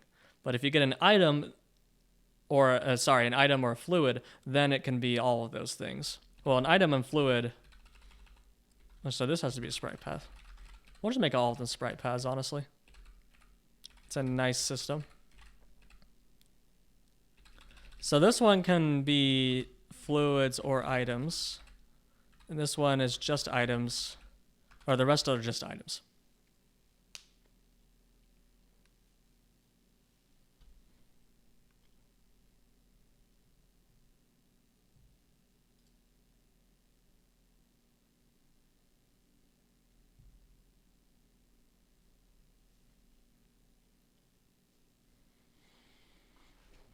Okay. Well, I guess we're still going. Dang it.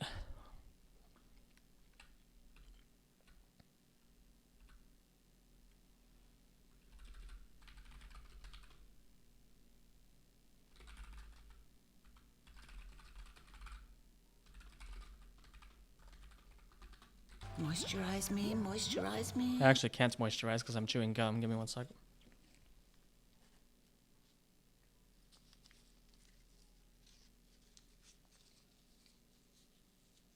I've recently found that chewing gum helps me resist the temptation to snack. Because the thing that I actually want to do is chew on something. I don't actually want to eat.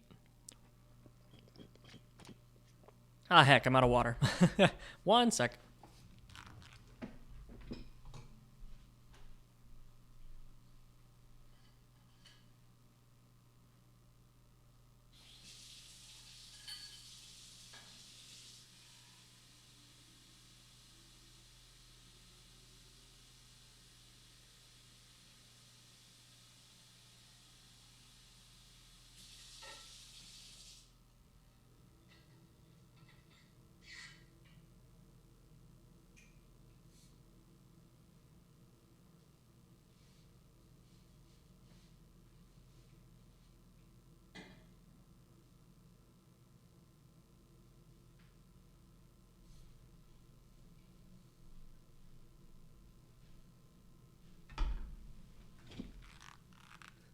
Okay.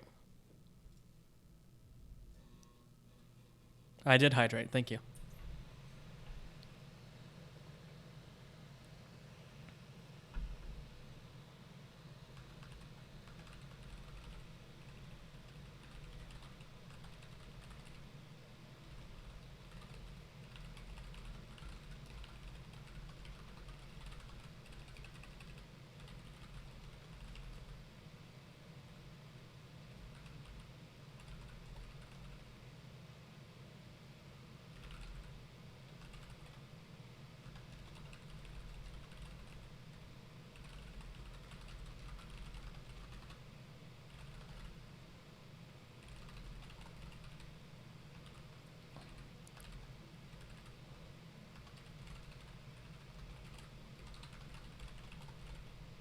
Interesting that Factoriopedia doesn't do equipment.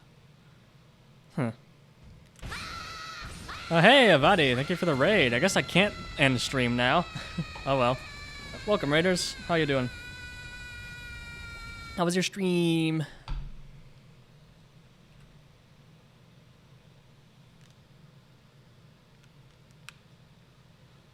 Stream.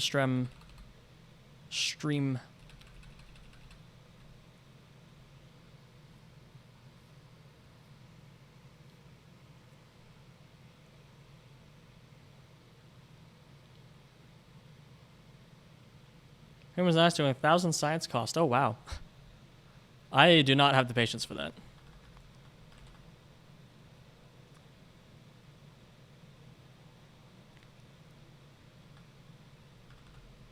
What am I coding? I'm coding Recipe Book 4, which is like Factoriopedia, but better.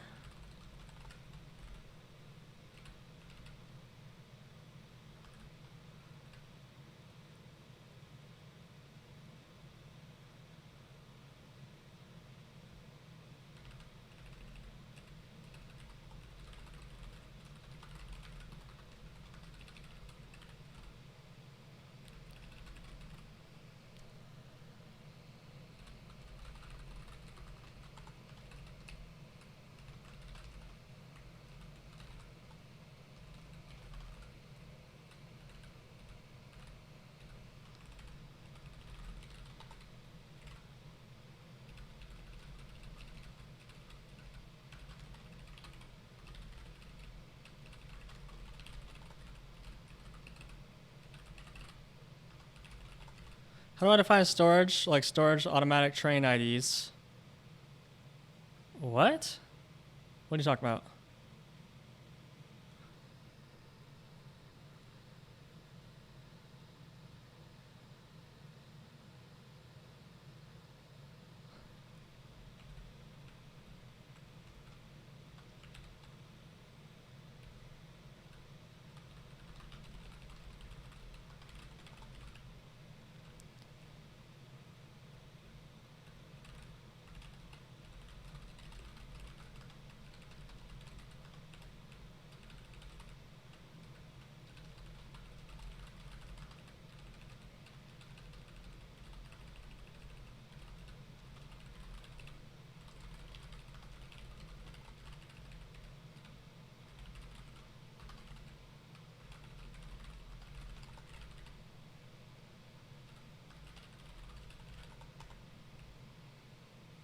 Groups is a weird word. Like with types, Lua ls knows what it does. This is how it's filled.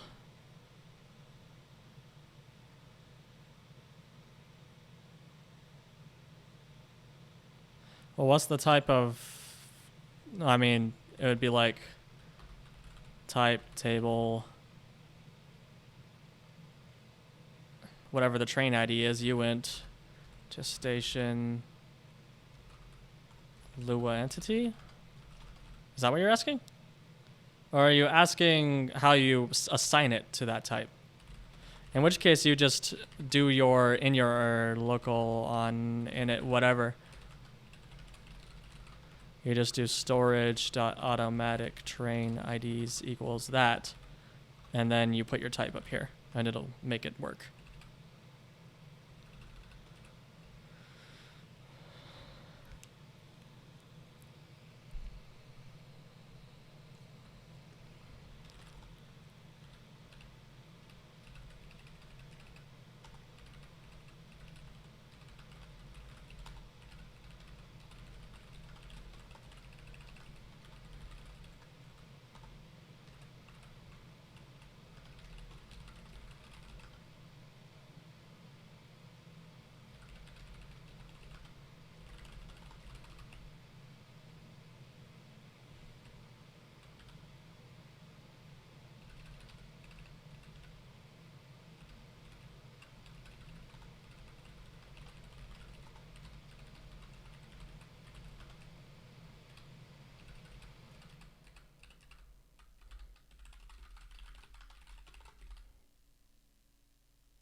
Okay, that should do it.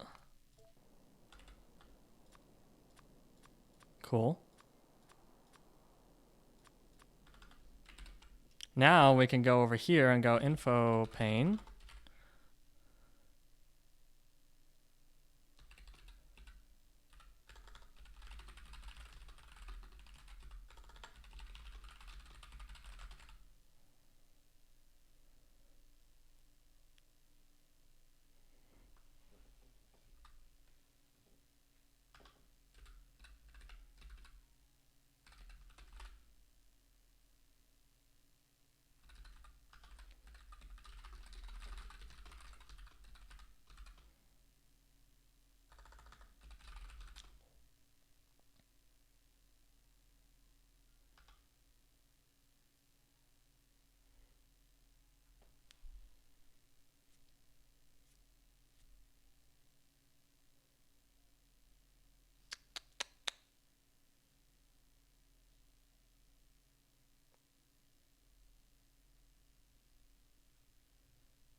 Why is this keep doing stupid localized string or true thing?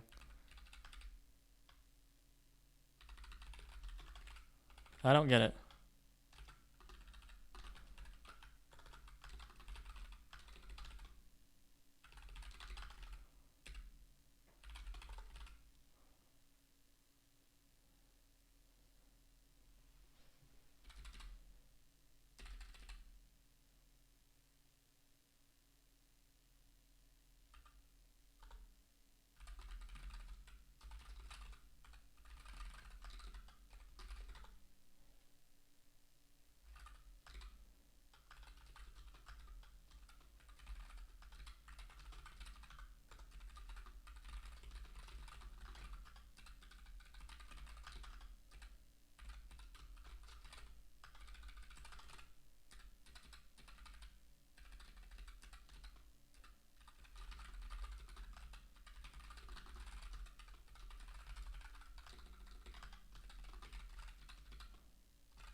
Cool.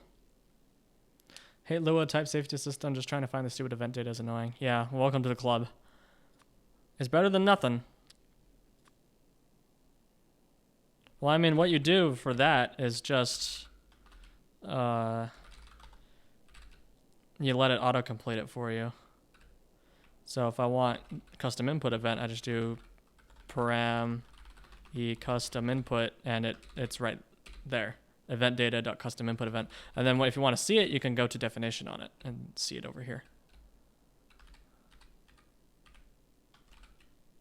Much better.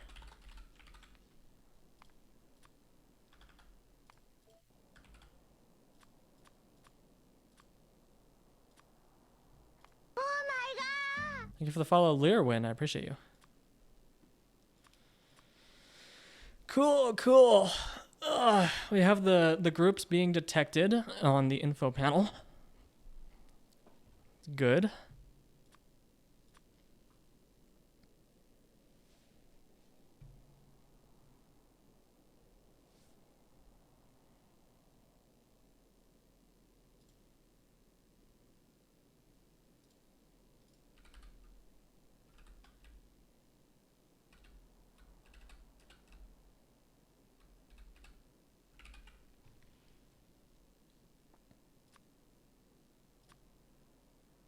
Interesting. Those are not grouped together. Wonder why.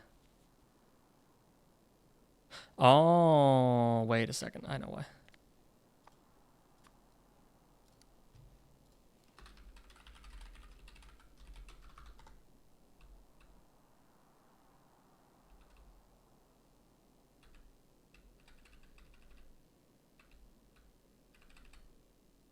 Yeah, I see.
What about the... I have no idea what that is. Sorry.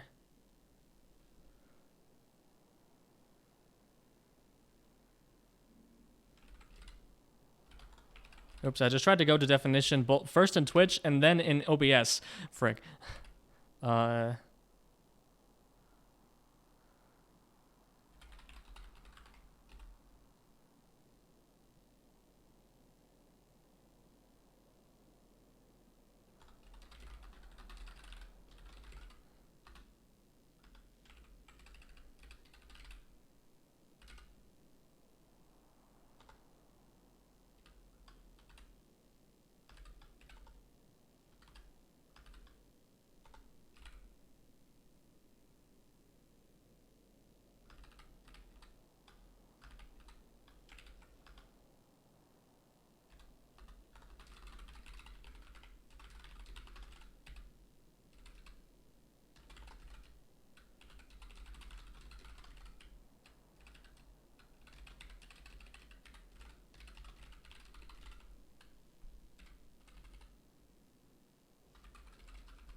Okay, that did work actually.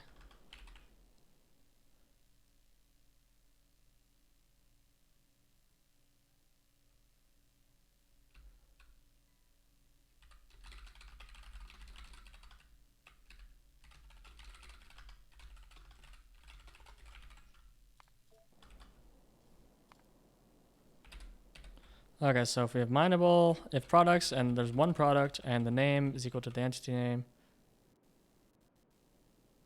and it has a discrete amount. That should work. Well, let's do this. Call entity mineable properties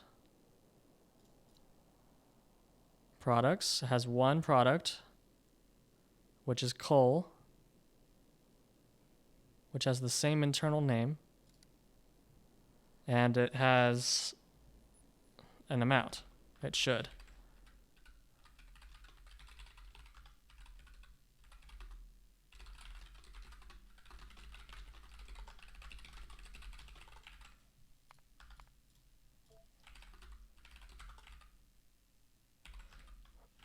My string expected got table. Oh.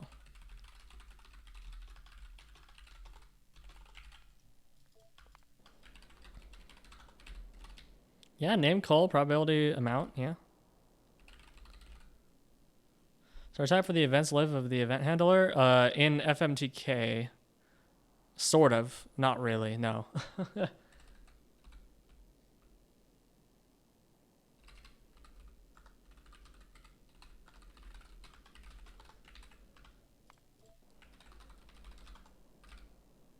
Okay, it worked. Am I doing something dumb?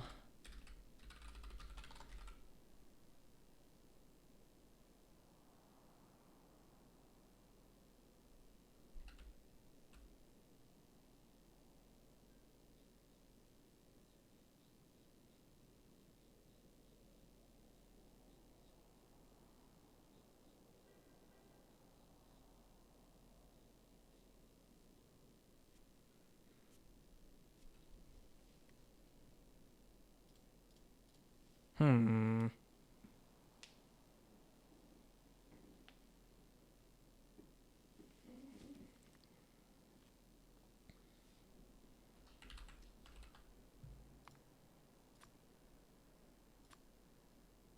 Oh, wait, it is working.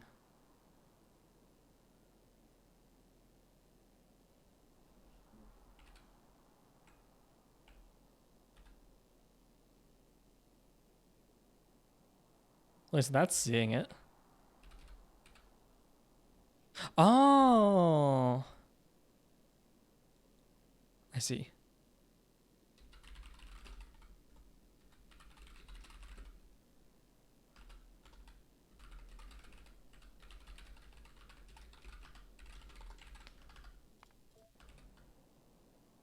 There we go.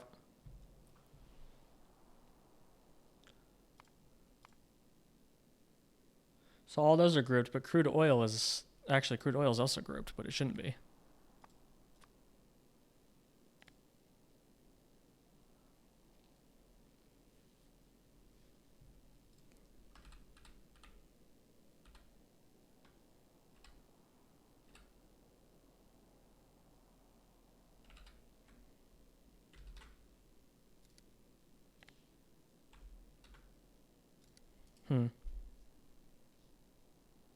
I wonder why those aren't grouped together, actually.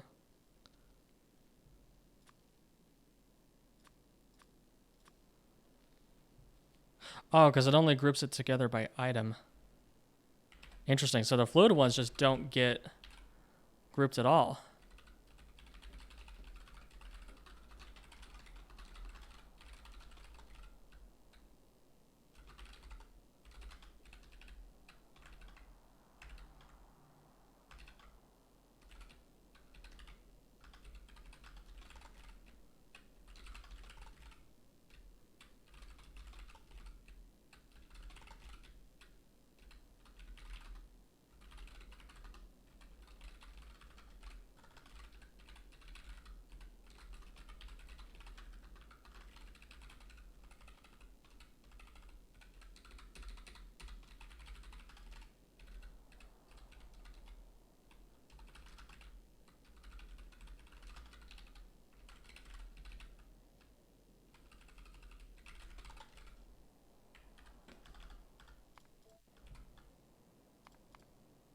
There we go.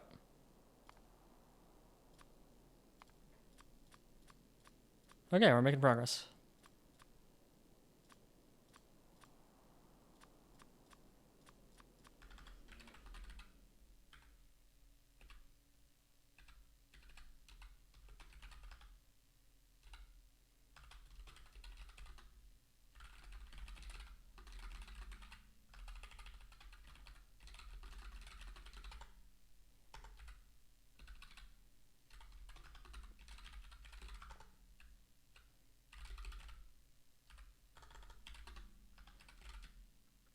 Okay, so I think the next thing to do is we need to do self.context use groups.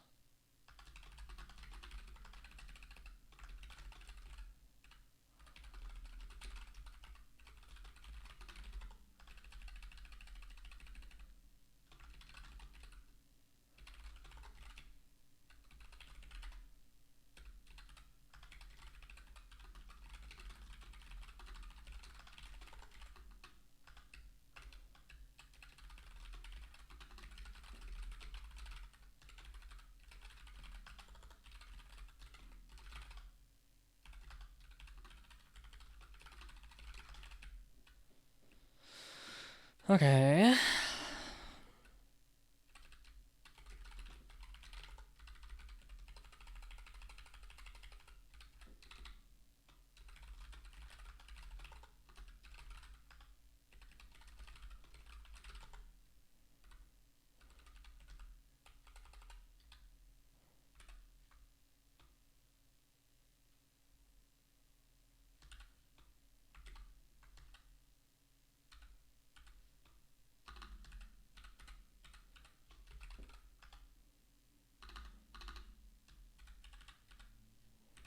What happened?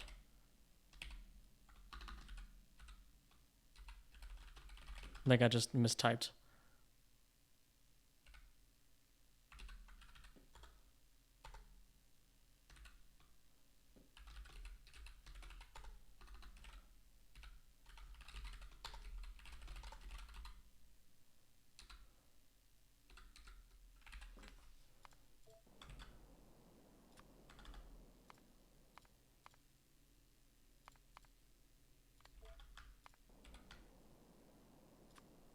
Cool. So now the info page will also respect the grouping settings.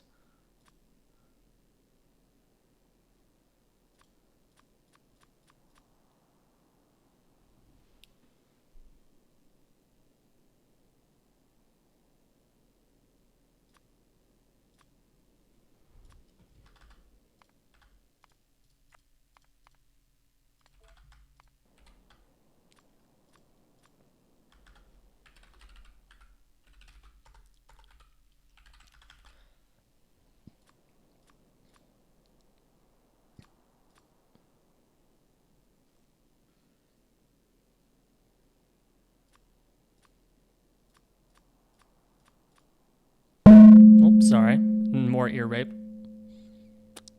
I moved my microphone's position, so I'm not used to it being here. My apologies.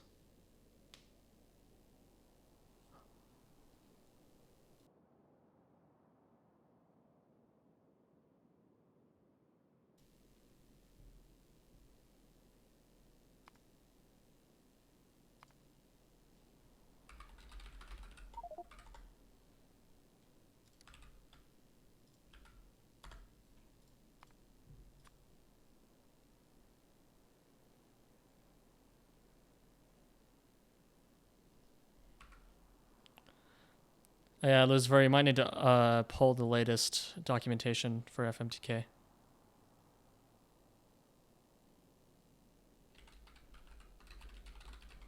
So what we should see here is a lot of these are still unresearched. Yeah, because all the Navas things are fine.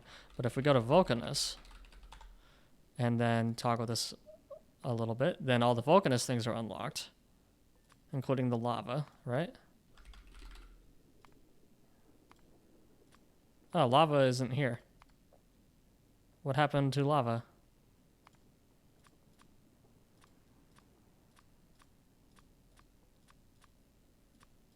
Hello? Where the lava be at? Or is it simply... Oh, yeah. Okay, it didn't work. Drank the lava? Oh, man. So the fluids aren't being unlocked like they should be. Interesting. Ugh. The items should be.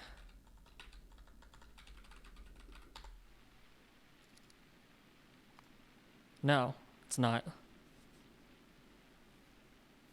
Well, I don't know, Lucifer. Ask Jarg.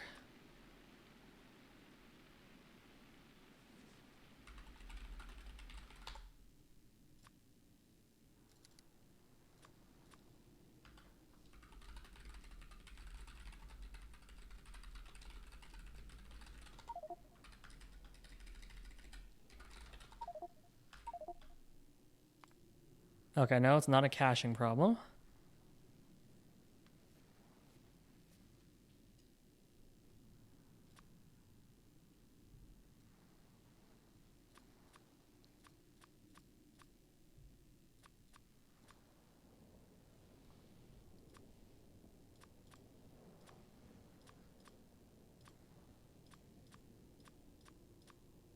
Okay, I think the next thing to do... Start remaking all the stuff. So I think all of the things here can be the same.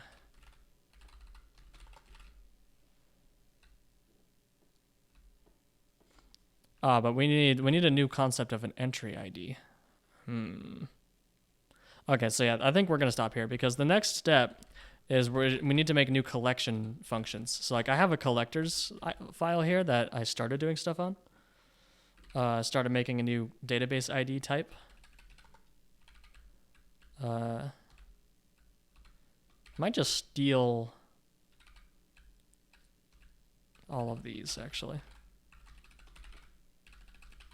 But yeah, I need to start doing all this stuff because I need to remake all of the list boxes.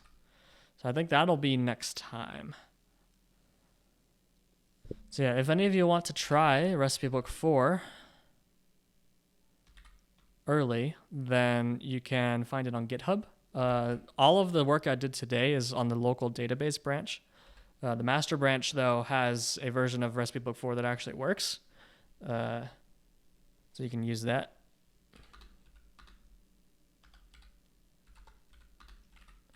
So like here's the version of Recipe Book on master. It actually like shows things and works. So you can try that out. Let me know what you think. I need more feedback. Well, I guess I don't need more feedback. I still have 20 open issues, but I'd appreciate it if I could find issues before I release it to the wild and have people clawing at my throat for removing their favorite features, which has already happened a little bit, but I mean, okay, I have 20 issues. Most of them are from one person who is in this chat right now. Still want your NEI? Well, you can still get your NEI. You can use FNEI. You can enjoy it. You will use your FNEI and you will enjoy it.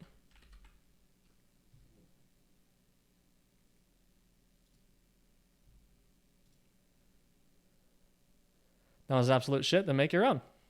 Easy. You're a modder. I know, it's not that easy. Who is on wine? Is Chiwa still playing Factorio? No, she switched to Minecraft. Dang it. Hey, we could raid Chiwa anyway.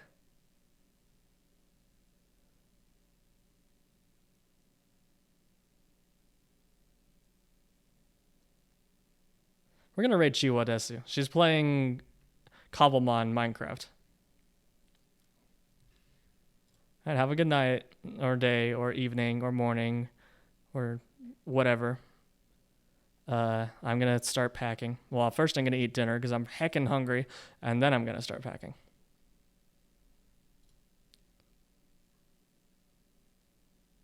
Thank you for joining me.